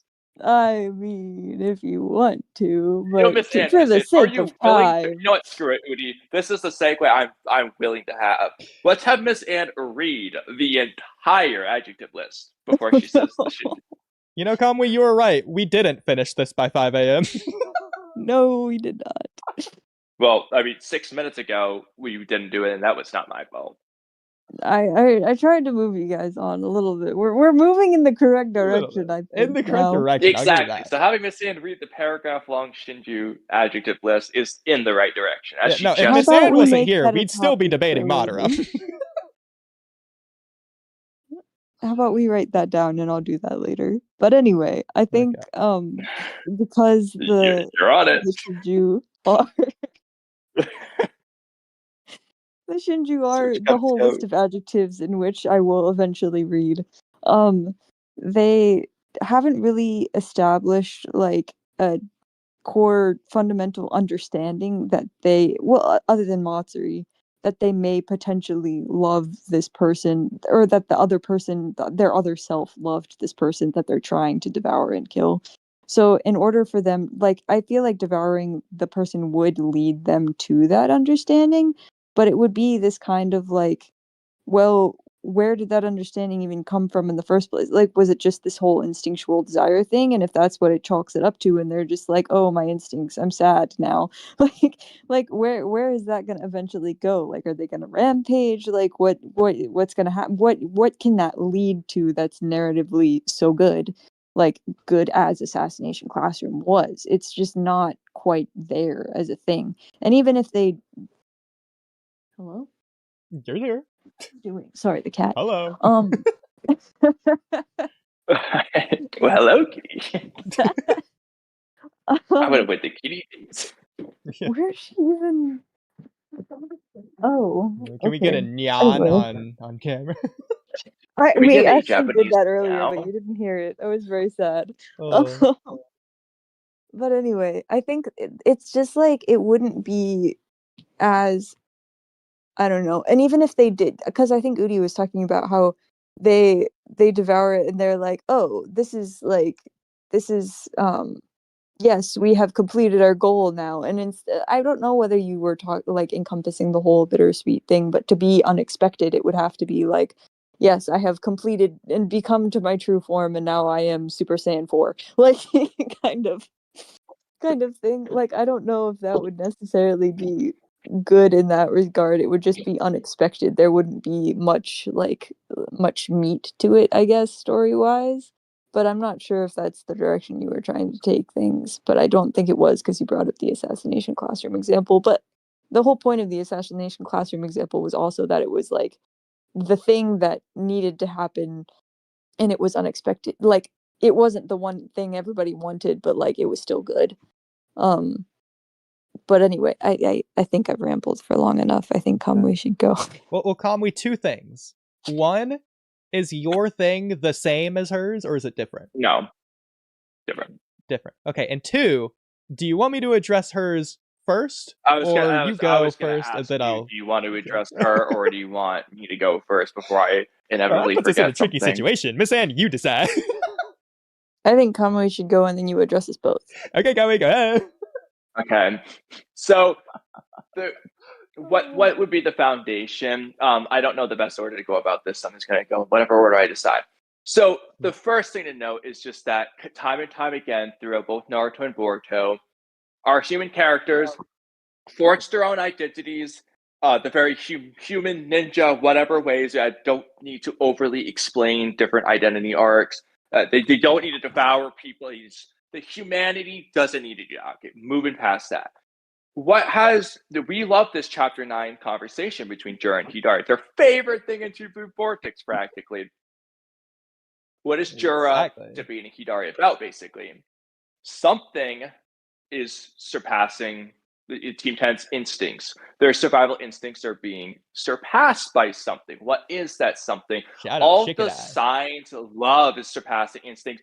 All the different human identity related things, what makes them human, what makes them have an identity, all those different traits that Jura and Hidari are learning about, they all surpass their instincts. Side note, really quick. It's time and time again. It's a pretty repeated thing that these different identity-related things require surpassing instincts. What makes you unique amongst each other? It's how you surpass your instinct. Because the instincts are the same amongst all of you. So it makes you different. These are things that are not instinctual.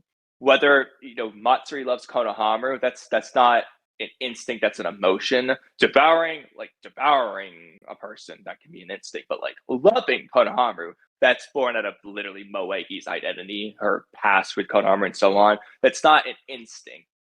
The instinct is the instinct to devour. So you have a bunch of different things suggesting that to find their identity, they need to surpass their instinct. Well, if devouring their target is an instinctual desire, because really the devourer is the instinct, and then the target's the identity. This is the thing that Jura's on the right track in a sense, because he's recognizing, hey, our identities are leaning us towards a person. If we devour them, we might figure out why and so on. However, again, the thing that makes them have an identity is going beyond an instinct. So if you're just following your instinct, you're not surpassing your instinct. So if surpassing your instinct is seemingly the best answer, because that's kind of been implied, that I don't think following your instinct would be the best answer, if that makes sense.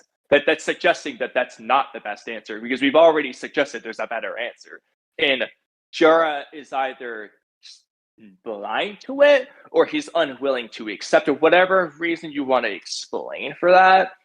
And you also have like Mamushi, literally, as Jura said, he followed his instincts to the bitter end, and Pro just failed, and he's got nothing to show for it. Ryu didn't do anything, I'm gonna be honest with you, but he failed. Matsuri, ironically, the one who had the most love was the closest one to succeeding. Hey, you could argue something there, but I won't argue that for now. The big thing is really the surpassing instincts thing. I don't think devouring your target will be doing so. And I'm going to completely ignore Jorah's nonsense retcons of whether or not they surpassed or follow their instincts. That's inconsistent, but like there seems to be a general trend to what they're doing. If that makes any sense. Okay. That makes sense. So I like that.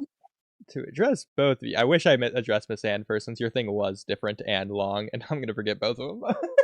As well as, to be fair, it's just me kind of repeating the same thing over and over again, trying to. I don't have this written down in front of me. That's fair. But first of all, Kamui, as a side note that I wanted to do halfway through that you clearly didn't hear me say, but it's not just Chicken Eye as much as we were glazing Chicken Eye earlier. It's realistically all of Team 10. I think that Team 10 in general was done really well during this Jorah Himawari rescue mission. Because I think that... agree.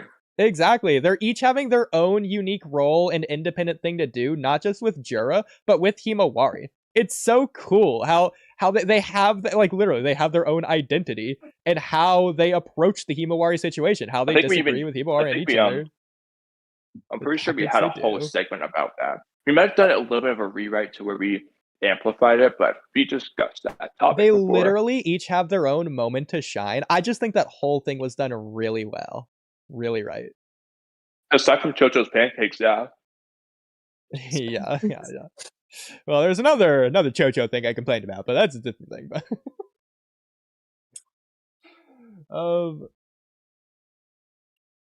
anyways, because I'm not gonna say that, but you can probably imply based on me not saying it.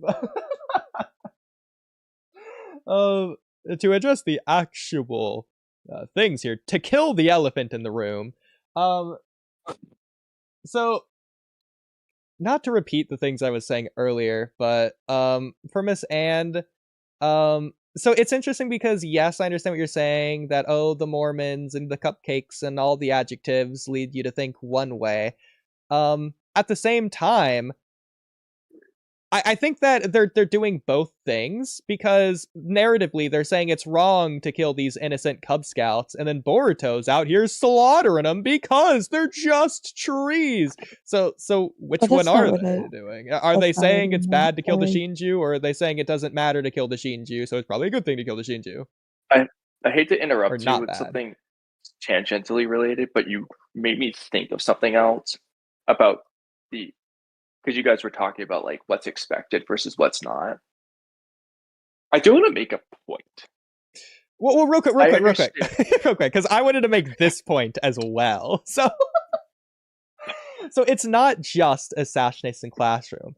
A lot of stories do this because it's the interesting thing to do. It's the unexpected thing to do. It's the conflicting thing to do, to where you do the thing that you shouldn't do, or the opposite of what would be good to do. And a lot of stories that do that are like the best kinds of stories, like The Heart She Hollers. It's like a subversion of expectations, but in terms of like emotions almost, because it makes you conflicted or like question what is the best path or what should we do. But go ahead, Kamui. Yeah, so again, I understand that, but this is what I gotta get. So from people who, understand stories and whatnot, we could definitely say that the Shinju thing is like, quote unquote, the idea that Visan and I are saying anyway, is the quote unquote expected one. But Oodie, to Blue Vortex readers, the average reader, they're gonna think it's the most unexpected thing of all time that they never saw coming. And if Hidari just ate Sarada and powered up, they would be like, oh yeah, I Dragon Ball. But then if Hidari's just like sad after and he realizes, oh, he loves Sarada, they're gonna treat that like it's like the craziest thing of all time, and not like it's a ripoff of Hunter x Hunter done worse. Like, well, Kamui, they're gonna think it's the best thing of all time anyways. They're two Blue Vortex only fans. Exactly, but there's apparently a lot of them, and they're not gonna expect it somehow anyway. So if that's the average fan, and there's also the Ikimoto aspect to where this is where I said, I think in that last stream where we discussed it, it's Ikimoto. Do I need to say more? Like it's just the end. Listen, this is about what they should do and or preference. because it's out so much more that they could do if it's one way or another. And I do think they could do a lot more one way, because I think you're doing the same things as the other way, but you just have more you can do one way. Otherwise, it's just, oh, they're just fine. It's like Attack on Titan. Okay, Marley are the bad guys, except, oh, wait, they aren't actually. Well, now what? Well, that's what they were, actually, but... Well, this is ignoring my thoughts on the matter. Well, I do think they're gonna do the whole thing to where like the bad guy isn't actually the bad guy, because they're already kind of doing that with Jura. Exactly, because I don't think the Shinju are even being portrayed as inherently bad. And I think that would apply regardless if it's narratively good or bad for them to devour their target. They've already set, again, they're doing the innocent Cub Scouts. They've already set more than enough foundation for it, like, they're not bad. Like they literally said they're not evil. Like, well, yeah. I mean, to be fair, you can do that for you can do that exact same thing for every villain in Naruto not named Danzo. But you know, or I was gonna say Black Zetsu, but yeah, I was just doing a meme. It's realistically Danzo is the same. Funnier, though, I will say. Yeah, Black Zetsu is more realistic. Oh yeah. All right, I'll turn back on my laptop real quick. Hold on. Okay. Oh, well, okay. I guess he's really going back to his laptop now. Oh, why can't I hear you? Oh, there he is. Well, can you hear us now? Hello? Kamui? He might have to go back to his phone. He might indeed. Alright, I hear you. Okay, well, that's good that you can hear us. It's just probably because of inactivity. My speaker, like, just went to sleep. Interesting. Anyways, for Miss Sand, I see what you're saying. It's set up one way, but if it is set up that one way, and if it's because it's either just not set up either way, since we just haven't had target be devoured like at all, or anything close to that, it's either set up neither way or it's set up both ways. Because again, the same like innocent Cub Scout thing that applies, because they're searching for their identity, and that's a good thing. And if they get it up, I think that it'd be more interesting if they did get their identity and they did get everything Jura said, power, identity, all that. If they did write our dark, and this gets into Kamui's thing. It also it elevates the threats, because not only are we devouring targets, which to be fair, that's going to happen either way in this case, but now it's making the Shinju more of a threat instead of, oh, Hidari devoured Sarada, and now he's so regretful that he ends his own self as a threat. Now it's, oh, Hidari devoured Sarada, and he's a Jura level threat. Now Boruto needs an answer. Boruto needs to overcome his omnipotence shenanigans to have a better answer of identity than Jura. Yeah. So there you there you go. So I'm not saying that they need to devour and be regretful. That's a possible one. But no, I know. But my point is, my point. My point is, if it's narratively correct, then the good guys need something even better than that. Look what I wrote. Less good than whatever other answer our main characters will provide. Because if we go with like, it's the same as like Naruto versus Gaara, as opposed to Naruto versus Obito under your interpretation. Either Naruto beats Gaara, or Obito defeats himself. Which one is better? But Oodie, again, what you described about Boruto coming up with an even better answer is following under what your highlighted sentence there says. If you want to phrase it to say, oh, more good than whatever the Shinju give, that's the same thing in terms of what I mean here. It's that devouring target isn't as good as whatever final answer our main characters provide.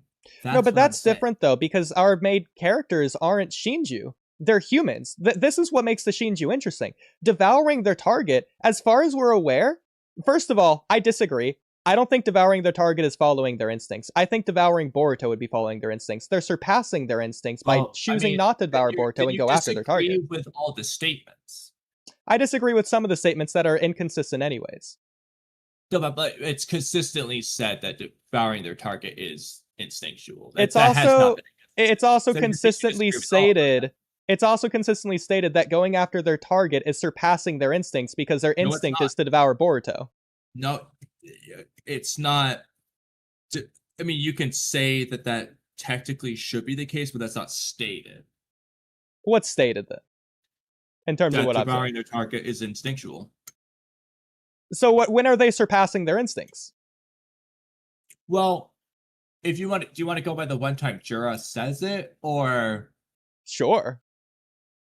chapter 4, when his thirst for knowledge and curiosity was surpassing his instinctual desire to devour Boruto? Okay. All the other Shinju want to devour Boruto. Yeah, so That's their instinct. well, Jura's saying that the curiosity thing applied to all of them, even though it didn't, but that's besides the point. So I think going at, well, first of all, again, this can go. Jorah's identity, his curiosity is a big thing. He likes to read books and all these curious. But this can go back He to the doesn't read Jorah the identity yarn stuff that we eyes, like right? anyways. Because because they can just be wrong or lying about this in the first place. And I don't think there's anything wrong with that. They can Well, I think think Jorah that would devouring their lie. target, they can think having a target is instinctual, but we know that shouldn't be the case anyways. Regardless of what they say, their target isn't coming from their Tin Tails instincts, their target is coming from their human personality. I know, but like, so the question is whether you think. I don't think like Mamushi or whatever is lying. So it would be: do you think Jorah is lying? Do you think Jorah misunderstands? Or do you think the story just like wrong? Well, I don't think that Jorah really did either, but I think Jorah misunderstood, if anything. Because I think for the narrative, having Jorah just misunderstand, or like he could be lying but like not wanting to do it better, whether that just kind of falls in a similar vein, works well, but that doesn't change my point there. Because their target is their identity. Devouring is the Tin Tails instinct. Doing both, devouring a target, that's both. But that's what the Shinju are. They are both. They're not Divine Tree. They aren't human. They're Hito Shinju. And so to devour their target, that is to become their unique, wholly unique entity. A distinct entity separate from the person in the tree and from the Tin Tails. That's for Matsuri to become Matsuri. But they're not treating it as though that is surpassing their instincts. Because, for example, with Matsuri, she says that her instinct feels compelled to devour Konohamaru. That's what she says. The Shinju weren't even aware of their target until Jorah told them. They were just after the Otsutsuki. That's not changing what I'm saying. Their instinct is to devour Otsutsuki. They continuously have statements. Jorah says it is an instinctual desire to devour Naruto. Matsuri says that her instincts make her feel compelled to devour Konohamaru. So do you think she wasn't aware of her instincts? Is that even possible? I'm pretty sure we had a whole discussion about Matsuri's instincts when this chapter came out, not gonna lie. I mean, probably. Um, But my point is, hypothetically, Matsuri's born, Jorah's not there, she's literally the first second of her life, Konohamaru's in front of her. Does Matsuri want to devour Konohamaru? she might instantly switch on the gear when she sees him. Let's assume that it's both Konohamaru and Boruto. Who she goes after? We don't know is the problem. I think she'd go after Boruto, unless she's surpassing her instinct. But my point is just that the story is consistently presenting devouring their target as following their instincts. Would I agree that yes, there's technically straying from their instinct? Yeah, I would. But they don't believe it that way. And the story isn't presenting it. At the very least, if you do want to say it slightly surpassed it, it wouldn't be as much surpassing it as an alternative answer, which is the whole point, is that it would be less good than a different answer. But narratively, it doesn't matter what they think, it matters what path they're actually following. And if they think they're following their instinct, just not devouring is going to be more surpassing instinct than devouring anything. So by default, you're going to be more surpassing. So there would still be a better answer in that regard. Well, I also don't think that's narratively correct. I think to an extent they should follow their instinct. Why? Because they aren't human. They are Tin Tails. Humans have instincts too. So the point is, Two Blue Vortex so far seems to be, we're just going to assume, it's supporting the idea that you should have a strong identity. You should have your own unique identity. You should know who you are. So you should follow your identity or the path towards achieving your identity. Yeah, but they're not, for example, when, like, Shikanai's survival instinct would tell him, run away from Jura, ditch Himawari. Shikanai's being presented as he's doing the right thing when he saves Himawari and doesn't run away. He's not supposed to do a mix of the two where he half runs away with he stays to save Himawari. That's Shikanai is surpassing the human. instinct. That's what the right thing for them to do. And Well, that's just Shikanai's basically identity. saying, Shikanai already has his identity. That's the thing. The Shinju don't. And again, that's why I think technically it's interesting. This is what makes it interesting.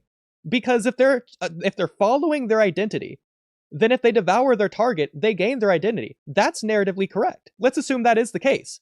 If the humans know that, if Sarada knows that, then Sarada might be, it sounds ridiculous, but Sarada, to some extent, should be willing to offer herself up as a sacrifice so that Hidari can achieve its instinct, because it's not fair to the life form of Hidari to keep that from him. Going with Mello's answer, which, by the way, is the Two Blue Vortex answer of these are these are Cub Scouts, the Mormons. But That is not fair to kill them. Naruto would hate it. So I have two problems, but the first one's the glaring one. That situation can't happen if they don't devour a target, which is the premise of this entire post, is that we're probably not gonna get that. Well, that's not the premise of the first sentence, which is what we're debating, and the first sentence of the previous stuff.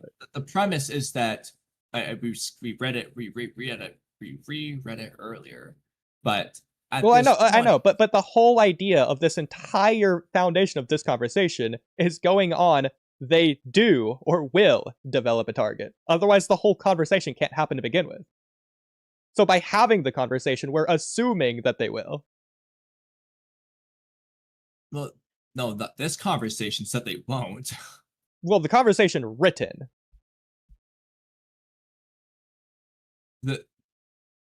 The premise of the discussion is that they're probably not going to, and a problem I have, the caveat. Well, the premise of this conversation. Your thing is, like, for example, you mentioned about Sarada has a premise that a Shinju is devoured, but let's just say that's true.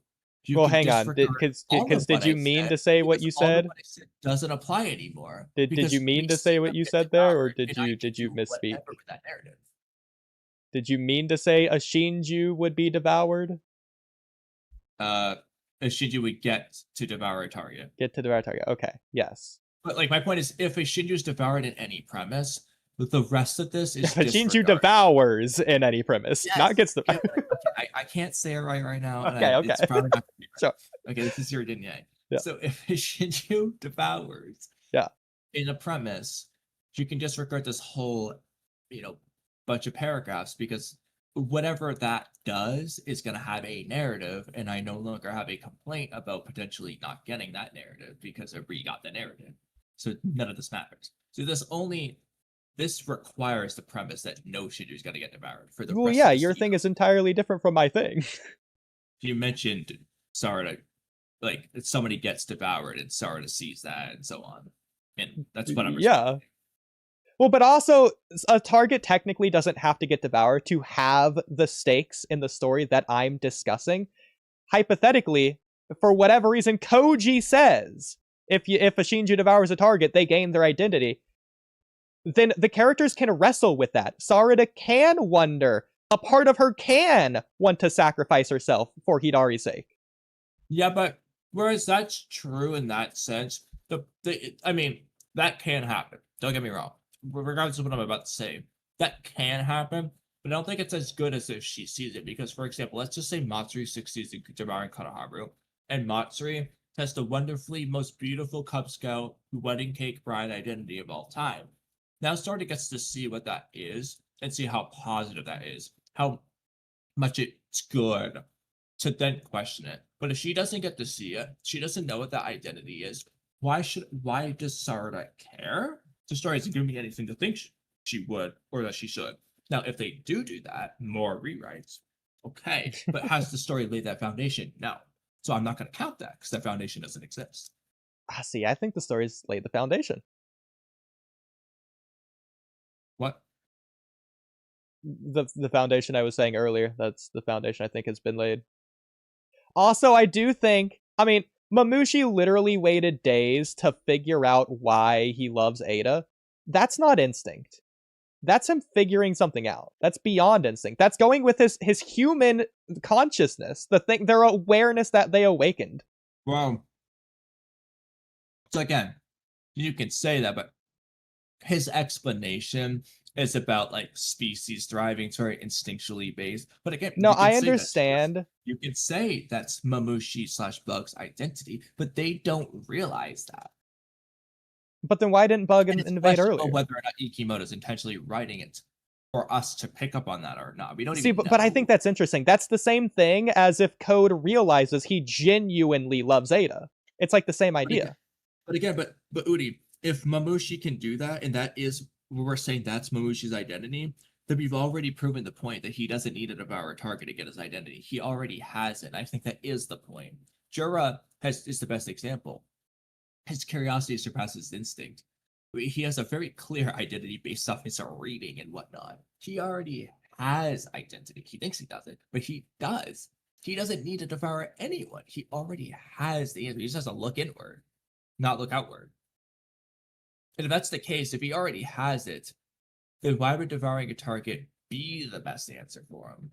Because the point of devouring a target, the goal isn't to devour a target. Devouring a target is for the goal of evolution. They want to evolve. Mamushi didn't evolve when he figured out why he wants to devour his target. He has to actually do it. That's why the other Shinju are also trying to devour the target, not just for evolution, but to figure out why they have the target. Hidari doesn't know why he's trying to target Sarada. He just knows that's his target. But once he devours his target, he'll be confident in why he wants to devour. We don't know why he is, but he is. Well, I just want to curious what your answer is going to be. Also, I don't understand. Has my audio been cutting out at all? No, you've been good all night. Yeah, I said that's what I'm confused about. Why does Viz load like shit on my PC? My Wi-Fi's been shown perfect and everything. It might just be Viz. Because it's making this very difficult for me to check things. Works by my fault though. Anyways. So I was gonna ask you, why specifically do you think? So you could say it's obvious. I want you to tell me why. What makes you say that they're doing this to evolve? Devouring the target? Yeah. What specifically are you pointing to? I mean, to memory, that's just directly what they say, right? No, not that I don't think they say that. I thought it was. Because they want to devour the Otsutsuki, but before that happens, they want to devour the target first, because that will lead to further evolution. See, because I'm looking at the page that I think you're referencing, is that Jura says they already are evolving differently than usual. Like it says correct. However, we are already divine tree and are evolving differently than usual. Thus, it appears some changes happening to our instinctual drive as well. Given to your instincts and target your person, blah blah blah. He's saying that they just are evolving differently from a normal Shinju, hence their human Shinju, and so they should do this new thing here because they're different. It seems like their instincts are different. They should follow their new instincts. That's what Jura says. He's not saying that they're doing this to evolve. I mean, that's also the Viz translation, so there's also I don't remember it being different in the other translations when we said it. Granted, those are the goofy translations back then, but I mean, I do remember it being different. Miss Anne seemingly remembers otherwise as well. Miss Anne, thoughts? I mean, I don't know if this from, you said chapter 4? Chapter 5, to be in the conversation about the targets. I did translate that. Which conversation is that? Is that the one where Hidari figures out his target? Yeah, but earlier in that conversation. So page 19 would be the one in question. Let me see if I can find my translation of that. This is also assuming it is that page that I would be thinking of. I mean, yeah.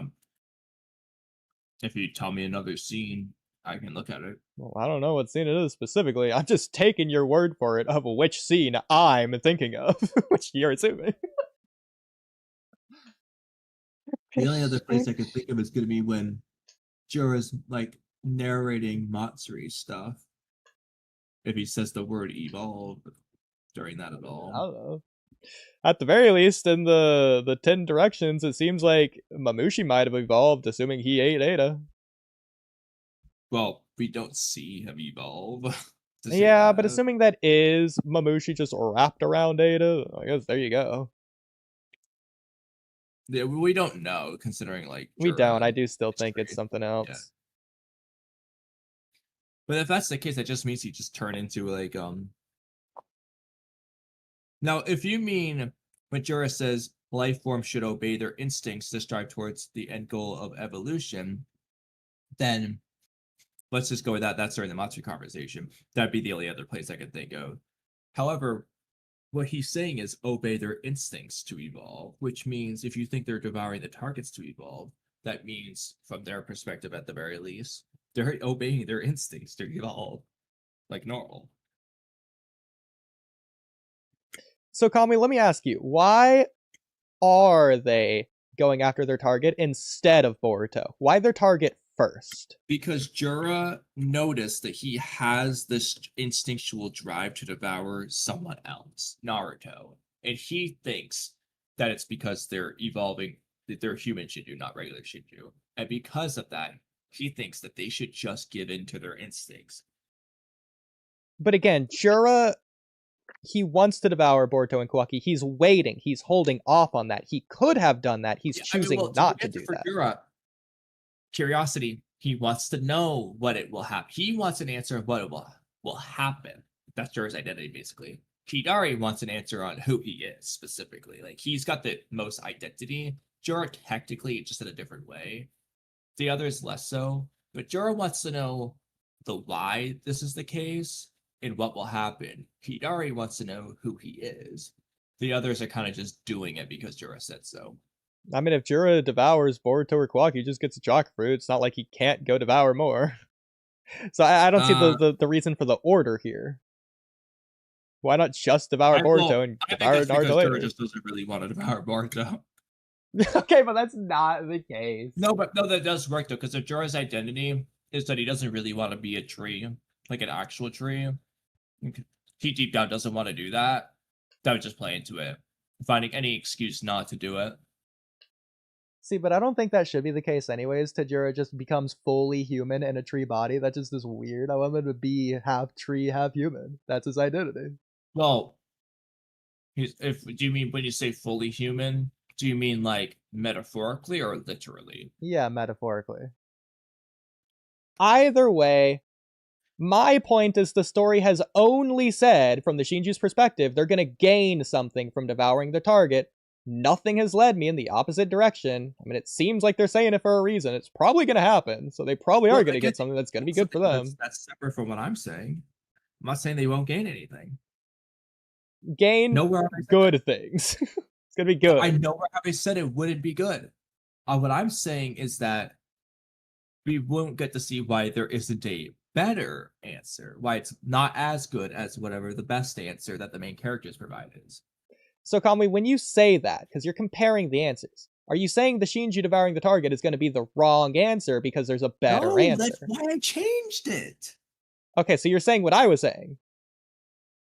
Well, if you fucking listen to me the first time... Well, the first time you didn't say you agreed. Crystal clear with the first sentence.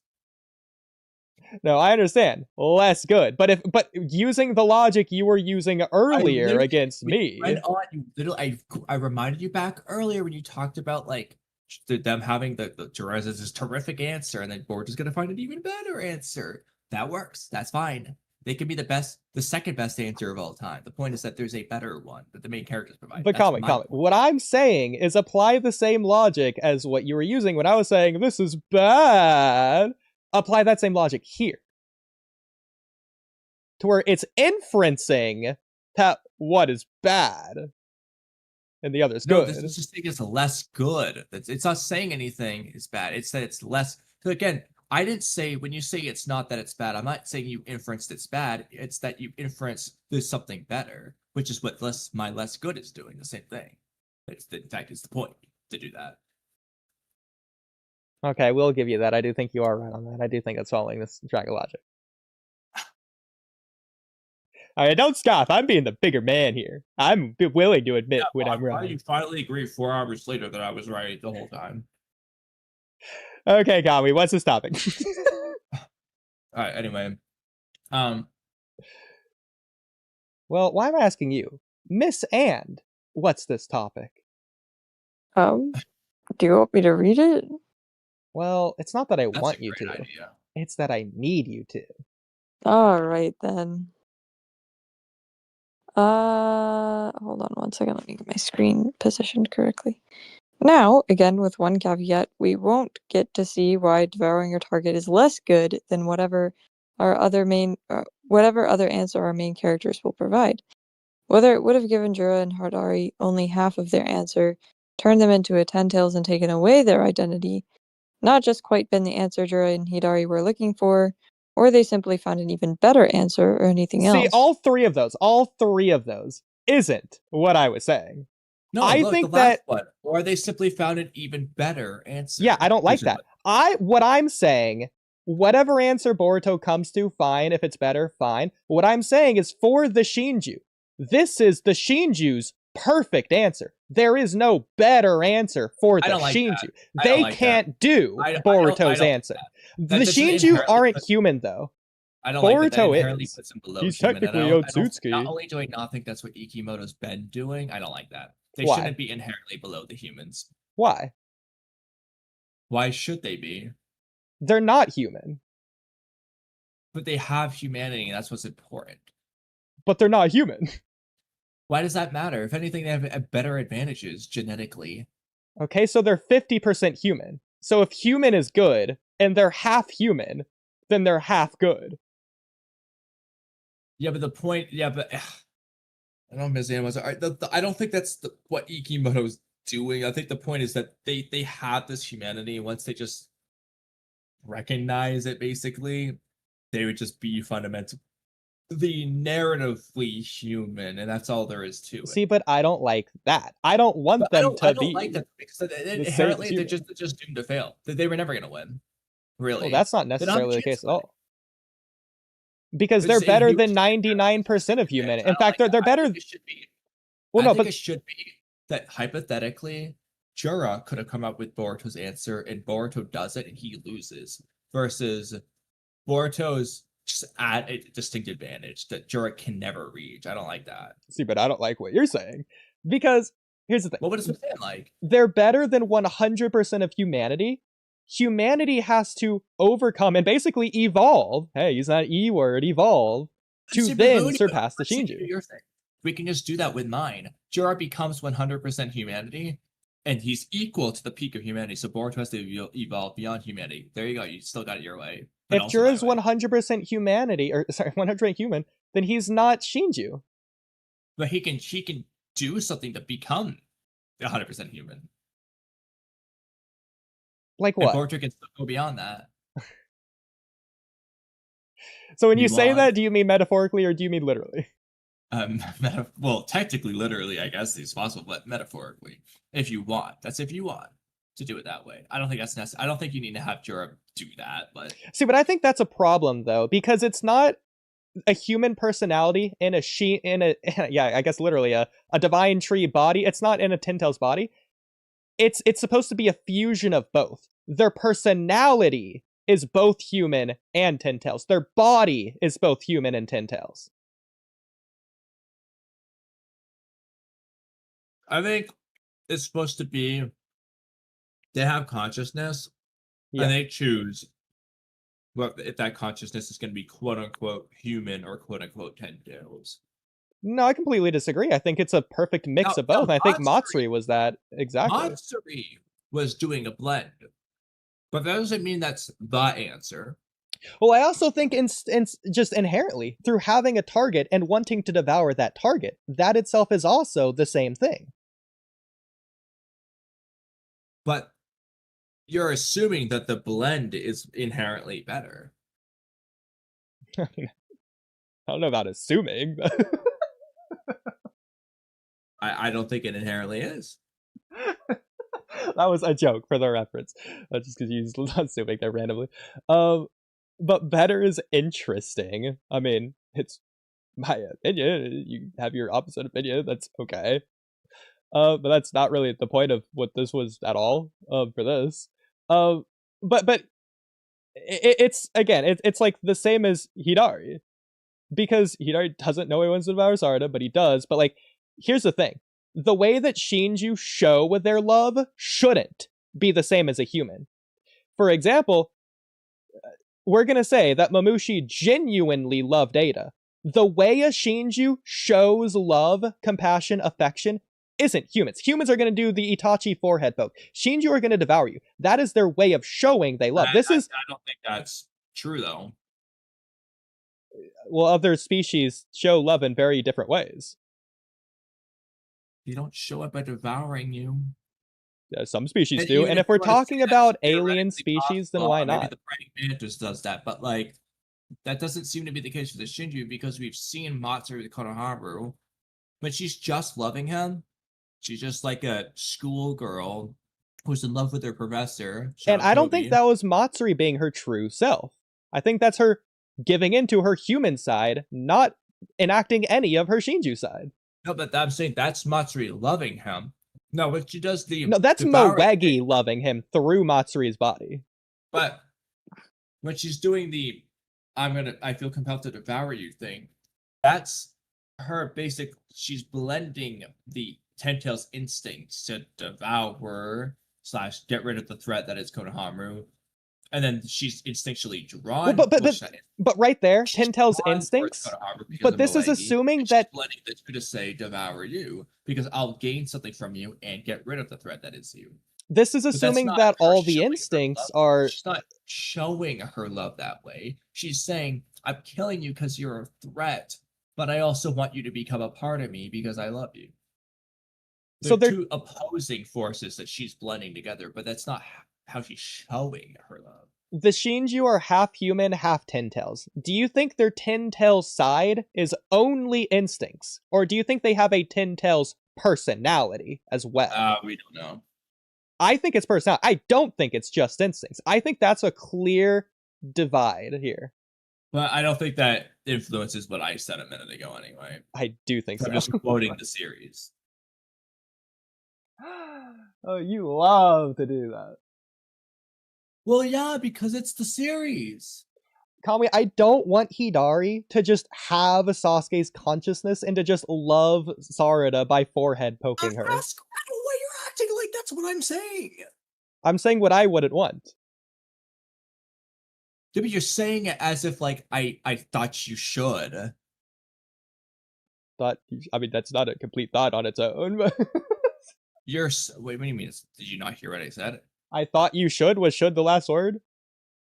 Yeah, you did. You're saying it as if you thought, as if I thought you should. That's what I said. That's a full sentence.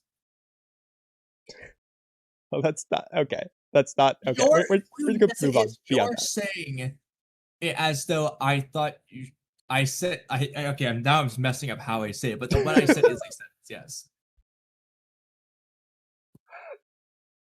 The point is, Kamui, that Hidari shouldn't be Sasuke. I want Hidari to continue to be Hidari, which is different from Sasuke.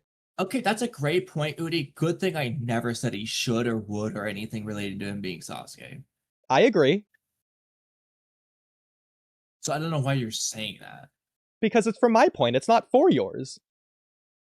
It's not for either of our points. It's just a separate statement. It doesn't have to do with our debate. Yes, it does. No, it doesn't, because there's zero bearing. Whether or not he's Sasuke or not has nothing to do with my side. It has no bearing on it. It doesn't change anything. Yes, it does, because we're talking about personality and instinct of the Shinju, and if they are Ten-Tails or human or blending of both and devouring the target, it has everything to do with all of that. No, it's Sasuke without his experiences. That's Hidari. That's where Hidari is getting it from. No, he's saying that in fact, if you go by Ikimoto's interview, I don't think there is a Ten-Tails personality in any of them aside from Jura. Because otherwise his statement doesn't make sense, really. That's not true, though. That can't be true. What can't be true? Yes, I understand that it's the true personality of the person as opposed to the Why can't it be true? masked personality of the person. Why can't it be true? Why can't what be true? Well, you said that can't be true, so I'm asking you. I said I don't What I think mean. that's true. You said that can't be true. Okay, sure. Why can't it? Because they clearly because Matsuri's not having Moegi's personality. Yeah, well, Moegi, yeah, but you haven't seen a Moegi without those experiences. So do you think of Moegi without those? Okay, human instinct. Do you think human instinct is to devour? They're separating instinct from personality. I think that's stupid because instinct obviously drives behavior, which influences personality. Well, not necessarily. I mean, it depends on your view of personality because, like, I'm devouring a salmon.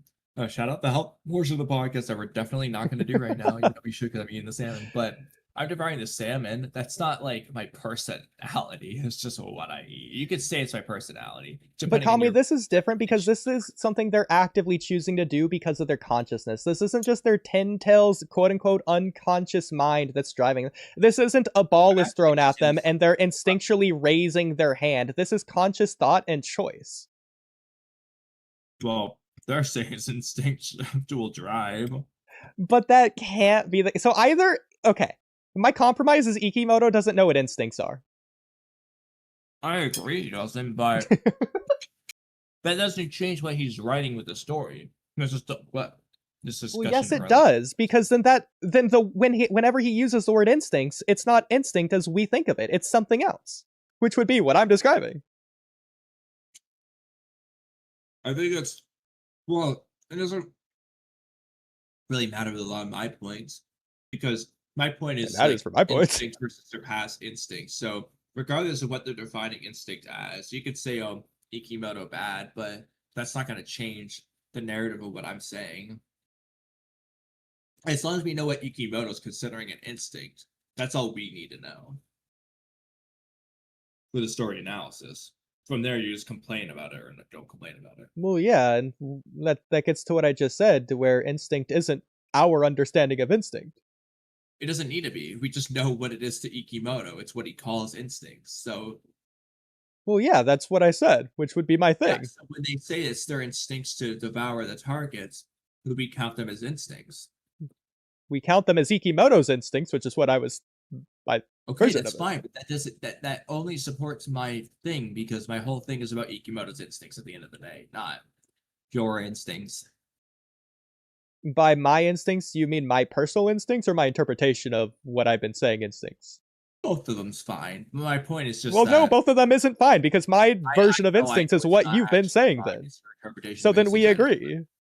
But my point is that when I say instincts, I'm referring to Ikimoto's instincts or his view of instincts, which isn't actual instincts.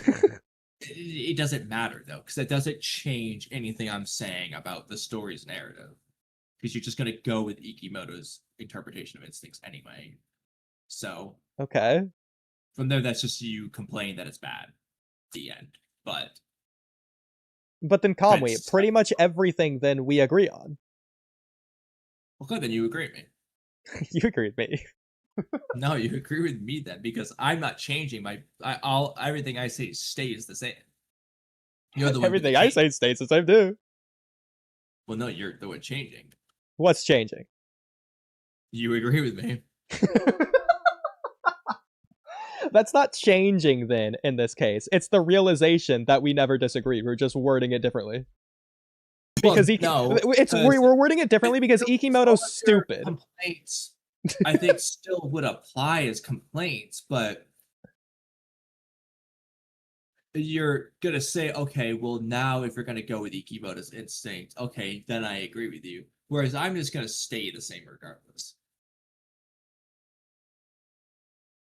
Okay, you cannot change your words. Well, technically changing your words to include Ikimoto's instincts. The reason why I'm not changing my words is because my whole analysis point is based on what the story writes, which is going to be Ikimoto's interpretation of instincts. So there's no change for me. You say that like that's different from me. Well, it is different from you because you weren't using Ikimoto's instincts. You were using what you interpret instincts as. And that if that defines a difference for you, that means you change based off Ikimoto's instincts. Whereas I was just already doing that. So Well, Kamui, the whole time I've been saying that Ikimoto's instincts is different. That's why we started like 2 hours ago saying that it's inconsistent. It makes no sense anyways. Well, that's not why I said. I was just saying it's inconsistent because it's just inconsistent. Regardless of Ikimoto's instincts or not, it's still inconsistent. Well, yeah. That's what I was getting at with that. So I anyway, think Miss you get Anne, the I point. believe Miss Anne was in the middle of reading something before you rudely interrupted her, Oodie. Yeah, Miss Anne, what is that one caveat? Translating the whatchamacallit page. The Miss sneak Anne, priorities.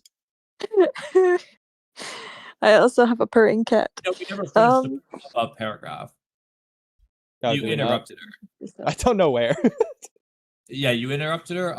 Or anything else. Okay, well, Kamui, that's not going to help me if I don't know where anything else is once I read this whole thing. Higher. Well, if you read higher. We won't there, get to stop. see Oh my that. God, Yeah, right there to the right. Stop. There you go. That's where I originally was, by the way. Just by John, sheer you coincidence.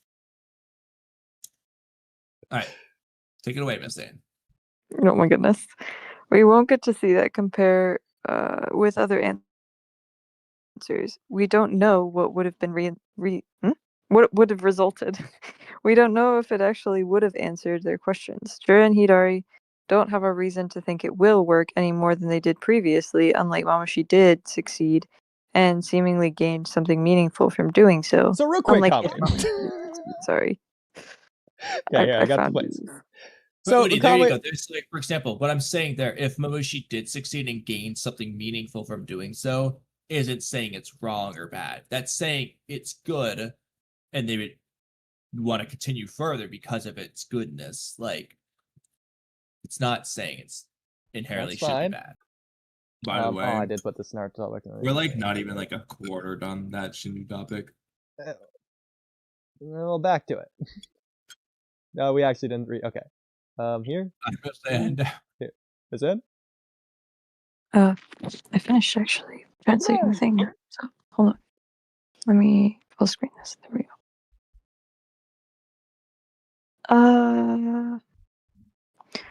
We won't know if it actually would have answered the questions. Jura and Hidari didn't have a reason to think it will work any more than they did previously, unlike if Mamushi did succeed and seemingly gained something meaningful from doing so, or that will work less than they previously did. Like if Mamushi succeeded but didn't gain anything meaningful to Jura and Hidari. They're simply in the exact opposite. They're simply in the exact same place since they started. And that will never change. There's something we're missing from the story and will continue to miss no matter what. So, here's my thing. They're pulling the target thing from somewhere. It's not just they're pulling it out of their butt. They're pulling it from somewhere. So if they devour the target, they should. I know. You already said this. Well, no, Oodie, real quick. They should. There's something you've been hung up on something. It doesn't really matter to my main point. Less good. It can be more good. My point is that if they don't devour their target, let's just say it is the narratively most correct thing of all time, we'll never get to see that. I still have that problem with it. We're just not going to get to see the narratively correct thing. No, I understand. But as an example, going back to Assassination Classroom, you're probably not going to watch it anyways. The whole moral dilemma, which I do want there to be a moral dilemma here, but the whole moral dilemma is if they let someone live, they might blow up, and it's going to destroy the whole Earth. Uh-huh. We don't know if they were ever going to blow up if they lived or not, because they kill the person. Uh-huh. So we don't know if the risk is actually there, if it was ever worthwhile killing them or not. So do they do what the story presents as narratively correct? Or is it purposefully left like a 50-50 narratively ambiguous, there is no narratively correct? Well, that's not the point for this, because the point is we'll never know, which is what you're getting at. Because you were saying, even if it's the most narratively correct thing in the world, we'll never know because they never devour target. We don't know if that person was going to blow up or not. I want to know what's narratively correct. more than I want to know what happens. Like in terms of like the plots, oh, will they evolve or whatever? Like I want to know what's narratively correct. And I don't think I get that answer unless they do it. Well, what about what I was saying earlier, that Koji could just tell them? I don't think that tells me what's narratively correct. Now, Koji could tell me what's going to happen to them in terms of like, oh, Jura's going to get a third arm and he's going to grow a horn or whatever. He can tell me that, but I don't think I truly get the narratively correct arguments from the story unless they do it. And then after having already done it, they can clash with our characters and determine the best answer of all. But if they don't do it, period, we're not getting that. So in Koji's future, is that's not doing in the story unless and they're not going to do this, but unless we get like a reverse time slip arc where we get an arc that's actually Koji's 10 Directions future. They do a whole ass narrative story with it. And oh no, it's actually just 10 Directions. Okay, then you did it. But they're not going to do that. Well, And I Kamui, think a lot of people would hate that too, but ignoring that aspect. no, I don't think they would, but I mean, you were totally on board with it earlier. So, like, hypothetically, if Koji says if they devour their target, they will gain their identity, is that not enough for you? I don't want him to tell me that. I want them to just do it. I want to see it, and I want to see them clashing with our main characters. I know you want to see it, but you want to know the narratively correct answer more. Would that not give you that? Especially if the main characters then wrestle with that. No, Koji just saying they would get their identities doesn't tell me what I want. It doesn't tell you if it's narratively correct, but you think that going after your identity is narratively correct. Because I want to see how that interacts with our main characters. Because hypothetically, they do it's the most correct thing of all time. It's better than our main characters' answers. Then I want to see them like beat the main characters in some way that showcases that. If it's not as good as our main characters' answers, then I want to see our main characters clash with that good answer. I don't want to see them in Koji's 10 Directions. They came up with the best answer of all time, but in the real story, they don't. And then the main characters win. How do I know the main characters would have beaten the Shinjus in the future where they do get their answer? That's the good one. I want to see their best answer, whether it's better, it's the best thing for them or not. I want the Shinju's best answer to clash with our main character's best answer. If my main characters don't clash with the Shinju's best answer, then I don't feel like I got as much as we could have. And that's what I want. And if the Shinjus don't devour their target, then I don't think we ever get their best answer because they don't have anything to work off of. Well, that I agree with. From it. They don't get to either have it be the best answer or do that and then learn a better answer based on that. I mean, you keep coming back to that. But... So for me, I feel like the Shinju should not develop their identity or figure out their identity or perfect their identity or whatever unless they devour their target. I don't think they should be able to find a different path. Oodie. That's technically fine because it doesn't change my complaint. I know. I'm just saying my thing again, Kamui. You really hung up on that. Yeah, but the whole reason I wrote this is because, well, not the only reason, but like you disagreeing about Shinju's devouring a target. Well, that's the reason you rewrote one word in the first sentence. No, just in general. You've always been against that idea. Now, I understand part of that's just because of other people's reasoning, but in general, you've been against that idea. It's not that I don't want to see it. That I don't think we need to see it, which is what this whole thing is getting at, of why we would need to. Well, I mean, technically, I explained here that you don't need it, even with this in there. There's a caveat, but I think it's just generally a good idea. I'm not saying it wouldn't be better. Like my caveat answer based on stuff you said before, but it does address the stuff I said above without them devouring a target. I'm not saying it wouldn't be better. I'm not saying it would or wouldn't be good or bad. I mean, obviously, it depends how they do it, but I'm not saying it's needed to be good. To be fair, though, some instances it needs. I know technically it could be good without it, but in many cases they could be saying it because it's so much better that it's like it just needs to happen. Okay. Do you agree with me by saying the Shinju should need to devour? Okay, because you already said it, actually, so you do agree. So the Shinju should need to devour their target to get their best answer. In this case, I'm going to put it as finding their identity.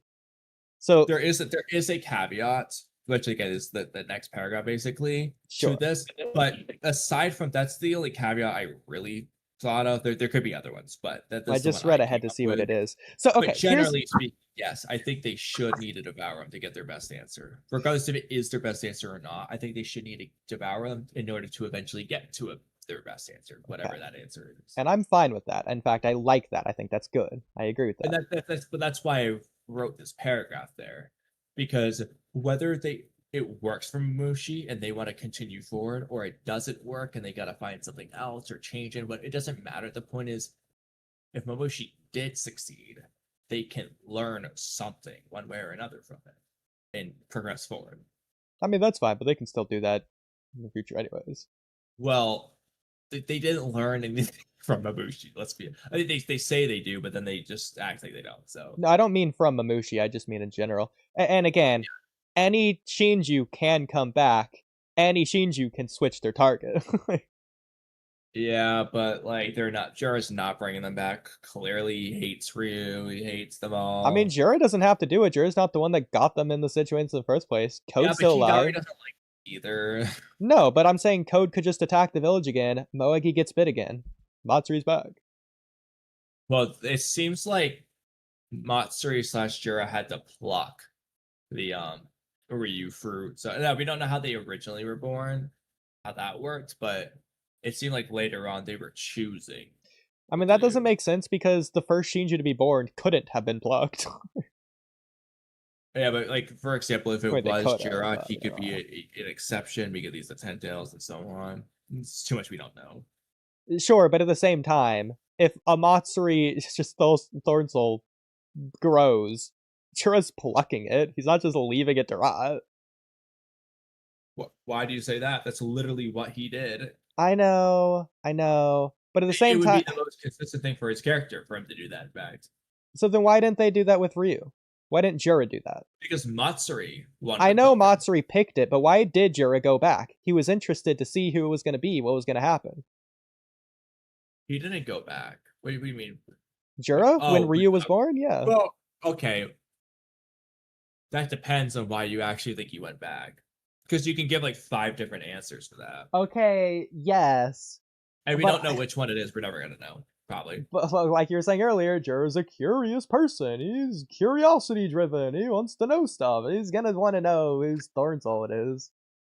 Yeah, he can be curious, but that doesn't mean he cares about Ryu. I mean, come on. There's a clear difference between the Thorn Soul being in the enemy's hands, especially when they can teleport away, and when the Thorn Soul is literally right there in the tree, right next to the tree.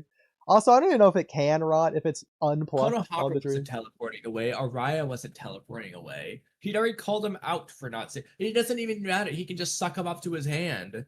Effortless. Listen, I understand it's ridiculous. There's a difference between the enemy having the Thorn Soul and Jura having to retrieve it versus just having the Thorn Soul be born. He just sucked it out of their hands. I understand that.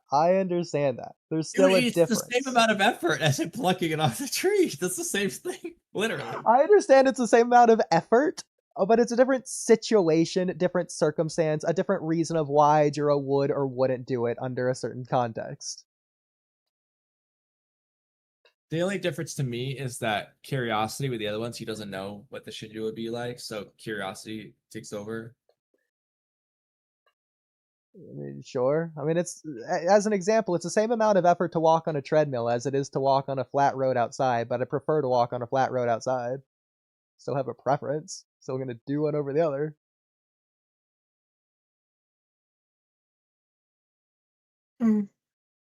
Unless it's raining, then I'll just walk on the treadmill. But I mean, it could also get to the point to where I don't even want to walk on the treadmill, but I do want to walk outside, so I'm just not gonna do it in one case, but I will do it in the other case. Anyways, going back to a previous thing really quick. In the Promised Neverland, there's demons that eat each other to show that they love them. What? I'm just making my joke. Okay. But yeah, no, it's a fictional story. These are aliens. I don't see any reason, and there's different cultures that exist. I don't see any reason why a Shinju can't devour someone to show that they love them. Because they're not human. In concept, sure, but that's not how it was written, so far at least.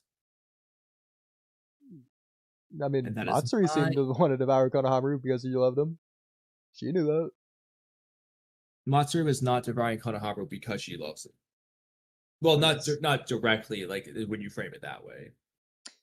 Kamui, I think it would be absurd to frame it as solely, wholly, entirely 100% instincts. Nothing else. The devour part is instinct. For Matsuri, like, she literally explains it. Her instinct tells her to, like, eliminate the threat / devour. And then she desires Konohamaru. And so when she blends those two together, she wants to get rid of the threat and devour. It's devouring Konohamaru. And in doing so, she can gain Konohamaru, which is the love part. So she's basically gonna get both out of that. But it's not the love that's doing the devouring. It's the love that says, "Oh, I get to gain you. That's so awesome because I love you." But that's not her showing her love. Those are two different things. Well, how someone expresses their love in different cultures is obviously going to be different. So I'd argue this can be a way to show their love. She's not doing it as an expression of her love. She's not Hisoka. That could just come down to different interpretations, but I agree. The initial driving urge is instinct, but it goes beyond that. She's not just mindlessly devouring him like a Tintails. That's not what I said. Well, I mean, you're either ignoring what I said or you're changing what she says. I understand why she's targeting Konohamaru in particular, but once she sees Konohamaru, she's not being a Tintails seeing in Otsutsuki. It's different. Did you listen to what I said? Kamui.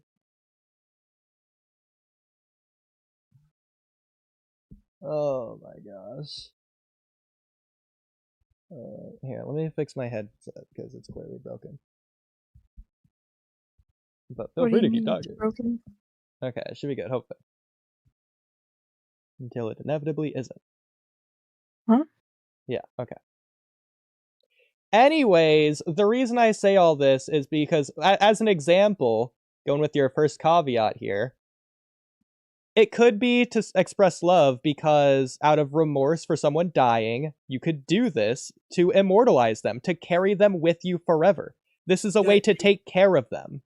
This is a way for... That's not how it's presented for Matsuri with Konohamaru. It's not presented in any kind of way. This is just as likely as anything else. When I quoted what she says. Kamui, you're just quoting the instincts thing. That's not relevant to what I'm saying. It's presented as though she desires Konohamaru, just in general. That's because of her love. Just desires him. Yes. Not to devour, but just desires him. I agree. Wants him, likes him. Now, devouring him is their Tendale's instinct, and then killing him is eliminate the fact that he's a threat. Which those two kind of go hand in hand for the instinct part. So she's saying is, my instincts tell me to get rid of you. It's not to devour you. But the real way she words it is, my instincts tell me to eliminate the threat. My, I guess, emotions in this case, desires you. And so I feel compelled to devour you, because by devouring you, I get rid of you, but I also gain you. And it's basically, I get rid of you, but also gain you. I get rid of the threat. There you go. That right there. I would argue that... expression of her love. That's her... An expression of her desire. What she wants. It's, her desire. But that's not expressing love. Those are two different things. But I would argue that's not instinct or Ikimoto's instincts. The reason why I'm making that distinction, though, is because for, like, Hisoka, for example, when he beats the shit out of you and with a raging you know what, that is an expression of love, because to him he views that as love, like fighting to the death and all that. So that to him that is love. So by doing that, he is loving you. That's how he views it. Konohamaru isn't viewing eating Konohamaru as loving him. Well, Konohamaru definitely isn't viewing it as that, but Matsuri, on the other hand, Konohamaru's definitely not viewing it like that. I agree with that. Yeah. But Matsuri, on the other hand, no, Matsuri's. I don't think Matsuri is viewing it as this is what love is. Well, I think she's it's viewing both. It as, I love you, so I want to gain you, but I also want to kill you, so I'm gonna. Well, that's what I'm saying. She instinctually wants to kill him because he's a threat, but her desire is that she wants Konohamaru. Konohamaru as a whole. So she can get both. That's different. But though, that's out of love. No, but that's what you mean. She's not devouring him out of love. She's devouring him basically out of selfishness. It's to say that she can gain what she loves while also killing the threat. But that's distinctly different from Hisoka. But that's her way of just expressing and showing her love. There's no always eliminating the threat. It's just, I love you, so I'm killing you. That's the end of it. I know, but when Matsuri is devouring Konohamaru, she's loving Konohamaru. But okay, that's different from devouring him out of love. Those are two very okay. Devouring him because of love, is that better? Closer, but still not quite the full picture. Devouring him for love? No, that's worse. I'm gonna find one of these prepositional words. Because the reason why because almost works is because yes, she is devouring him because of love, but that's incomplete, because if it was just about because of love, she wouldn't devour him at all. It's because she needs to eliminate him. And so instead of killing him, instead of just killing him, because she loves him, she's devouring him. But there's like the initial premise of killing him is already in play.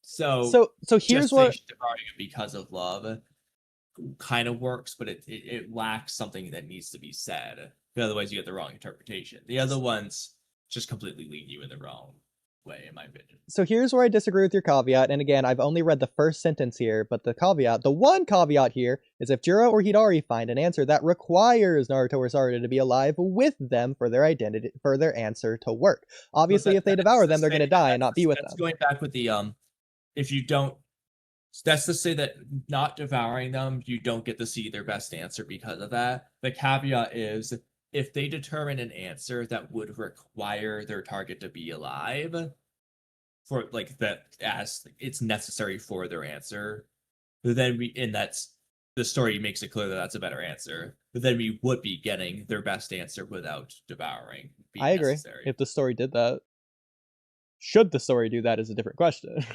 That's not what I'm discussing. No, I know, but I'm saying that in addition to what you're saying. I'd be fine with it.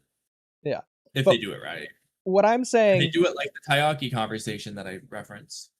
Sure. So what I'm saying based on the Matsuri Konohamaru situation, like you said, Jiro Naruto, Hidari Sasuke, or Hidari Sarada, Mamushi, Ada, I think if they devour them, they're going to see that as that person being with them. They're not losing them. They literally become a part of them. That's fine. That's fine. That's what Matsuri thinks will happen. We don't know if that is true, though. So regardless if it's true, they could be wrong, but as long as they think they're right, that's what matters. Well, until they no longer think they're right in that hypothetical. But regardless... Well, that's assuming that would happen. Irrelevant to my point.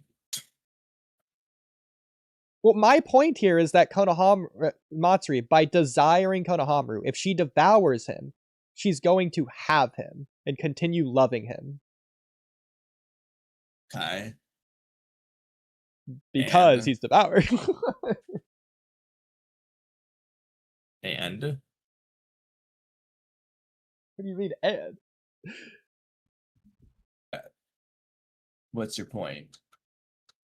Out of her love of Konohamaru, Matsuri wants to devour Konohamaru. Do you not like the way I worded that then? Yeah, I don't like the way you worded it. Okay.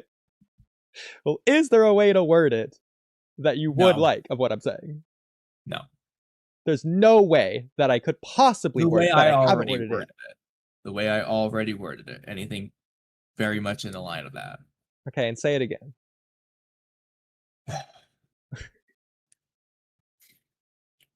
Killing me here.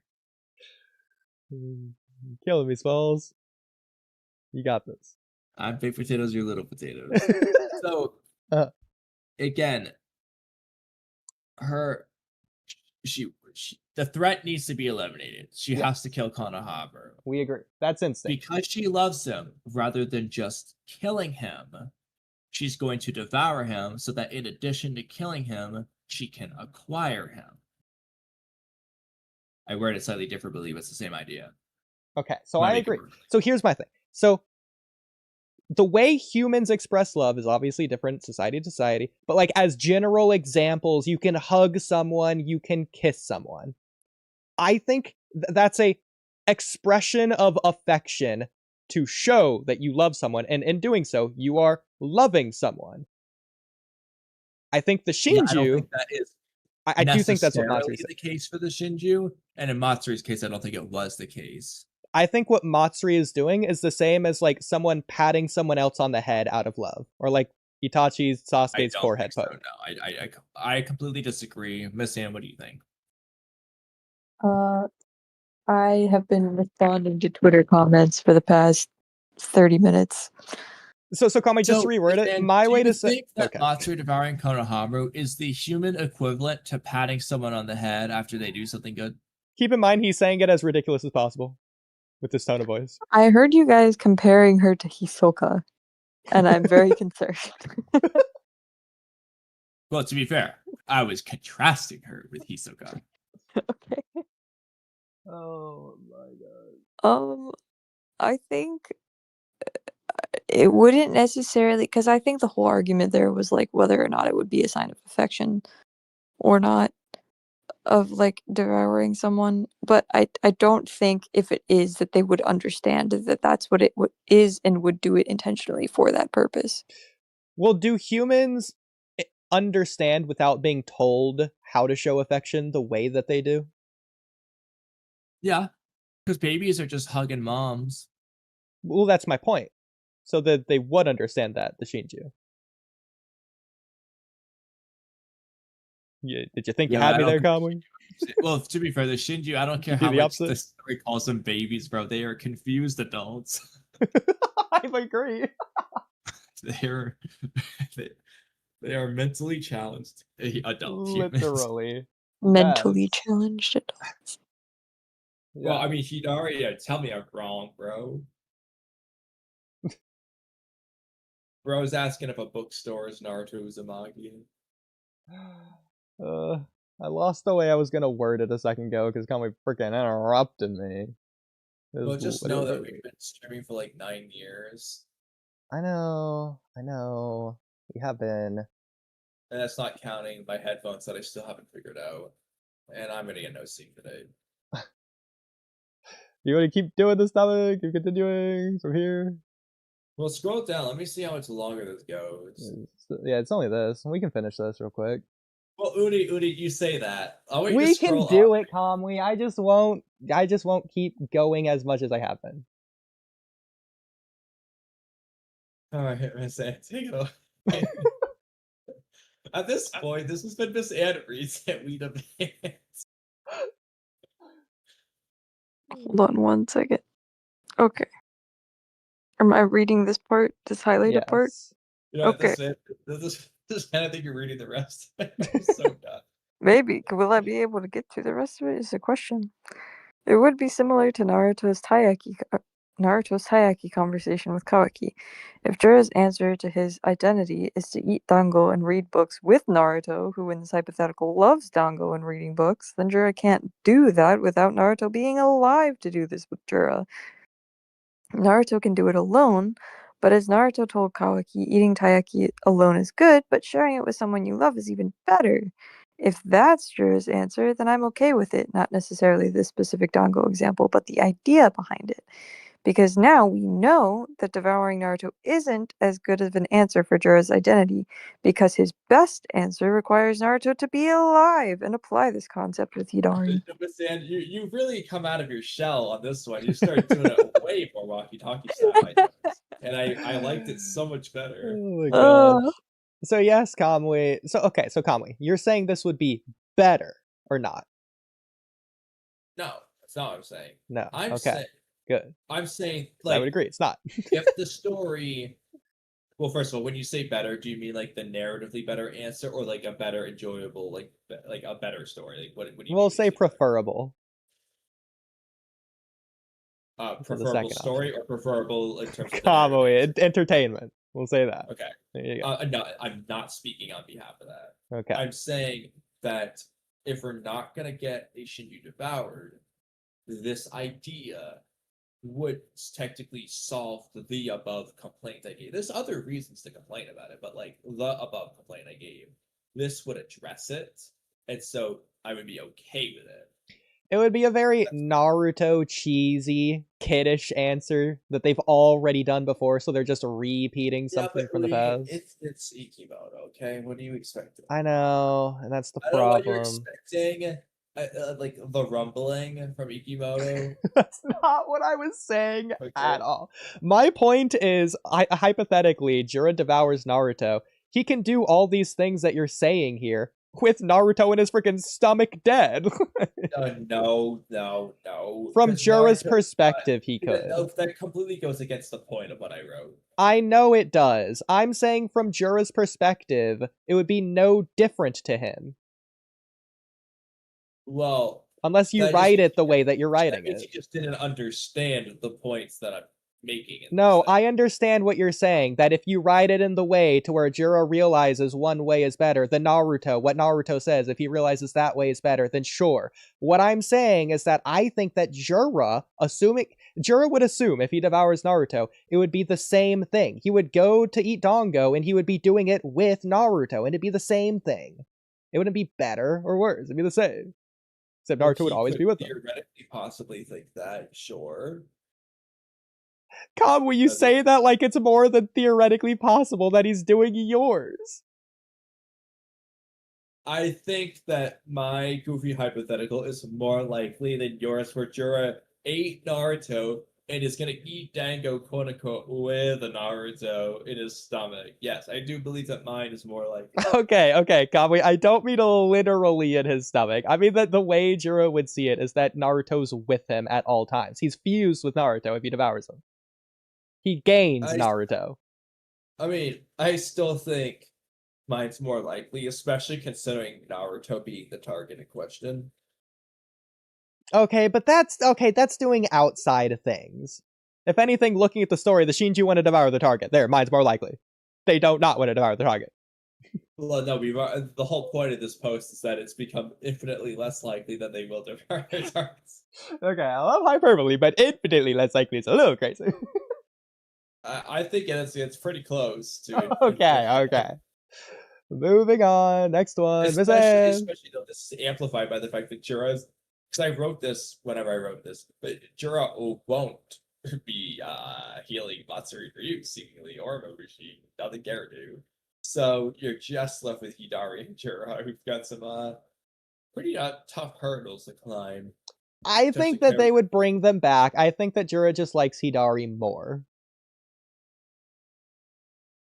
Yeah, but I don't think he's bringing him back, because if he is, he would have just saved him to begin with. No, I don't think he's... Well, by bringing him back, I don't think he's, like, going out of his way. I think if they come back, he's going to be happy about it. You know, I'm willing to say that for Matsuri and Mabuchi. I don't think Jiraiya's happy to have Ryu back, bro. He hated that dude. Okay, Ryu asked for help, and he just ignored him. I mean, Ryu is the best, too. I mean, he should think the Shinju should be able to do their own thing, get out of it on their own. He can be part of that. It's not like if they're going to come back, you're just going to kill them. Bro, I hope that happens. I hope Ryu comes back and Church just immediately kills him. Bruh. Seriously, doubt that's gonna happen. But it's possible. It seems like they were his comrades, his allies, his Shinju in arms. Seems like he wanted them around. I mean, he told them to go to devour the targets because he wanted them to do that, not for the targets, but for them themselves. Well, you can argue he told him to do that to get him out of the house. No, So yeah, because he's that not would kicking be Mamushi out. Mamushi left on his Mamushi might own. have just refused. Okay, well, I mean, first of all, they can't refuse based on their scaredy cat instincts that they explained. But even if they did, sure, it could just force him out anyways. He's stronger than him. I don't know Juro's decision making. Nobody knows the real Juro. Miss Anne, why haven't you read this yet? Do you need me to read it? Yes, my eyes are closed. At this point, I don't think I'm going to open them until the stream's over. We need you to read it. All right. Keep in mind, I've been up for over 24 hours and I slept less than 6 hours. Oh my gosh. Oh, my phone's at 3%. All right, let me read this. I and I'll guess you plug it better in. get snappy to it. Hidari is more tricky since, unlike Jura, Hidari can't really stick around unless we just leave Sasuke in the tree forever. Maybe Hidari. Hypothetically, there could be the way that they somehow get both to happen. Yeah, they could write infinite ways around that. I was going to say the same thing. Thank you for addressing that. But as of right now, they haven't. Exactly. I completely agree. Same page. Okay, let's go. Maybe Hidari refuses to change, and it leads to his downfall. But either way, you get the premise. I need devouring a target to be less good than whatever other answer is available, and I need the story to explain why. This isn't Attack on Titan's genocide bad, because it's obviously it's bad. You can't use that here because the Shinju aren't people. They are trees, and this is what divine trees do. It's not evil from their perspective, or even necessary from the human's perspective. They're just on the other side of the food chain. I don't hear Naruto characters calling birds evil for eating bugs. That's funny. Well, first of all, that's an Ikimoto thing exclusively. No one else would have ever done this. But also, Kamui, I've proven my point. You need devouring a target to be less good than whatever other answer is available. You need that. Yes, because of what I'm saying below.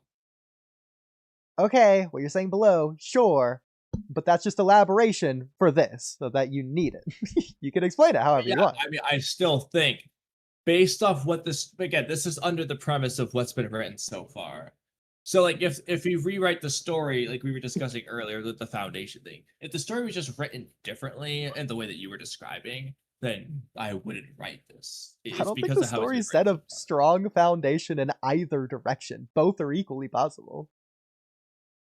I think one is clearly the way it. I think one is much stronger than the other. Yeah, I know you think that. Both weak, but one's still significantly stronger. I definitely don't think that's the case. But either way, my point is that you need it to be one way. I don't need it to be one way. It can be either way. I prefer one way, but I'm fine with both. I think both can be good. Yeah, but based on the foundation is what I'm saying. I know, same for me.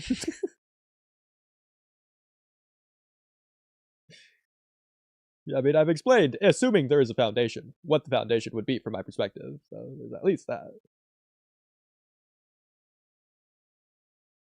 But anyway, so I'm assuming you're still here. Yeah, okay.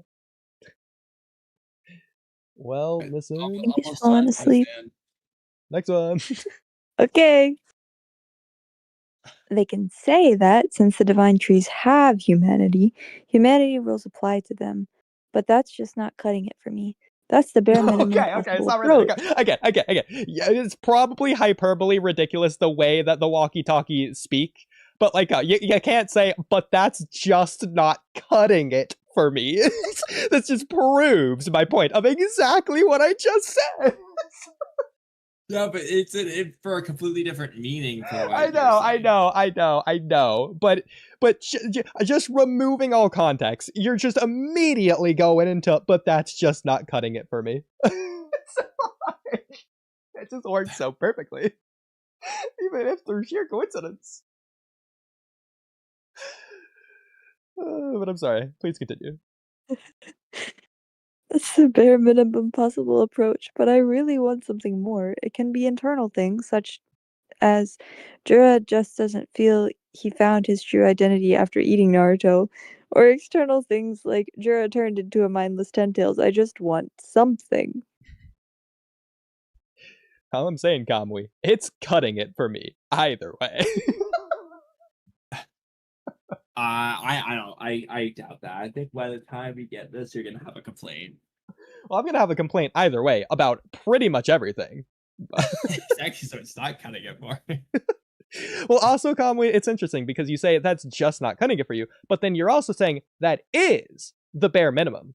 So is it the bare minimum, or is it below that threshold towards unacceptable? That's the bare minimum. Well, no, that's the bare minimum possible approach to write the story, but that doesn't cut it for me. Okay, I figured you were gonna say that. Okay, that is the way out of it. Okay, you did get there. Okay. Glad that you said that. Okay. Anyways, Basan.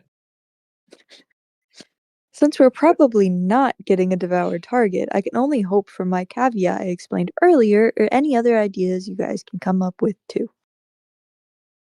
See, I feel like saying probably not getting something is just ignoring the possibility of anything can happen in a fictional story like this. Yeah, We have freaking omnipotence. Oodie, it's just like Kamui, we have omnipotence! Omnipotence! What do you mean?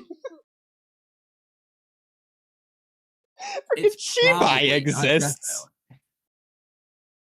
He could turn Earth into Ryu if he wanted to. At any moment. That could happen next chapter for all we know. But that's not probably gonna happen. I mean, I understand what you're saying of, purple elephant could drop out of the sky in Naruto Chapter 12. It's technically possible. But, like, this can actually happen, though. Yeah, the purple elephant can happen, too. Okay, Shibai, obviously, I don't think that's going to happen, but omnipotence is in the story, and it has been used, and it can be used at any point. Yeah, and I'm sure Ada's going to make Ryu come back and eat Gaara. I'm not saying that she has to wish for that or anything, but it can be a byproduct of whatever happens next with omnipotence, which can happen at any point. Yeah, but it has to be a desire of hers. No, it can be a negative byproduct or consequence of her desire. For example, Ada just wishes things could go back the way they were. There you go, Shinju, come back. I feel like she would have like what in her mind, what the way they were is in reference to. It's probably hypothetically it could be when the Shinju were around, but yeah, that period of time. Yeah, maybe she's nostalgic for that period of time. Yeah, but I don't think she is. She hated Mamushi, bro. I mean, likewise, it could also, realistically, I see them bringing Ishiki back doing this more than anything, because that's when she fell in love with Kawaki. So if she falls out of love with Kawaki, she misses the old Kawaki. I can imagine that Ishiki comes back to force the old Kawaki to come back, or at least that's what her mindset would be. I don't think that would actually happen, considering Naruto's not here.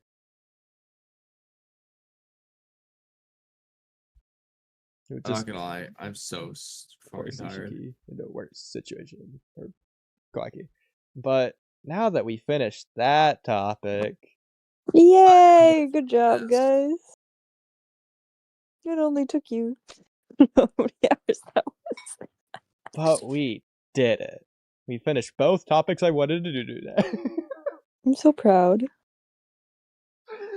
It only took hell. At every step. And high water. Can't forget that second part. Don't you mean low water? It's definitely low water. It's high water, right? No, it is. It is. I mean, we can put low water in IT, but I'm pretty sure it's high water. I mean, here, we'll look it up. But no, it's high water. Okay. You're right. I was Okay, but I am putting low water in IT.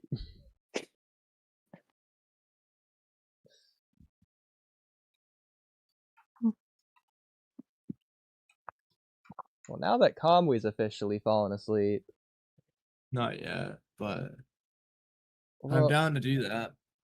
Don't look at Boruto spoilers unless you want I to see just the want you to sneak know peek. that I don't want to see I'm not something. gonna have any time to figure out my headphones tomorrow. Okay, good night, Kamui. Miss Hand, any final words you want to say? Yeah, I got nothing. I'm proud of you both for making it as far as you did today. That's my final words. that's progress. And I'm sure Ikimoto would have final words if he was here. Yoku ganbatta. Okay, bye again, Kamui. Alright, perfect in stream, yeah! Well, actually, Miss Anne, now that he's gone, you can tell me how much you agree with me. Oh my goodness. He's not here to Everything hear that it. I said on the podcast was true. Especially the parts where you agreed with me. Sure. Yep. Definitely. Have you read The Promised Neverland? Yeah. Actually, no. I've watched the anime though. Okay, then you're not going to know what I'm talking about with the whole devouring out of love thing. I feel like I do remember It's a other manga people only talking arc. about that part. Yeah, it's manga only. I don't think people talk about it much, but it's possible. It was the Goldie Pond arc. It was the twins, the two demons, the 2-in-1, the special, I the do feel pair. like I've heard somebody talk about it. It might have even been you, but Yeah, one of them dies, the other one's grieving, crying, sad, and then they start devouring him out of love, and all the humans are shocked because, what? You don't do that! But it's what yeah. they do. It's completely normal and natural for them, and it's their instinct, and they fuse or whatever through devouring their dead one and become stronger and blah blah blah. Yeah. That's what definitely a very special. Well, it was good, but it's still a very special concept. Yes. Same with Matsuri. In fact, while I'm here, I did pause it at like a very specific point. Let me just go back. Oh no, I reset. Okay, I'm gonna have to find it later. Okay. Well, that's okay. Alright, good night.